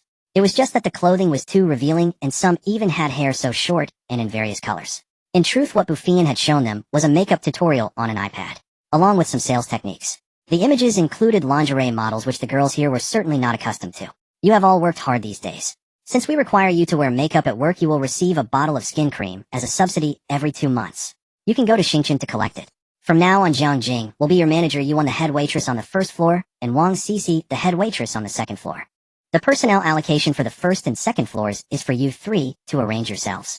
Today you may all go back and rest well. Leave the remaining matters to me. After the others left, Bu Feiyan took out the items from her storage space and arranged them. She also placed a batch of inventory in the storeroom. Bu Feiyan felt that having only Xingchen and Xingyue serve her was far too wasteful of their talents. Xingchen, Xingyue, come in. Xingchen and Xingyue pushed open the door and entered. Though the surroundings were novel, they kept their eye. Bu Feiyan had always been satisfied with these 2 young women. She produced a talisman bead and a needle. Drop a drop of your blood onto this. They each let a drop of blood fall. From now on, you are my trusted confidants. Later go back and bring my 4 dowry maidservants here. Let them take inventory while you 2 record the figures. From now on, the accounts of this shop will be managed by you 2. Here is a bottle of nutrient fluid. Drink it. What Bu Feiyan gave them was a nutrient fluid that enhanced intelligence, which would benefit them in managing accounts later. After all, she was not short of shops, and all of them would eventually be entrusted to these girls. A lack of mental capacity would not do. Afterward, Xingchen, Xingyue, and the others began to take inventory. Bu Feiyan dealt with the issue of waste disposal. In the interstellar era, waste treatment technology was extremely advanced, so for this matter, she could only turn to Zijun. I will be selling some things here, and inevitably, there will be non-degradable waste. I need your help. No problem. I will give you several trash bins. They are solar-powered. Throw any non-degradable waste inside, and it will be automatically decomposed into particles smaller than atoms. Thus a major problem was solved. Bu Feiyan did not want the modern waste she had brought to pollute this place. Zijin sent over a dozen trash bins, each 3 meters long, 1 meter wide, and 1.5 meters tall. Though called trash bins, they shimmered with a silver luster made of some unknown material. There was a row of small holes at the bottom, perhaps for heat dissipation or for releasing the decomposed waste particles. There was a button with a fingerprint pattern. Press it, and the waste disposal opening would appear. On the bin body were the words, "Do not dispose of liquid waste." Zizhan had said that the bin would automatically scan any waste when it was thrown in. A liquid waste would be rejected. With these bins that could decompose plastics, Bu Feiyan planned to open a small supermarket and bring over some daily necessities. It would bring convenience to people while also making money. After drinking the nutrient fluid, Xingchen and Xingyue indeed became much smarter. Their memory improved, and they finished taking inventory before nightfall. By the time they returned to the Eastern Palace, it was already dinner time. The Emperor had sent Fu Qiuan to summon Lan Yu to the Imperial Court in the morning, and she had yet to return. Bu Feiyan took this opportunity to visit the Empress at Xinang Palace. When Bu Feiyan arrived at Xinang Palace, the Empress and Lan Yuling were studying cosmetics. Seeing Bu Feiyan, Lan Yuling affectionately grabbed her arm and said, "Second sister-in-law, I went to the Eastern Palace this morning looking for you. They said you had gone out. Next time you go out, please take me with you." Lan Yuling was 12 years old, a sweet and adorable young girl with a charming face that bore a striking resemblance to the Empress. Bu Feiyan was very fond of her little sister-in-law. She tapped her nose and said, "As long as father and mother consent, I have no objections. Coincidentally, my women's flower shop opens tomorrow, and I can take you to see it. You'll probably like what's inside." Lan Yuling nearly jumped for joy. "Mother has already agreed. You don't need to worry about father." Bu Feiyan curtsied to the Empress. "Your daughter-in-law pays respects to mother." The Empress held her hand and said, "From now on, when we are alone, there is no need for formalities. We are all family, let us dispense with empty rituals." Lan Yuling chimed in, "Yes, second sister-in-law, we are family." Afterward, Bu Feiyan discussed cosmetics with the Empress and Lan Yuling at Xinang Palace. During the conversation, she brought up the matter of the Shanggong, and as expected, the Empress readily agreed. Lan Yuling kept sneaking glances at Bu Feiyan, hesitating to speak. "Yuling, is there something you wish to tell me?" Second sister-in-law, could you give me one of those mirrors?" She finished speaking with her face, flushed head bowed. As a well-bred princess, asking her sister-in-law for something made her feel embarrassed. But she simply adored it. She had been constantly admiring herself in it all day at the Emperor's palace. Bu Feiyan chuckled softly. "Of course you may. In the future, if there's anything you like, just tell your second sister-in-law, and he'll give it to you." Lan Yuling lifted her head, her eyes sparkling. "Second sister-in-law, you are truly wonderful." The Empress watched the two sisters-in-law, feeling gratified that her daughter and daughter-in-law got along so well. As they were chatting and laughing, the Emperor and Lan Yu walked in. "What are you all discussing so happily? Do tell me." Lan Yuling went up and took the Emperor's arm. "Second sister-in-law just promised to give me a mirror. She also said she will take me along when the women's flower shop opens tomorrow." Lan Yu pinched her cheek and tugged it. "She's my wife. Don't keep clinging to her." Lan Yuling slapped his hand away. "I dislike you. You're the crown prince, yet you don't focus on state affairs, and instead get jealous of a little girl like me." The Emperor chimed in, "Indeed, you are. Now that your health is better, you should pay more attention to governance, and help your father share the burden. He'll send some memorials to the Qingda Hall shortly." Lan Yu took Bu Feiyan's hand. "No, Yin Yan promised me she would take me wherever she goes. I want to accompany Yin Yan." The Emperor shot him a glare. He wished he could accompany his own wife as well. After dining with the Emperor and Empress, the couple walked hand in hand back to Qingda Hall. Having just discovered pleasure and being in the prime of youthful vigor, naturally another night of passion ensued. Outside the hall, Feng Yuan could only sigh deeply. Xingchen and Xingyue, on the other hand, were absorbed in learning accounting and business management on their iPads, turning a deaf ear to the world outside. Hearing the sighs from beyond the window, Bu Feiyan grew even more determined to build a new residence for the crown prince. She wanted a bedroom with superior soundproofing. Early the next morning, Lan Yuling came running to Qingda Hall waiting for Bu Feiyan. At Lan Ye's insistence, Bu Feiyan had moved into Qingda Hall. Not long after Lan Yuling's arrival, Fu Qiuan arrived leading a retinue, carrying a stack of memorials. When Bu Feiyan opened the door, she saw both of them looking at her expectantly.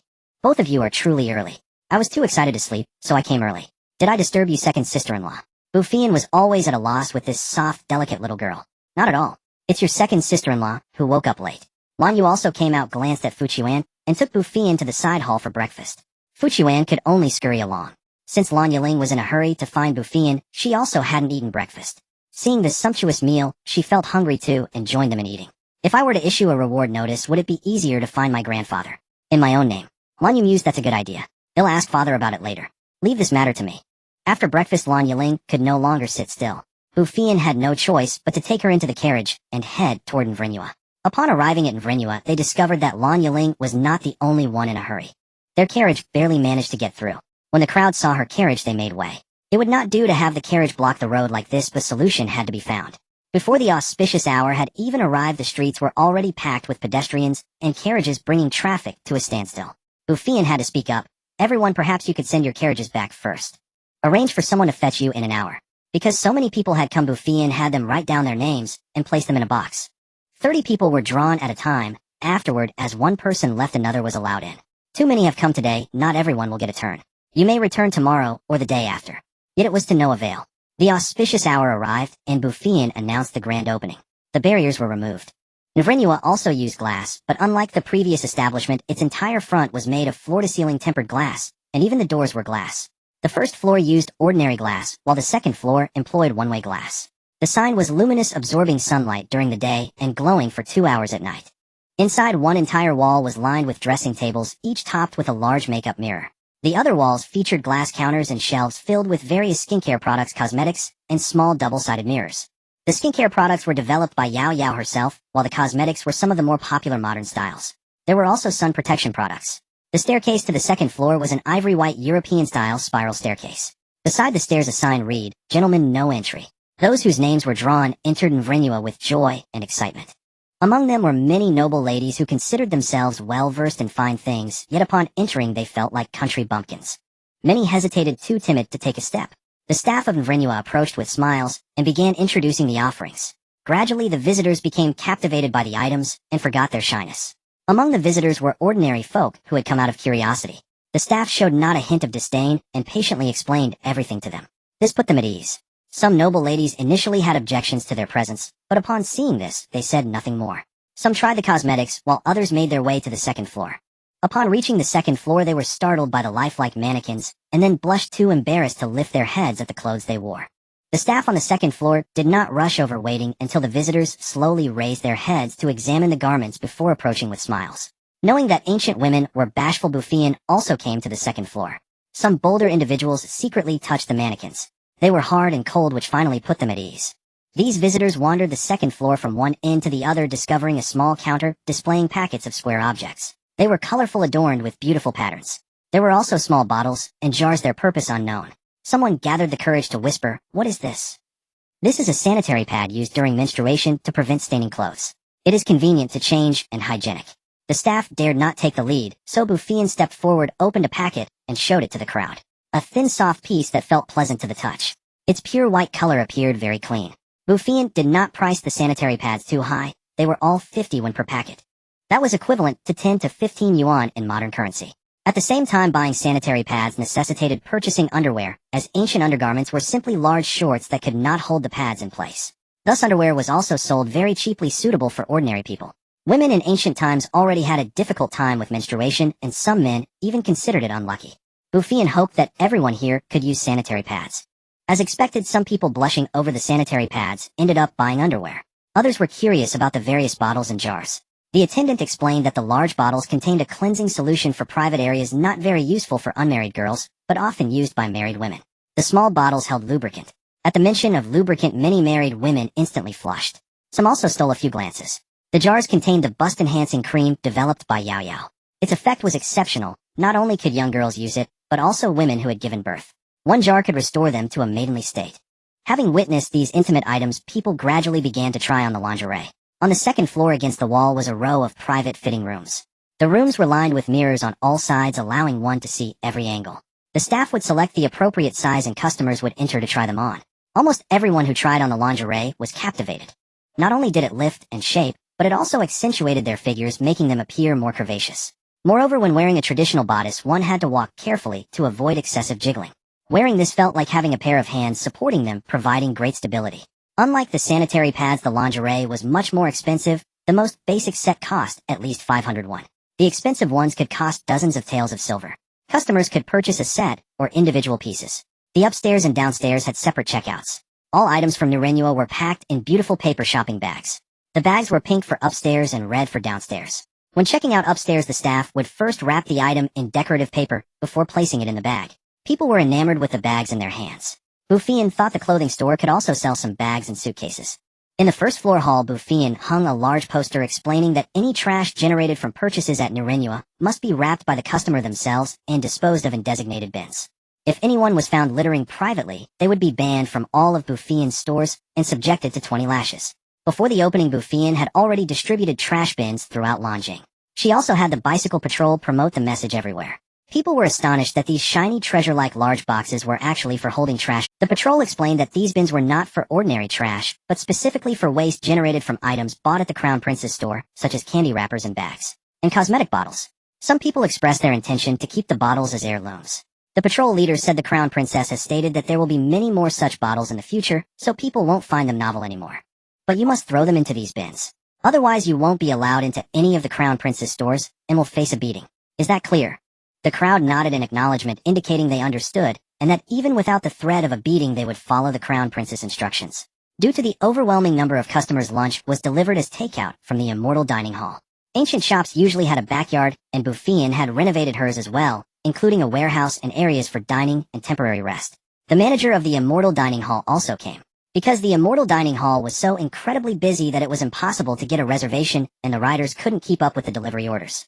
The manager wanted to increase the number of riders. After hearing about the generator from Yao, Bu Feiyan considered switching the riders to electric scooters to significantly Given the current situation, it seemed necessary to open another immortal dining hall and recruit more chefs and riders, otherwise a single location simply couldn't handle the workload. The manager rushed back to post notices to find staff. During the meal, the young girl Lan Yu finally appeared. As soon as she sat down, she excitedly chattered non-stop. Upon entering, the girl first toured the first floor, then ran up to the second. Like everyone else, she was both shy and curious. She found the items on the second floor to be of no use to her for now, so she ran back to the first floor. She first had a makeup artist apply a beautiful look on her. Seeing that the makeup artists all wore a small pouch on their waist filled with various brushes, she bought a set for herself. However, she found she had no idea how to use them, so she went to watch the makeup artist work, learning by observing. If Xingqian hadn't found her, she probably would have even forgotten to eat lunch. While Bu Feiyan went to the women's flower, Lan Yu also arrived at Chengqian Palace. The emperor was reviewing memorials these past 2 days. Several reports have come in that the river water level is slowly rising. This is excellent. I intend to increase water usage across the regions. What do you think? Your son believes this is very good. As the weather grows warmer, the demand for water will also increase. Indeed. In previous years, countless people would faint during the heat. Some never woke up. I hope such tragedies will not occur this year. Your son has come today because Yin wishes to issue a bounty order to search for her maternal grandfather's family under her personal name. The emperor hesitated for a moment. A private bounty order is difficult to spread nationwide. If I personally issue it, it can quickly reach all prefectures. However, I have been plagued by these memorials every day lately and truly lack the energy to consider anything else. Lan Yu's face darkened as he gritted his teeth. Your son is willing to share your majesty's burdens. The emperor beamed with joy. It is Yuer who truly understands my heart. I will draft the edict at once. You review these memorials first while I go see what your empress mother is busy with. After lunch, Bu Feiyan left Qingqing and Chunyue behind and returned to the Eastern Palace, while Lan Yu continued learning makeup.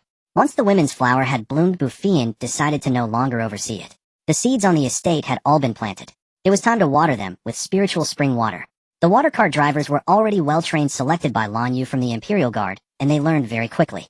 Bu Feiyan had him select another 200 men to form. Another 100 men were chosen to specialize in learning vehicles like excavators. The Imperial Guard had dedicated training camps. Bu Feiyan placed these vehicles in the camps and let them practice on their own. These men watched videos every morning and practiced in the afternoon, busy and joyful, making the other Imperial Guards envious. In recent days, many aristocratic families had tried to meet Bu Feiyan, but were all refused. Towards these people, one must wear down their pride. Let them wait for a while. Bu Feiyan gathered all the maids and eunuchs of the Eastern Palace. I have summoned you today, because I have a task for you. The courtyard where I previously lived has much empty land. You are to plant vegetables there. As for the peach grove beside the courtyard, remove the peach trees and plant fruit trees instead. The seeds are in the west wing of the courtyard. Come to me for the fruit trees once you have removed the old trees. I will place a water cart in the courtyard for you to irrigate the land. Soon someone from the Bureau of Agriculture will come to instruct you. Half of the vegetables and fruits you grow will go to me, and the other half you may keep for yourselves. Do you agree? Everyone expressed their agreement. Working for their master was only natural. Who would have thought the crown princess would give them half? Lan Yu was not in the Eastern Palace, so Bu Feiyan extended her 5 senses. She overheard the emperor telling the empress how clever he was to leave his son reviewing memorials so that he could take the empress out to play. Bu Feiyan's mouth twitched. Had Lan Yu been set up by her? Since Lan Yu was busy, Bu Feiyan merely sent someone to tell him to prepare the drivers for a trip to the estate tomorrow to water the crops. She then returned to the room to find the other women. Yilu Zijun, do you have any fabrics suitable for the people here? Zijun spoke. First, the fabrics we usually wear for clothing are all usable by you. There is also a type of fabric for military use. Our Federation police all wear it, or it can even withstand interstellar pistols. Ordinary swords and blades cannot pierce it at all. It is far more practical than your armor. This was undoubtedly good news for Bu Feiyan. For Canglan to unify the continent, it was inevitable to confront the other 3 kingdoms. It would be best to achieve victory without bloodshed, but if war broke out, this fabric would greatly reduce casualties. Excellent. I will first take 1,000 bolts of the ordinary fabric. It would be even better if you could provide me with ready-made clothes made from this material. This material is mainly for police and similar personnel, who are ready-made clothes are mostly uniforms. However, I can have someone tailor-make them for you. Then customize 2 million sets, make them into inner garments that can be worn directly inside the military uniform. That's no problem, but the top can only be made as a pullover. Yi Lu also gave Bu Feiyan a batch of fabric. Though it was woven from the lowest grade spirit silkworm silk, it was already top tier in the ordinary world. Mu Qing seized the opportunity to request a batch of clothes from Zijun, which should be able to defend against ordinary zombies. Of course, Bu Feiyan footed the bill, while Mu Qing only offered a few spirit cores. Yao Yao was also intrigued by the idea of establishing a garment factory. Not only could Bu Feiyan sell the clothes, but she could as well. Hanfu was currently trending, but the quality was poor and her clients turned their noses up at it. Now with this opportunity, she could even host Hanfu parties from time to time. She was certain to make a fortune. Bu Feiyan also requested several hundred electric scooters, but Yao Yao didn't have them in stock, and needed to contact the manufacturer. Yao Yao hurried off again. She didn't plan to build her own factory. That would be too slow. Instead, she could directly purchase a garment factory. Many of her clients were top-tier designers, and she needed to discuss collaboration opportunities with them. What a busy life it was. Bu Feiyan began browsing the list again. Though she wasn't interested in most items, she found the peculiar wishes of these people quite amusing. When she came across a message from Meng Pa, Bu Feiyan paused. She wondered if Su Qingqing had already been reincarnated. If not, perhaps Meng Pa could show her some favor. The newly appointed judge of the underworld was exceptionally handsome, pursued by many female ghosts. Meng Pa also harbored feelings for him, but she spent her days tending the cauldron brewing soup with a soot-streaked face, growing old in the process. She lacked all confidence. Bu Feiyan realized that this was beyond what spirit marrow could solve. She first asked Yi Lu for a beauty-transforming pill. Yi Liu's pill infused with spirit marrow had reached the level of a supreme-grade divine elixir. She also requested 2 sets of celestial-grade luxurious robes. Additionally, she gathered some romance novels where the woman pursues the man, along with various cosmetics and makeup tutorials. When these items were presented to Meng Pa, she readily agreed to look after Su Qingqing. Because Su Qingqing was bound by deep obsession, she had been unable to reincarnate, and had become the lowest-ranking ghost clerk in the underworld. Meng Pa promised to first promote her, and if she could win the judge's heart, she would ensure Su Qingqing a favorable reincarnation. In the following period, Meng Pa diligently studied various techniques, and created countless opportunities to encounter the judge, gradually conquering him bit by bit. The female ghosts of the underworld never expected to be outmaneuvered by Meng Pa. They came to confront her in indignation, only to find that she had been utterly transformed. Suddenly, the judge was forgotten as they flocked to Meng Pa, begging for her beauty secrets. But that's a tale for later. Bu Feiyan also formed an alliance with a chieftain of the Beastman tribe. He would supply various meats while she provided. These meats were prepared for Mu Qing. In the apocalypse, animals had all mutated and were inedible. The beasts in the Beastman world were enormous, and this batch would sustain Mu Qing and his people for a while. Since the assassination attempt, Bu Feiyan had been wanting to find martial arts manuals for Lan Yu, but she hadn't found anything satisfactory yet. At dinner time, Lan Yu returned to the Eastern Palace, and his mood only brightened upon seeing Bu Feiyan. His father, the Emperor, had gone to visit his mother and never returned. He even sent word that he would be staying at Xinang Palace for dinner, instructing Lan Yu to go back directly after reviewing the memorials. If it weren't for Yan Yan's maternal grandfather, he would have washed his hands of it long ago. That night, Bu Feiyan rewarded Lan Yu generously, causing Feng Yuan to sigh repeatedly. In the following days, various nourishing soups appeared on the dining table, much to Lan Yu's annoyance, and he would force Feng Yuan to drink them all. Feng Yuan even had nosebleeds from the excess nourishment. With the Emperor's personal search decree issued, as long as her grandfather and his family were still in Canglan, they would surely reunite soon. Bu Zikio's concubines had all moved back to their parents' homes, leaving only one who still showed him some loyalty and continued to care for him. It was said that Bu Zichao was deeply moved. Chen Zhong also remained inactive. The two of them were both cunning and patient, each waiting for the other to make a move. During breakfast, Lan Yu and Bu Feiyan were joined by the Emperor, Empress, and Lan Yuling. Behind them followed several eunuchs, each carrying a stack of memorials in their hands. Lan Yu's face darkened, yet everyone acted as if they hadn't noticed, sitting down warmly to eat. I heard Yin Yan is going to the estate today. Since I have time, I'll go along to see how the crops are growing. Lan Yu scoffed lightly. Father, since when do you have free time? The Emperor suddenly pressed his forehead. I wonder where the search order has reached now. My head aches. I can't seem to recall. Bu Feiyan was speechless while Lan Yu ground his teeth. In the end, Lan Yu had no choice but to compromise and review memorials at the estate. Bu Feiyan thought of how their last barbecue plan had fallen through, so this time she decided to invite the Empress Dowager along, treating it as a spring outing. Unexpectedly, Lan Yuling suggested inviting Lan Yihuan. Seeing the gazes directed at her, Lan Yuling blushed and said, "What are you looking at? You're all just flaunting your love. I just want someone to play with." The Emperor and Empress insisted on riding the water truck to the estate. Bu Feiyan simply arranged for each of them to have their own vehicle, while she drove one herself. The roads in the suburbs were rough, but cars were certainly more comfortable and faster than horse-drawn carriages. The water truck slowly started moving with the emperor riding in the first vehicle. When the commoners saw this large cart moving on its own without being pulled by animals, they rushed into the streets to watch. Since they were still within the city, the speed was slow. The emperor lowered his window and kept waving to the people. The empress followed suit, waving at the crowd. Though the empress dowager sat upright, she too lowered her window. The commoners along the way knelt in prostration. Bu Feiyan's car was in the middle, and she expanded her senses to the fullest, guarding against any potential ambush. This was already adjusted for the emperor and others to avoid discomfort, otherwise it could have been even faster. Fortunately, no one got carsick. After getting off, the emperor and his daughter, this was already adjusted for the emperor and others to avoid discomfort, otherwise it could have been even faster. Fortunately, no one got carsick. After getting off, the emperor and his daughter Lan Yu insisted on learning to drive. Bu Feiyan had no choice but to bring out two off-road vehicles that Yao had given her earlier, one black, one red. The empress saw them and also wanted to learn. Lan Yu already knew how to drive the water truck, but he had never seen such beautiful cars. He demanded one as well.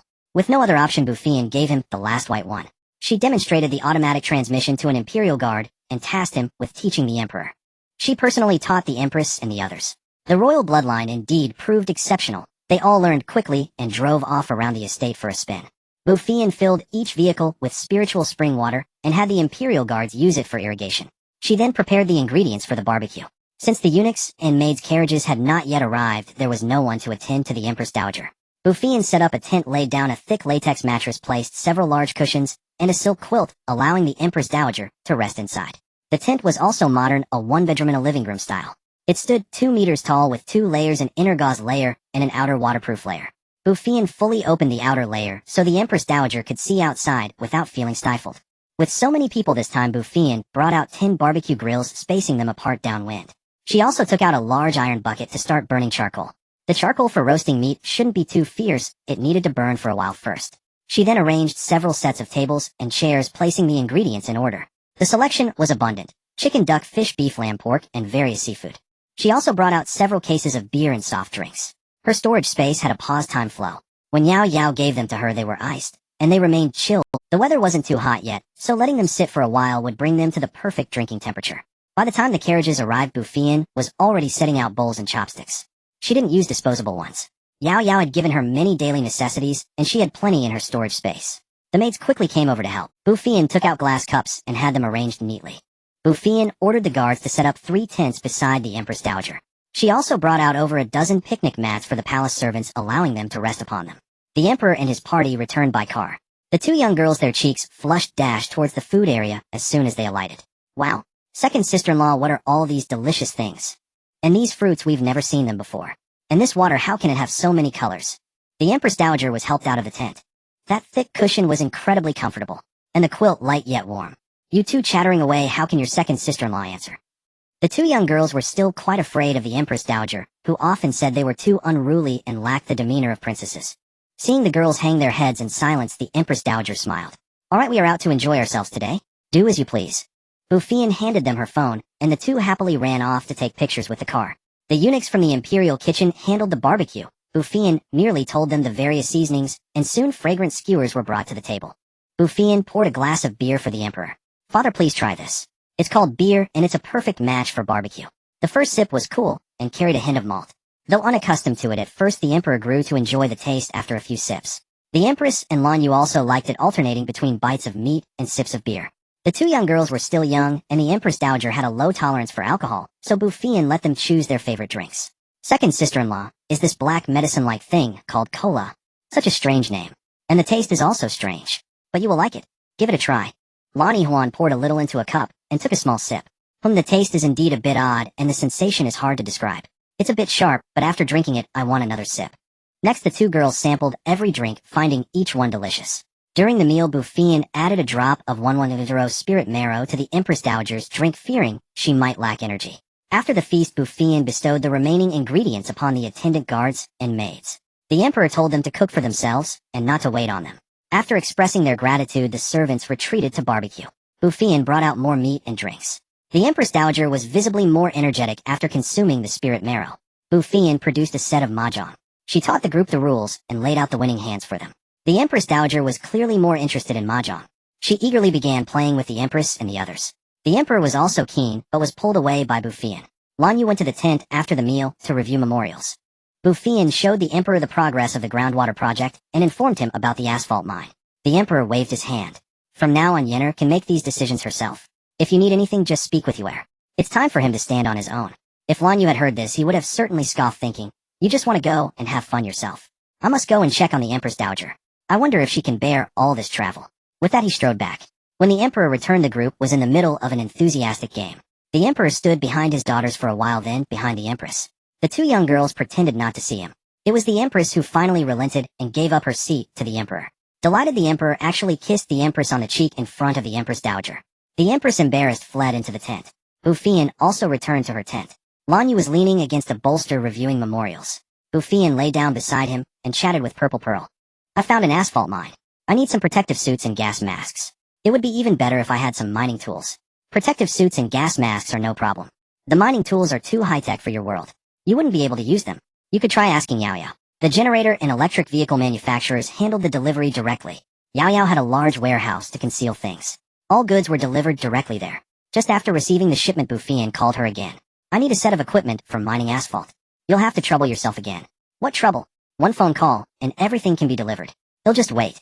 Upon returning to the palace, the emperor insisted on driving himself. Thus the emperor drove his own vehicle, while Lan Yu pulled Bu Feiyan, the empress pulled the two young ladies, and the water chariot fleet entered the city. The emperor parked his beloved car directly at the entrance of the Qing palace. Unwilling to let his cherished vehicle suffer from wind and sun, he ordered a house to be built specifically to shelter it. He also decreed that no one was to approach his car. He even drove it directly to the morning court sessions, parking it at the entrance of the Zichan Hall. Seeing the envious glances of the ministers, the emperor grew even more pleased. The empress and Lan Yu followed suit, building houses for their own cars. The next day, Lan Yuan and Lan Yihuan unexpectedly arrived at the Eastern Palace. At that time, Lan Yu was absent, having been summoned by the emperor again. Bu Feiyan had to receive them on her own. She had a favorable impression of the eldest prince, Prince Chun.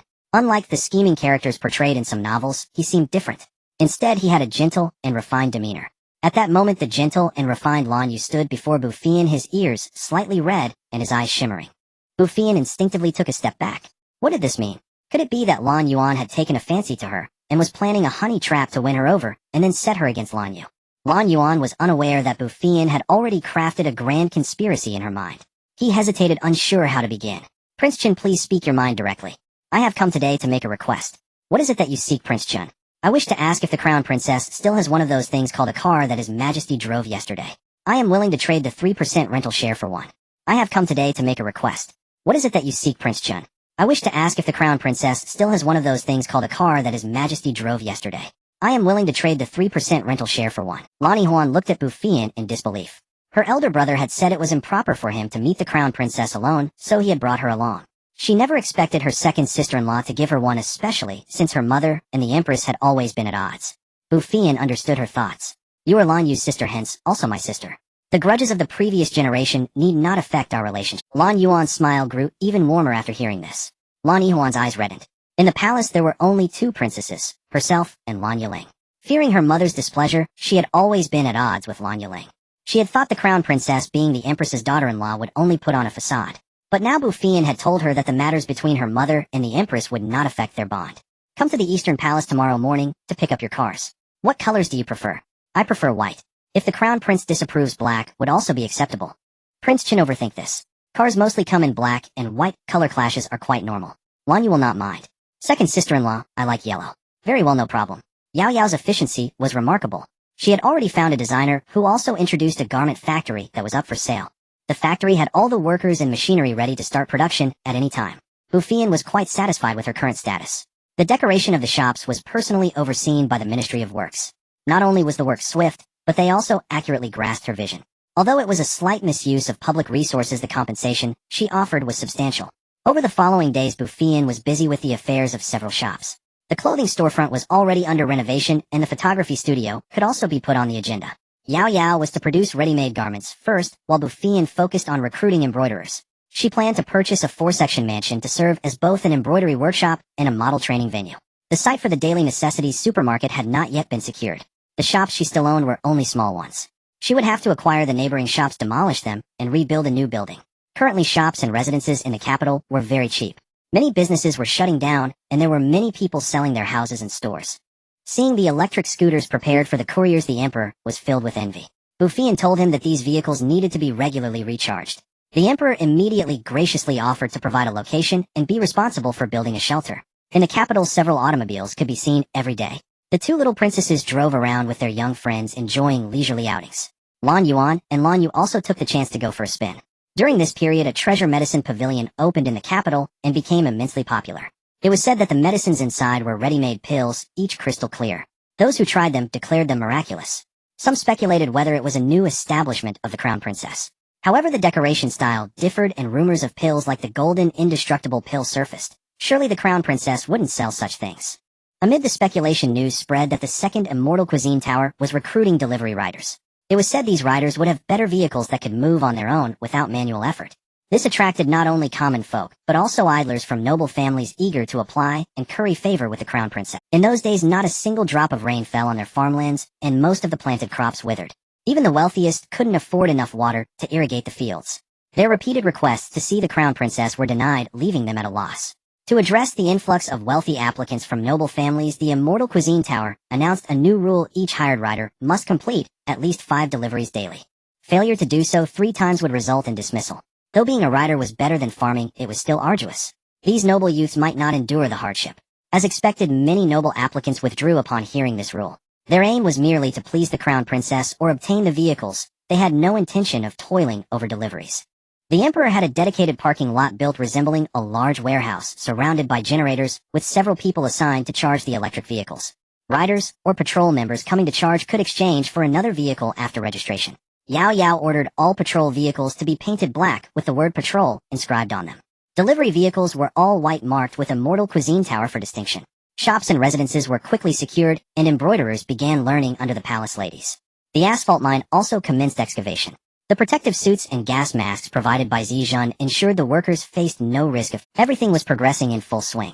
Driving through the capital, the emperor saw Bu Feiyan's handiwork everywhere and couldn't help marveling that a single woman could transform an entire city so swiftly. From rain prayers and grain seeds to water carts and automobiles, all these were beyond ordinary capability. Bu Feiyan was truly sent by heaven to save Canglan. Lately, noble families sought the emperor's help to meet Bu Feiyan, flattering him endlessly, making him want to laugh heartily. These old patriarchs, once so arrogant with their family legacies, now bowed before him. Even the ministers who once submitted endless critical memorials now praised him daily. All thanks to his daughter-in-law. Humming a tune, the emperor took another spin around Lanjing. The shadow guards, however, endured hardship. Time passed unhurriedly until the opening day of the second Immortal Cuisine Tower arrived. The decoration followed the previous style, but the riders' vehicles had changed. Bu Feiyan chose the same day to upgrade the earlier riders to electric scooters, which required no learning, just knowing the brake and throttle. Bu Feiyan took out a camera and photographed the riders and waitstaff, distributing the printed pictures to everyone. Among the onlookers were children of officials who had attended the emperor's banquet. They explained this is called a photograph. It captures your likeness on paper. It looks exactly like you. At home, we have one of my father with the emperor and other ministers. My father gazes at it daily. Such a wondrous thing. My son was selected as a rider. Soon he'll see his photograph. Hearing this, Bu Feiyan took out a dozen phones and handed them to the guards. Today, all waitstaff, kitchen workers, and riders of the Immortal Cuisine Tower can take commemorative photos with their families. Line up here at the guard station. Only employees need to queue. The crowd was immensely envious. This was a privilege once reserved for the emperor and ministers. Bu Feiyan seized the moment to announce, my photography studio will open in a few days. Our main service is taking portraits either at your residence or anywhere in the capital's outskirts.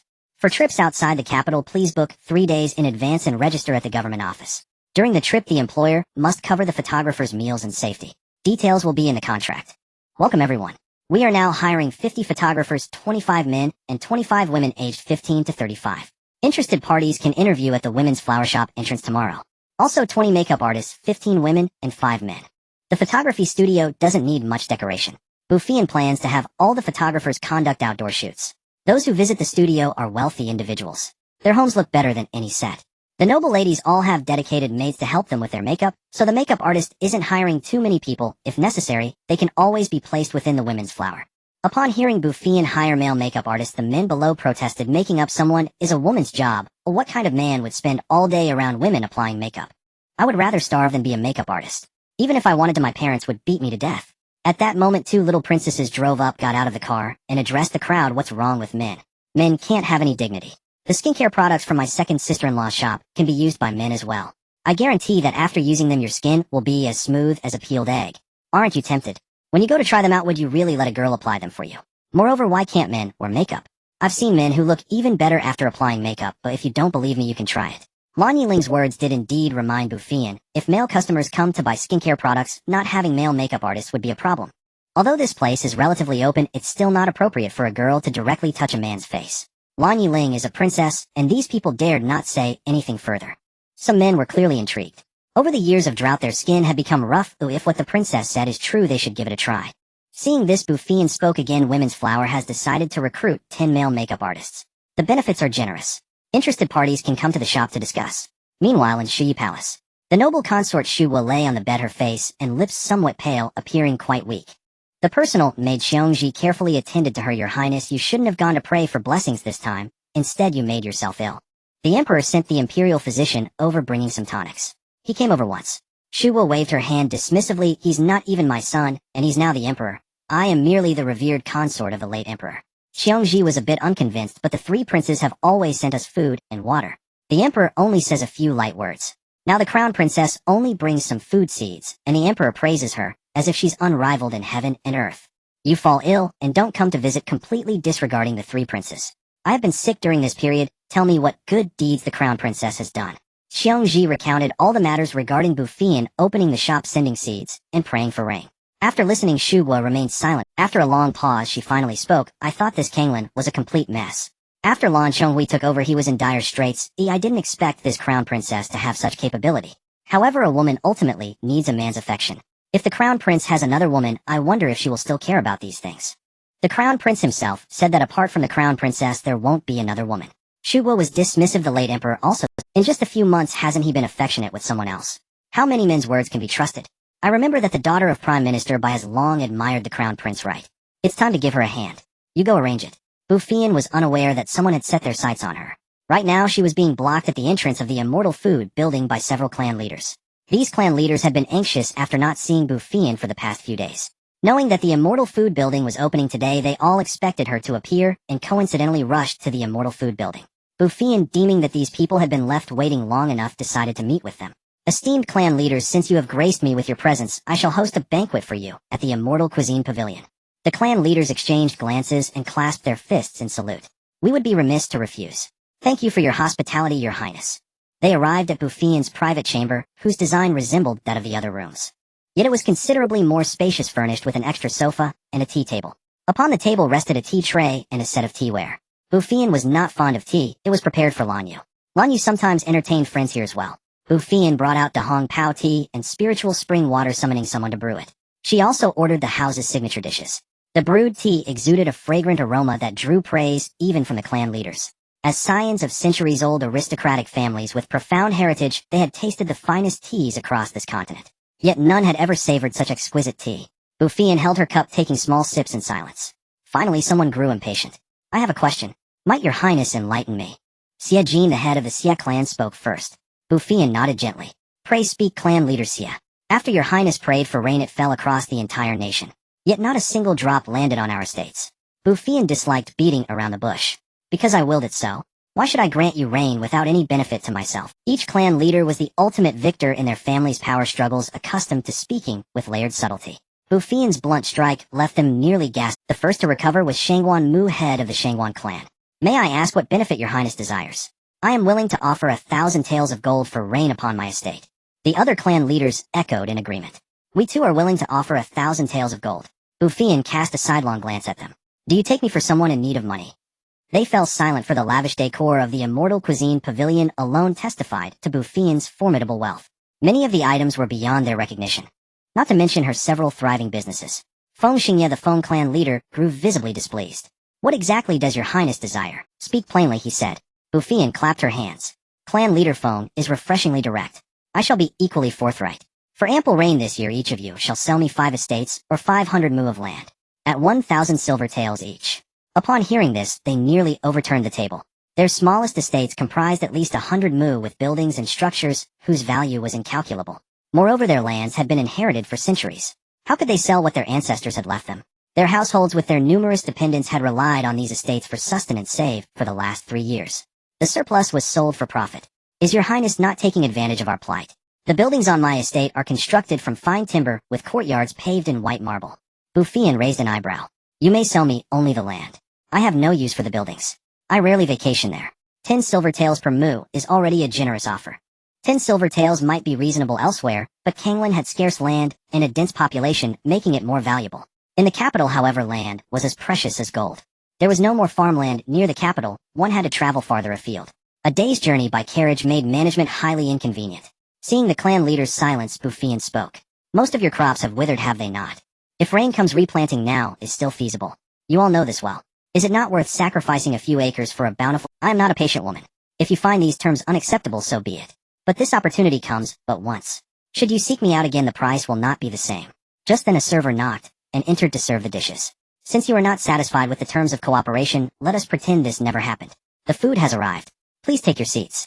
The several family heads exchanged uncertain glances, hesitating in their decision. As Bu Feiyan had said, 500 acres of land was not much to them. Each of them possessed at least several thousand acres. It was Xiao Yi who first relented. Over the years they had already spent a fortune purchasing water. If they failed to yield a harvest this year, the expenses would only mount further. All their shops were operating at a loss, and some had already shut their doors. Were it not for the mines propping them up, the Xiao family would have long collapsed. Taking a gamble with those 500 acres seemed worthwhile. I accept the crown prince's terms. I shall deliver the deed for the 500 acres shortly. With the first to concede, the remaining heads no longer held out. Their circumstances were largely the same. All were sustained by their mines. Otherwise a single clan of hundreds, or even thousands of mouths would have depleted a centuries-old aristocratic family through mere sustenance in these recent years. Soon each of the aristocratic families dispatched someone to hand over their land deeds to Bu Feiyan. She then went to the government office to register them under her name. In an instant, Bu Feiyan possessed 2,500 acres of land. By afternoon, dark clouds gathered over the estates of those families, and soon torrential rain poured down. The ministers grew restless. Every one of them was a shrewd operator. Having just visited the Immortal Cuisine Pavilion to see Bu Feiyan that morning, they could not help but connect the afternoon's rain to her. By the time they arrived at the pavilion, she had already returned to the palace. The crowd had no choice but to wait for the photography studio to open so they could intercept Bu Feiyan again. She went directly to the Chengxian Palace. The land in Canglan Kingdom was woefully disproportionate to its population. This issue demanded a solution. Within the Chengxian Palace, the emperor and empress were engaged in a game of chess. Lan Yu sat with a dark expression, reviewing memorials. Upon seeing Bu Feiyan, he cast the memorial aside and strode toward her. Lan Yu had grown noticeably taller, towering half a head above Bu Feiyan. He took her hand and guided her to sit. Yin, have you come to see me? I also have news to share with you. What news? Reports have come in as someone saw them on the road heading north. According to that person, they journeyed steadily northward. Father has instructed northern officials to deploy more personnel, and further updates should arrive soon. Your son thanks your majesty. She began to kneel in gratitude. The emperor signaled Lan Yu to support Bu Feiyan. I have told you many times. We are one family. They are also my in-laws. Then I shall not stand on ceremony with you, father. Today I came to discuss a matter. What does Yinner wish to say? I wish to encourage the people to reclaim wasteland. I know that Canglan's land is insufficient, and there is not much barren land left to develop. Your majesty could allow them to develop mountainous terrain. Mountains can not only be planted with trees, but also cultivated for crops. Bu Feiyan then produced several photos of terraced fields. These mountains can be developed in this manner. They are called terraced fields. There are both irrigated and dry terraces. The reclaimed land can be granted to the people as their own with a 3-year tax exemption. I can provide seeds for the first year and some necessary tools. If we act quickly, we can still catch the next planting season. For mountains too difficult to develop, I can also supply fruit saplings. The emperor had not failed to consider letting the people reclaim land themselves, but constant warfare across the regions followed by severe drought rendered such efforts futile. Now rainfall had increased, and even river levels were slowly recovering. In areas near the south, water had begun to emerge from wells once more. Crucially, Bu Feiyan could still provide seeds. In recent years, many people could not hold on, unable even to preserve seeds for planting. Severe drought meant that most seeds died after sowing, making seed retention increasingly difficult. With water and seeds available, it was indeed the right time for reclamation. The emperor and the others devised some general strategies before entrusting the matter to Lan Yu. Bu Feiyan and Yao had not seen each other for several days, as Bu Feiyan communicated with them alone. Taking advantage of the land reclamation, they arranged a meeting. The 5 of them soon gathered. Bu Feiyan first spoke about the reclamation, requesting from Yao a batch of tools, 200 large trucks, and over a dozen oil tankers. This way they could transport the tools simultaneously. Yi Lu provided some weapons and defensive array beads. Though the weapons were merely mortal grade, they could cleave iron like mud, making them peerless divine arms in this world. Bu Feiyan also gave Yao several pieces of rough stone. The others received grains and vegetables grown in the spatial realm. Not long ago the space had doubled in size, and the time dilation had increased as well. For Yi Lu, she offered vegetables and fruits cultivated with spiritual marrow rich in spiritual energy. Yi Lu, instead of opening a tavern, directly sold these spiritual greens and fruits which were in such high demand that supply could not keep up. This attracted the covetous eyes of many factions. However, Yi Lu claimed she had latched onto a powerful patron who handled all troubles for her. Meat was unnecessary for Yi Lu as spirit beast flesh already contained abundant spiritual energy and was delicious. With the power of life force from her wood-type ability, Bu Feiyan could purify zombie toxins. She used her ability to cultivate a batch of antidote herbs, which Yi Lu helped refine into pills. Mu Qing was overjoyed. The survivors of the apocalypse were already scarce and battles often resulted in deaths or mutations from bites. With this antidote capable of purifying zombie toxins, even being bitten was no longer a fear. Mu Qing no longer smeared her face with soot. The people at the base, having consumed spatial grains for a while, saw their skin gradually improve. More and more people flocked to her base each day. Yi Lu also gave her numerous talisman beads to ensure their loyalty. Additionally, Yi Lu crafted a flying boat for Bu Feiyan and left behind a pile of spirit stones. Zizhan gazed at the spirit stones and suddenly remarked, "We have a type of star source stone in our realm that resembles these. Take a look." Yi Lu, upon seeing it, was so excited she reached out to grab it, but caught only air. She could only shout eagerly, "Quick, give it to Yan Yan, and let her send it to me." Holding the star source stone, Yi Lu was so thrilled, she almost lost her voice. The energy within this star source stone is far superior to that of the highest grade spirit stones, not only greater in quantity, but also purer. "Do you have a lot of it?" Zizhan was surprised the stone had such value, and nodded. "Yes, plenty. We use them as decorations. After small planets are shattered, the fragments gradually turn into these glittering stones." Yi Lu felt the surprise was too sudden. "Wonderful. I will give you the highest level defensive talisman beads I can forge, which should protect your warships and mechas from 2 fatal attacks." Turning to Bu Feiyan, she added, "This is a primal energy stone. It can be used for spiritual energy, yuan power, magic, demonic energy, and even ancient martial arts to enhance internal force. If you wish to cultivate your own forces, this will be of great help. Using it instead of spirit stones will allow the flying boat to travel much farther." Bu Feiyan had long desired to build her own faction. With the star source stones, she could now select some children and train. In the end, Yi Lu agreed to exchange talisman beads for star source stones with Zizhan, while Bu Feiyan continued trading grains and vegetables. Since she planned to train personnel, she needed to find martial arts manuals. Bu Feiyan kept searching through the list. Then a notice from a master named Dugu Qiubai caught her eye. This person is already invincible in his own world, and has always sought someone to defeat him. Xiao Yi promptly clarified for Bu Feiyan. "Is he really that formidable?" "Of course he is truly powerful in his world, with a sword intent at the 5th level. Later generations like Ling Huchong and Yanghua only mastered a fraction of his skills, and still became top-tier martial arts masters. His greatest sorrow now is having no worthy opponent." "So you mean I should go and defeat him?" "You are not on the same plane. How can you go there?" "You can make him traverse to another plane. Spiritual energy, primal force, telekinesis. They will surely make him taste the bitterness of failure." Bu Feiyan found it unbelievable. "I can make him traverse. Can I make others traverse?" "The system can. The traversal can only happen once, and the system bears no responsibility for what occurs after." Bu Feiyan felt his swordsmanship would surely suit Lan Yu. She decided to talk with Dugu Qiubai. "Dugu Qiubai, don't you wish for someone to defeat you? I can send you to another world where people practice not internal energy, but there are many who can defeat you. Even killing you would be easy. There you will no longer be the top expert. Do you wish to go?" Dugu Qiubai was only momentarily surprised before calming down.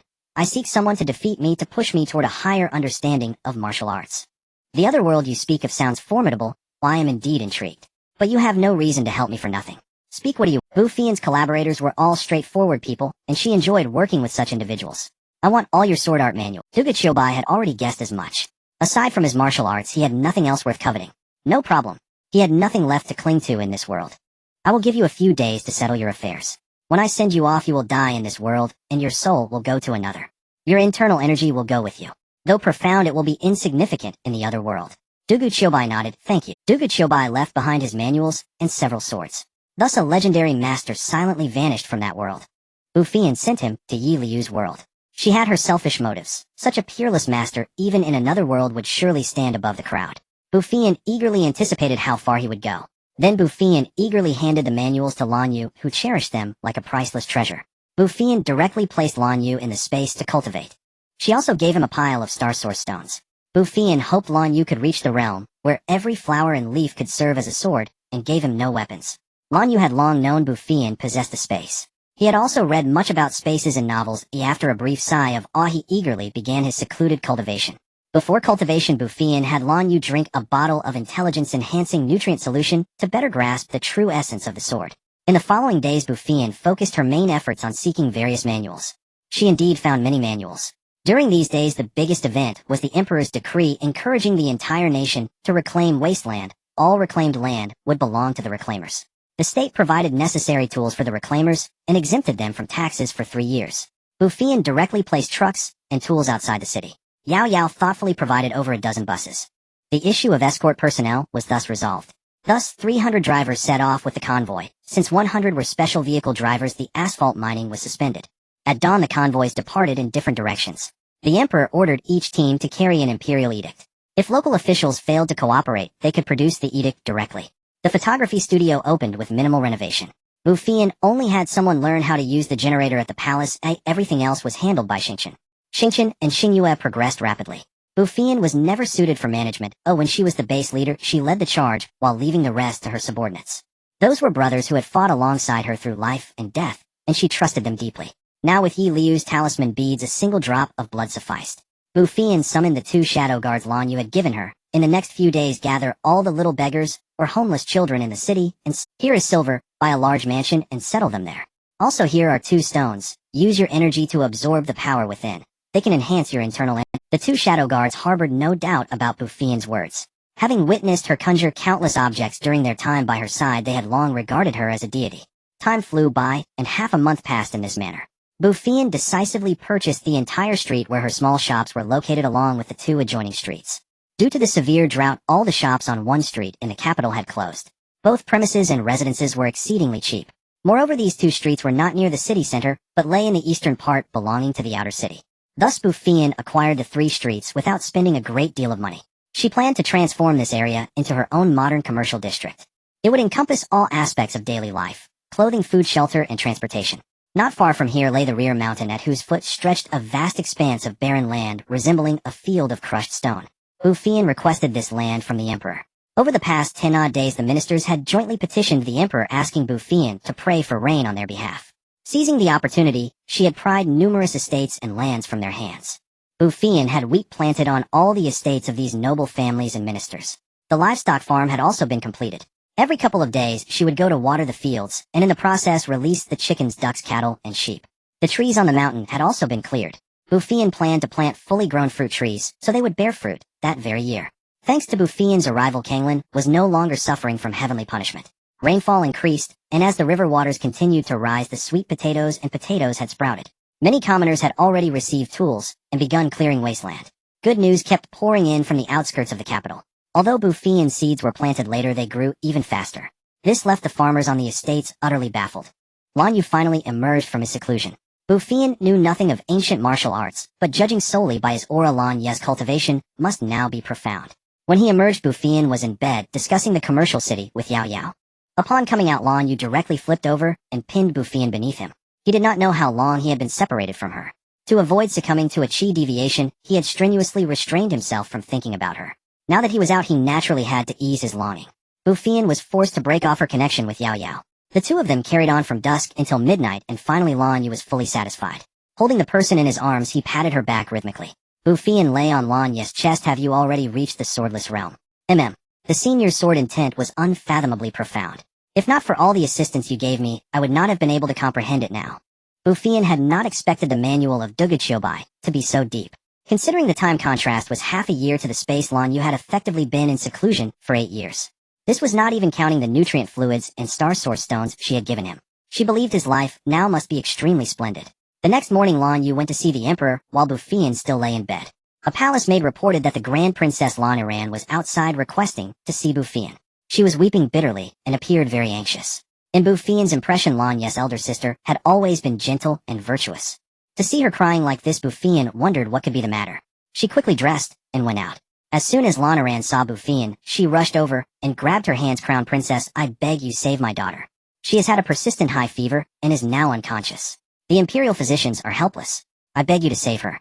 Lan Yu's husband's family name was Lu, a centuries-old noble clan. Her husband was Lu Qingming. After marriage, they had only one daughter, Lu Wanwan, who was just 2 years old. Lu Qingming had never liked Lan Yu, but he could not defy his parents' command. Since Lan Yu was a princess, Lu Chengming dared not take a concubine openly. Instead, he frequented brothels and kept several mistresses. Lan Yu was well aware of all this, but her temperament, like that of her mother the consort, was gentle and unassuming. She did not vie for attention nor report him to the emperor, which only emboldened Lu Chengming to become more excessive, even refusing to return home. Lu Wanwan had been ill for several days. Lan Yu sent someone to fetch Lu Chengming, but he was reluctant to leave his haven of pleasure, merely saying, "Isn't she a princess? Just have an imperial physician attend to her, isn't that enough? What use would my return be?" Lan Yu summoned an imperial physician, but to no avail. By morning, Lu Wanwan had fallen. Thinking of Bu Feiyan, who had managed to cure even the gravely ill crown Prince Lan Yu, believed she might save her daughter. She hurried to the palace to beseech Bu Feiyan, who immediately drove her carriage to the Lu residence with Lan Yu. Little Lu Wanwan lay on the bed, her eyes tightly shut. Bu Feiyan, knowing nothing of medicine, promptly contacted Xiao. "Take a look at her condition. A persistent high fever that won't break, and now she's unconscious." Guided by Xiao, Bu Feiyan conducted a thorough examination. It appears to be meningitis. Children with weak immune systems and poor digestion are susceptible to meningitis. Even those who recover often suffer lasting aftereffects. With the diagnosis confirmed, Bu Feiyan knew what to do. She had no concerns about aftereffects, for her extraordinary power could handle them. First, she administered a fever-reducing injection to Lu Wanwan. Once the fever subsided, Bu Feiyan used her power to circulate through the child's brain, repairing the damaged nerves. Then she let the energy flow through her entire body. The life force could revive even the dying. After one cycle, Bu Feiyan not only eliminated the risk of aftereffects, but also strengthened all of Lu Wanwan's bodily functions. Lan Yu watched anxiously throughout, yet she uttered not a single word. Even when Bu Feiyan produced the injection and pierced Lu Wanwan's skin, she merely twisted the handkerchief in her hands, remaining silent. Bu Feiyan was pleased with Lan Yu's display of trust. Gently she said, "She's fine now. It's just that Wanwan is frail, which caused the persistent fever. I've already enhanced her constitution. She will be healthy from now on, rest assured." Lan Yu wept and began to kneel, but Bu Feiyan quickly stopped her. "I am Wanwan's aunt. Saving her life brings me great joy. How could I accept such a grand gesture from you?" Lan Yu suddenly burst into loud sobs. Bu Feiyan assumed she was crying from the overwhelming relief of her child's rescue. Just then Lu Chengming returned. Earlier that morning, Lan Yu had sent word that Lu Wanwan was unconscious. Believing his daughter would not survive, and fearing the emperor's wrath, he had rushed back. Upon hearing Lan Yu's wails, he hurried inside. Seeing Lu Wanwan peacefully asleep, he relaxed. Then he turned to Lan Yu and snapped, "She's not dead. What are you crying for?" The word "dead" shattered Lan Yu's composure. Had it not been for Bu Feiyan, her daughter might truly have perished. She roared at Lu Chengming. "If not for the crown princess, I might never have seen my daughter again. Do you even care for her? Where were you all these days while Wanwan was sick? Did you spare her a single glance? Do you treat her as your daughter? You ignore her daily, and you wouldn't even visit when she fell ill. You only know pleasure with those other women. You are unworthy to be Wanwan's father." Bu Feiyan noticed that not a single member of the Lu family had appeared since her arrival. Lu Chengming's attitude made it clear how he treated Lan Yu. He merely sneered at her outburst. "And you think you're worthy? After all these years, you haven't even secured a princess title for your daughter. You, a neglected princess, marrying into the Lu family was your best possible fate." Bu Feiyan frowned. Lan Yu, her mother the consort, was out of favor, making Lan Yu invisible too. As a princess, her daughter should be a commandery princess, but the emperor had never mentioned it. She and her mother dared not bring it up with him. The emperor had indeed been neglectful toward Lan Yu in this matter. When Lu Wanwan was born, he was occupied with managing a disaster. It had not rained for a year, and the commoners had already begun to starve. He was busy purchasing grain and water from other nations while dispatching men to guard the major rivers and control water usage. In addition to pacifying the people, he also had to send men everywhere to seek medical treatment for Lan Yu. When Lu Wanwan was born, virtuous consort merely sent a messenger to inform the emperor. At that time, the emperor was engrossed in buying water from the Lei kingdom, overwhelmed by the exorbitant price. It was uncertain whether he even remembered the matter. Moreover, Lan Yu rarely brought Lu Wanwan into the palace, and even when she did, she only visited virtuous consort's courtyard. For 2 years after Lu Wanwan's birth, the emperor never laid eyes on her once. The empress was not even aware of Lu Wanwan's existence. Lan Yu harbored resentment in her heart. Resentment toward the emperor's favoritism, and resentment toward her own powerlessness to secure a better future for her daughter. Lan Yu's silence emboldened Lu Chengming even more, and he spoke without any regard for Bu Feiyan's presence. "One must know one's place. The Lu family has given you a place to live, so you should be grateful. Don't harbor any delusions." Bu Feiyan could no longer stand it, and kicked Lu Chengming to his knees. "Who gave you the audacity to speak to a princess like that? What do you think the Lu family amounts to?" His Majesty did not bestow the title of commandery princess upon Wanwan, because the princess does not wish her young daughter to be burdened by such a title, hoping instead that she may enjoy a carefree childhood. If the princess were to enter the palace now, a decree of ennoblement would arrive at the Lu residence within half an hour. Do you not believe me? You dare to bully the emperor's own daughter. It seems you have grown weary of life. When your family sought the princess' hand in marriage, dare you claim it was not for her status? The Lu family scheme was clever. The eldest son inherits the family estate, and the second son marries a princess to enjoy a lifetime of ease. Lu Chengming gnashed his teeth in fury, wishing he could kill Bu Feiyan, yet he dared not, and could not even rise to his feet. Still, he had to admit that Bu Feiyan's words were true. Back then, his mother had indeed calculated this when she arranged for him to marry Lan Yu, believing that the emperor would surely not let his own son-in-law live in hardship. In the early days of their marriage, Lu Qingming had tried to please Lan Yu for a while, but he never expected her to be so soft-natured. She never sought anything from the emperor, not even the title of commandery princess for her own daughter. Lan Yu cast a grateful glance at Bu Feiyan, knowing that she was defending her dignity. Bu Feiyan, aware of her thoughts, looked at her earnestly. If you go to see the emperor now, he will grant one the title of commandery princess, without a second thought. Remember this, you are a princess, his daughter. He may show favoritism, but he will never fail to love his own child. Lan Yu's tears fell once more. Over the years, she had rarely appeared before the emperor, and even when they met, she tried to make herself as inconspicuous as possible. She had thought the emperor did not like her, but she had never tried to draw closer to her father. Perhaps Bu Feiyan was right. The emperor was indeed quite good to Lan Yu. She was a princess, yet she lived in such a state. What would become of her daughter in the future? The Lu family placed no importance on the mother and daughter. Her daughter's future could only depend on herself.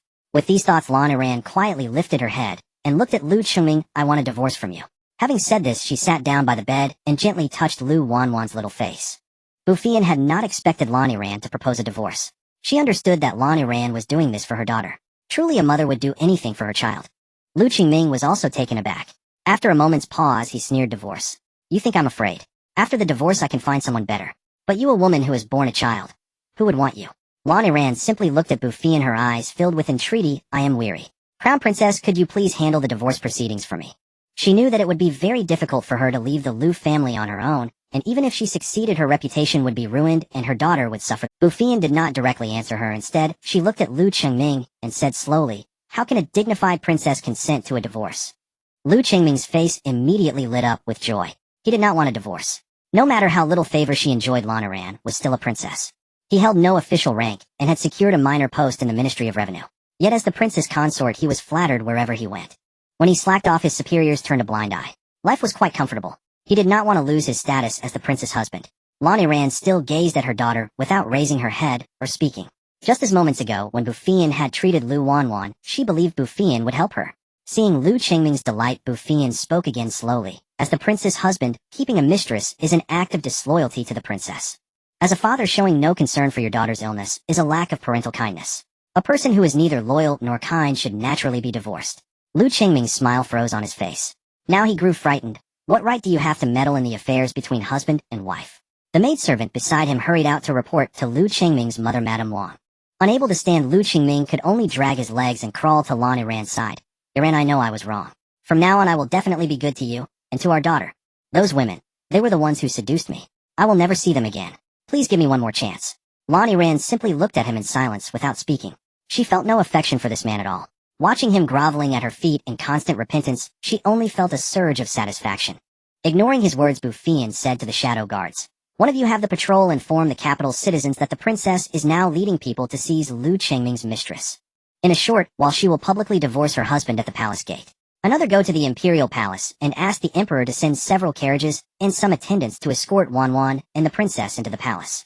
Madame Wang arrived just then. She knew that Lu Wanwan was ill, but she held no affection for this granddaughter. Since Lan Yu was a princess, she would surely be able to summon an imperial physician. Therefore, she had never come to see Lu Wanwan. She also knew when Bu Feiyan entered the mansion. However, the incident where Bu Feiyan had taken away her land made her ill-disposed toward Bu Feiyan, so she pretended not to notice. It was only when the maidservant reported that Bu Feiyan intended to help Lan Yu divorce her husband that she could no longer sit still. Madame Wang entered without curtsying to Bu Feiyan. What is the crown princess' intention? Whoever heard of someone divorcing a woman's husband? There is no such thing as a woman divorcing her husband in this world. As the saying goes, better to tear down a temple than to break up a marriage. The crown princess should be advising the princess, not inciting her to divorce her husband. Bu Feiyan could not be bothered to deal with this woman. She said to Lan Yu, the carriages will arrive shortly. Pack your belongings and inventory. Lan Yu nodded and stood up to call for help. Seeing this, Madame Wang quickly grabbed Lan Yu. Since Chengming has admitted his mistake, just forgive him this once. I will keep an eye on him in the future. How can a woman divorce her husband? If word gets out, your reputation will be ruined. The Liu family is a prestigious clan, and you are the second young mistress. How many women in the capital have married better than you? It's normal for a man to have several women. He has already acknowledged his fault, so you should be satisfied and stop. Madame Wang still did not truly believe that Lan Yu would leave the Liu family. A princess who was not favored could marry into a centuries-old aristocratic family and become the second young mistress of the main line. A dream many women dared not even imagine. Lan Yu broke free from her grasp, turned to call her own maidservant, and instructed her to inventory her dowry. Only then did Madame Wang notice that Lu Qingming was still kneeling on the ground. She tried to help him up, but found that her son could not rise no matter what. Lu Qingming then tearfully said that Bu Feiyan had beaten him so badly that he could not get up. Madame Wang became anxious upon hearing this, and stepped forward to argue with Bu Feiyan. Bu Feiyan casually crushed the teacup on the table into powder.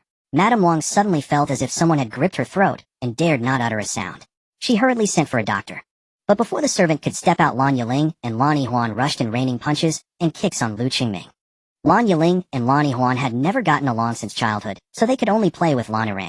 Yet whenever they met they would quarrel, and eventually, they took turns spending time with Lan Yu one day each. It was only when they grew older, made new friends, and Lan Yu with her quiet nature married Lu Qingming that they gradually drifted up. But they still adored this elder sister. No matter how they fussed, she would only smile and remain silent.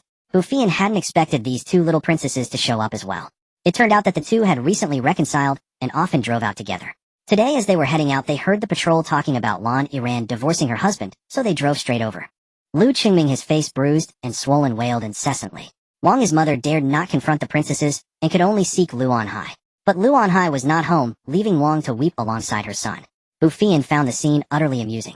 Soon the imperial carriage arrived and Lan Yu, her daughter, along with the dowry, set off toward the palace. Meanwhile, the team that caught the adulterers escorted Lu Qingming's concubines toward the palace, followed by curious onlookers. A divorce was unprecedented, let alone a princess divorcing her husband. When Bu Feiyan and the others alighted from the carriage, the emperor, along with the empress, had already arrived at the palace gates. Lan Yu walked over, took Bu Feiyan's hand, and remained silent. Everyone knelt in reverence. Rise, the emperor commanded. Lu Wanwan was already awake, nestled in Lan Yu's arms, nibbling on the small cake Bu Feiyan had given her. Seeing the mother and daughter consort, Xian embraced her daughter and wept silently. The emperor and empress felt deep remorse. The empress, as the ruler of the harem, had not known that the princess had given birth to a daughter. The emperor, gazing at Lu Wanwan, was overwhelmed with guilt. He had no memory of this granddaughter. Upon reflection, he vaguely recalled consort Xian mentioning 2 years ago that Lan Yu had given birth to a daughter. But consumed by affairs of state, he had promptly forgotten. Now his granddaughter was 2 years old, and he was meeting her for the first time under the circumstances of his own daughter seeking a divorce. Honestly, had it been any of his other children, he would not have forgotten so completely. He had indeed paid far too little attention to this daughter. The empress approached Lan Yu. Wanwan is truly adorable. May I hold her?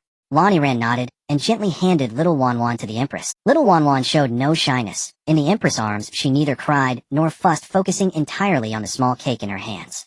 The empress carried Wanwan to the emperor, who reached out and took her. Wanwan is such a good girl. I am your maternal grandfather. I will see justice done for you and your mother. Wanwan stretched out her tiny hand, grabbing at the emperor's face, and murmured indistinctly, Guanpa. At that moment, Lu Anhai arrived at the palace gates with the Lu family. Seeing the emperor, they quickly knelt in greeting. The emperor handed Wanwan back to consort Xian.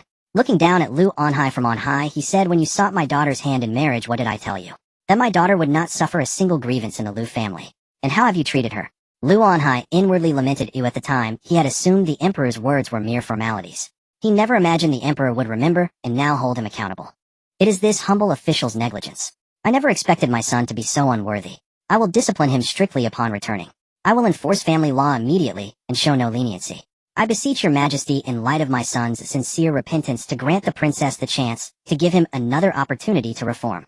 Lu Qingming also sobbed, "Your majesty, this commoner truly knows his wrongs. From now on, I will be devoted solely to the princess and will not cast a glance at any other woman." The emperor kicked Lu Qingming to the ground. "You still wish my daughter to suffer in your Lu family? Utter delusion." At that moment, the Prince of Chun and his consort also arrived. There was also a pair of twins 5 months older than Lu Wanwan. After paying their respects to the emperor, they stood aside.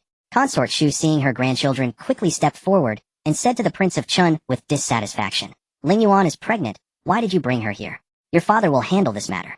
Consort Shu and the empress had vied for half a lifetime. First over a man, then over their sons and daughters. Now that the crown prince had fully recovered, her son had no further chance. Moreover, Lan Yuan had recently returned daily to tell her about Bu Feiyan. and where she had gone with Lan Yuling. Watching her children drive the cars Bu Feiyan had gifted them with such joy, she too had come to many realizations. Now she only wished for her children's well-being. It would be good if they could get along well with Lan Yu and Bu Feiyan. In the future, Lan Yu would look after them somewhat. As for herself, after all these years, she had long known that there was no place for her in the emperor's heart. She had simply refused to acknowledge it. Lan Yu remained silent, but shame weighed heavily on his heart. His own sister and her child was already 2 years old without his knowledge. What kind of family was this? He was not alone. The others were also filled with self-reproach. Interrupted by Lan Yu, the emperor no longer wished to speak with the Lu family. He addressed the crowd. Lu Chengming, as the consort of the princess of Pingyang, has openly kept several mistresses. As the father of the commandery Princess Qingya, he showed no concern when his daughter fell gravely ill. Such a man is unworthy to be a consort. I grant the princess of Pingyang permission to divorce him. The princess of Pingyang will deliver the divorce decree to the Lu family shortly. He then walked over to Lan Iran and patted her shoulder. In the future, your father will find you a... Lan Iran knelt. Father, your daughter does not wish to marry again. The emperor sighed. Bu Feiyan seized the opportunity to step forward.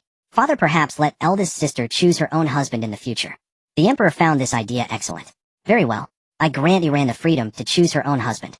Bu Feiyan spoke again. Father is Qingya Wanwan's title. I wish to hold a formal enfeoffment ceremony for Wanwan. I will cover the expenses. What do you think?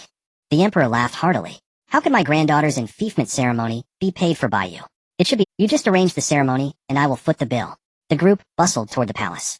Lan Iran's heart was a whirlpool of mixed emotions. Virtuous consort gently held her daughter's hand, saying nothing. Bu Feiyan and Lan Yu had just returned to Qingda Hall, when Lan Yuling, Lan Yihuan, and the Prince of Qin's consort Xiao Yuan followed them. They had also brought the twins. The two little ones hid behind Xiao Yuan, appearing somewhat shy. Bu Feiyan took out 2 plush toys for them to play with. The 2 young princesses were not in high spirits, noticeably less cheerful than before. Second sister-in-law, we want to help eldest sister, but we don't know what to do. Such matters can only be resolved by her own efforts. You could ask eldest sister if she would like to come and help at my place. Having something to do, keeping busy, can make some things easier to forget. For now, you should focus on how to make Wanwan's enfeoffment ceremony splendid. Xiao Yuan handed the twins to a maid and approached the trio. She said to Bu Feiyan, Father and mother call you Yang. May I also call you Yang? Xiao Yuan was the daughter of Xie Jin, the current head of the Xie family. Her grandfather was the former head Xie Jingxiong, also a general. Her second uncle Xie Song was a military officer stationed at the border. Consort Shu had spared no effort in securing this daughter-in-law. After marriage, she had a very good relationship with the Prince of Chun. Bu Feiyan had a natural affinity for military officers and consequently held a favorable impression of Xiao Yuan. Eldest sister-in-law may call me whatever she wishes. The automobile you gifted the prince is truly magnificent. I have never seen such a wonderful thing. I also wanted to visit New Rinhua, but the queue was far too long, and the Prince of Chun for Xiao Yuan had been greatly influenced by her grandfather since childhood, and she spoke in a straightforward manner. After listening to Xiao Lingluan's complaints, Bu Feiyan was torn between laughter and tears. Sister-in-law, you can just go directly to Xingchen next time. Why would my own family need to queue at my shop? Lan Yihuan chimed in, exactly, sister-in-law. Yiling and I often visit second sister's shop to learn makeup. Tomorrow I'll take you there. And so, despite Lan Ye's dark expression, Lan Yiling and the others stayed in the Qingda Hall until after dinner. Before leaving, Bu Feiyan asked Yao Yao for a toy slide set for the twins. The next day, Bu Feiyan set off again with a water truck team and several large cargo trucks. The 2 little princesses insisted on coming along. They wouldn't miss this chance to go for a drive. Since the ancient roads were uneven, the vehicles moved slowly, and Bu Feiyan allowed them to drive on their own. The trucks carried grain as well as chickens, ducks, cattle, and sheep. There were about 200 people on the estate now, with a monthly wage of 1 tael of silver. This was decent pay before the drought. Later, as grain prices soared, 1 tael of silver could buy less and less food. Even so, they were among the fortunate. On many other estates, the disaster was severe. Most of the planted crops had died, so there was no need for so many laborers. Many people were left with no work. Previously, at least 2 people per family could find work on the estate. Now, one person's monthly wage had to support the entire household. Bu Feiyan ordered the workers to unload the grain from the trucks. Staring at the countless sacks, the estate workers and the villagers who had come to watch were wide-eyed. It had been a long time since they had seen so much grain. Then the guards carried down several baskets which contained meat. At this sight, some people began to weep, for the animals in the mountains had long been hunted to extinction. They hadn't tasted meat in years. Some children had never known its flavor since birth. This meat was the streaky pork that Bu Feiyan had asked Yao Yao to purchase. Each piece weighed 1 jin, and every person received 1 jin. Spring plowing began nearly a month ago.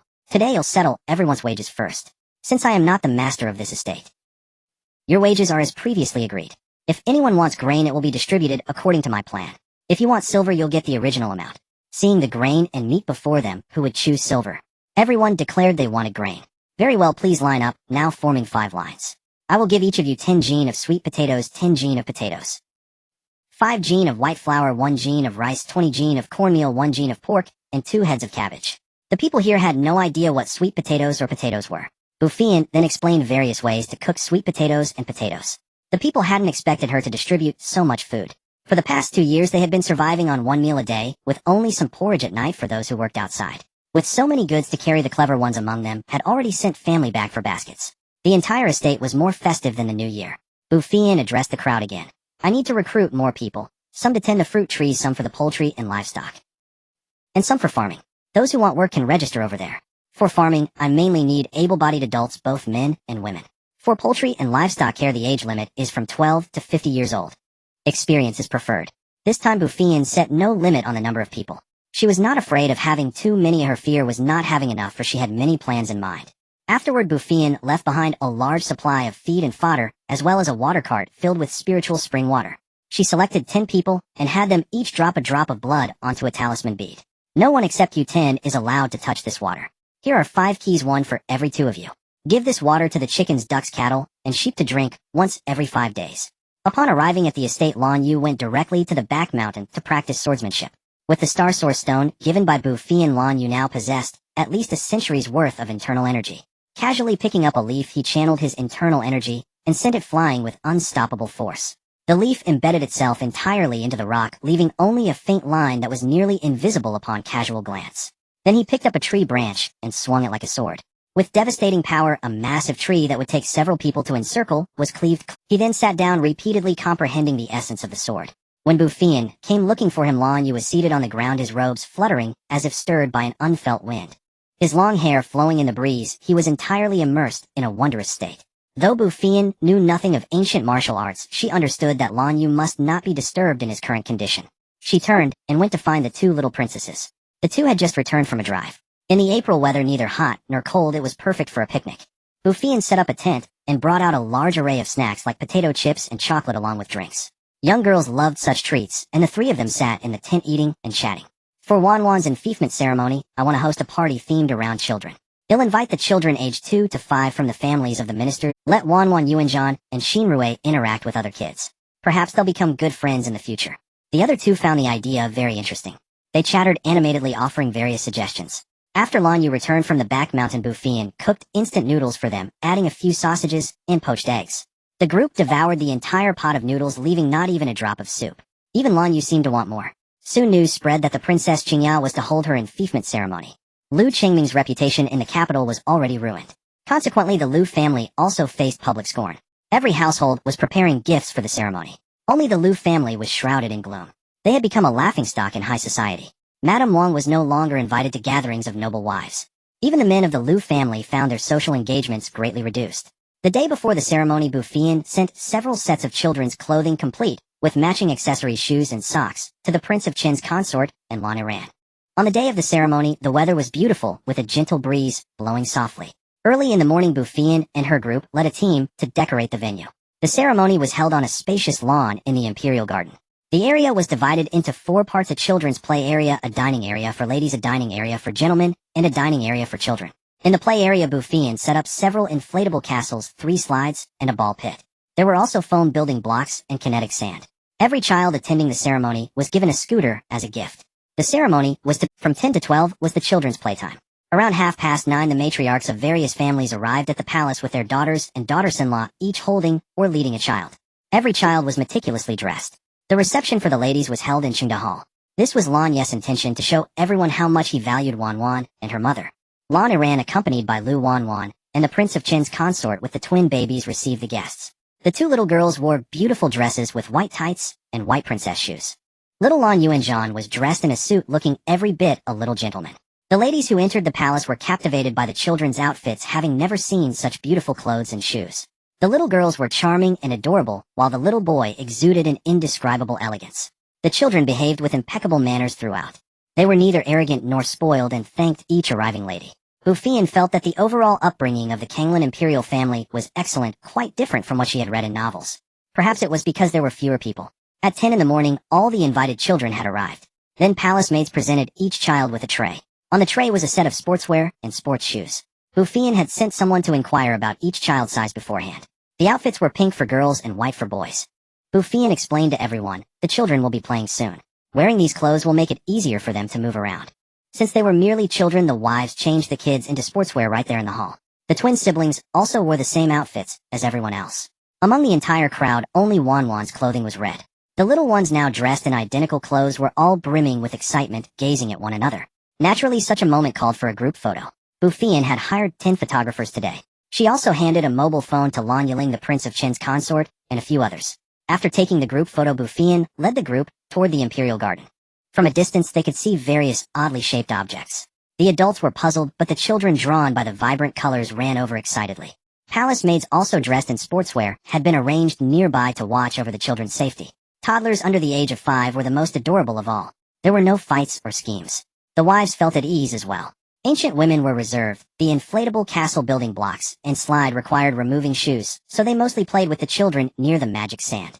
Photographers wove through the children, capturing their innocent smiles. As noon approached, the Emperor and Empress Dowager entered with a retinue of officials to take their seats. Noble consort Xiao also attended this ceremony. It was her first banquet since recovering from illness, and she could not afford to miss it. She wanted to see what abilities Bu Feiyan possessed that led Bai Jingting to reject her overtures. Bai Jingting had come today as well. Once again, she witnessed Bu Feiyan's extraordinary nature and felt her decision was correct. Someone had previously sent her a message without revealing their identity. It merely offered to help her get close to Lan Yu. In the past, she would have agreed without hesitation. But after witnessing so many of Bu Feiyan's unique qualities, her shops and the items within were things she had never even heard of. Bu Feiyan's abilities were far beyond her reach. She lacked the confidence to compete with such a woman. Thus she refused. Noble consort Xiao also observed these things. In her eyes, the children's clothing was mere grandstanding. A crown princess should behave like one. In her view, Bu Feiyan would ultimately amount to nothing. Due to the lively atmosphere of the previous banquet, both rulers and ministers were more relaxed this time. Seeing their grandsons and grandnephews playing so joyfully, the adults were unconsciously infected by the mood. The Empress Dowager was also delighted by the children. She had no knowledge of Lan Yu's child. Before the prayer ceremony, she spent most of her time chanting sutras in the Buddhist hall. She did not require anyone to come pay respects. When the Prince of Qin's twins were born, virtuous consort Xiao wished the entire world to know. The moment the children were born, she rushed to the Xinang palace to announce the good news. Worthy consort Xian, however, told no one except the emperor. The emperor, being absent-minded, forgot the matter entirely, leaving her feeling guilty for days. Fortunately, Bu Feiyan's unconventional enfeoffment ceremony today lifted her spirits considerably. On the scene, Lu Wanwan stood out the most, truly the center of attention.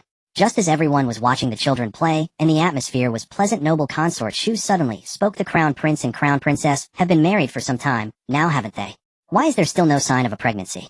Shouldn't we summon an imperial physician for an examination? I heard she suffered much mistreatment at the Bu residence before. Might she have some hidden ailment? The atmosphere turned subtly tense. Due to the relationships of the three princes, noble consort Xiao held a status in the harem akin to the empress. Moreover, she was smooth and tactful, getting along well with the emperor and other consorts.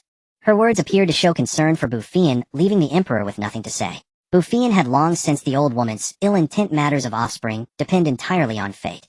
Not everyone is as blessed as noble consort Xiao. But the crown prince and I are in no hurry. It's fine to enjoy some time alone together first. The meaning behind Bu Feiyan's time alone together was clear to everyone.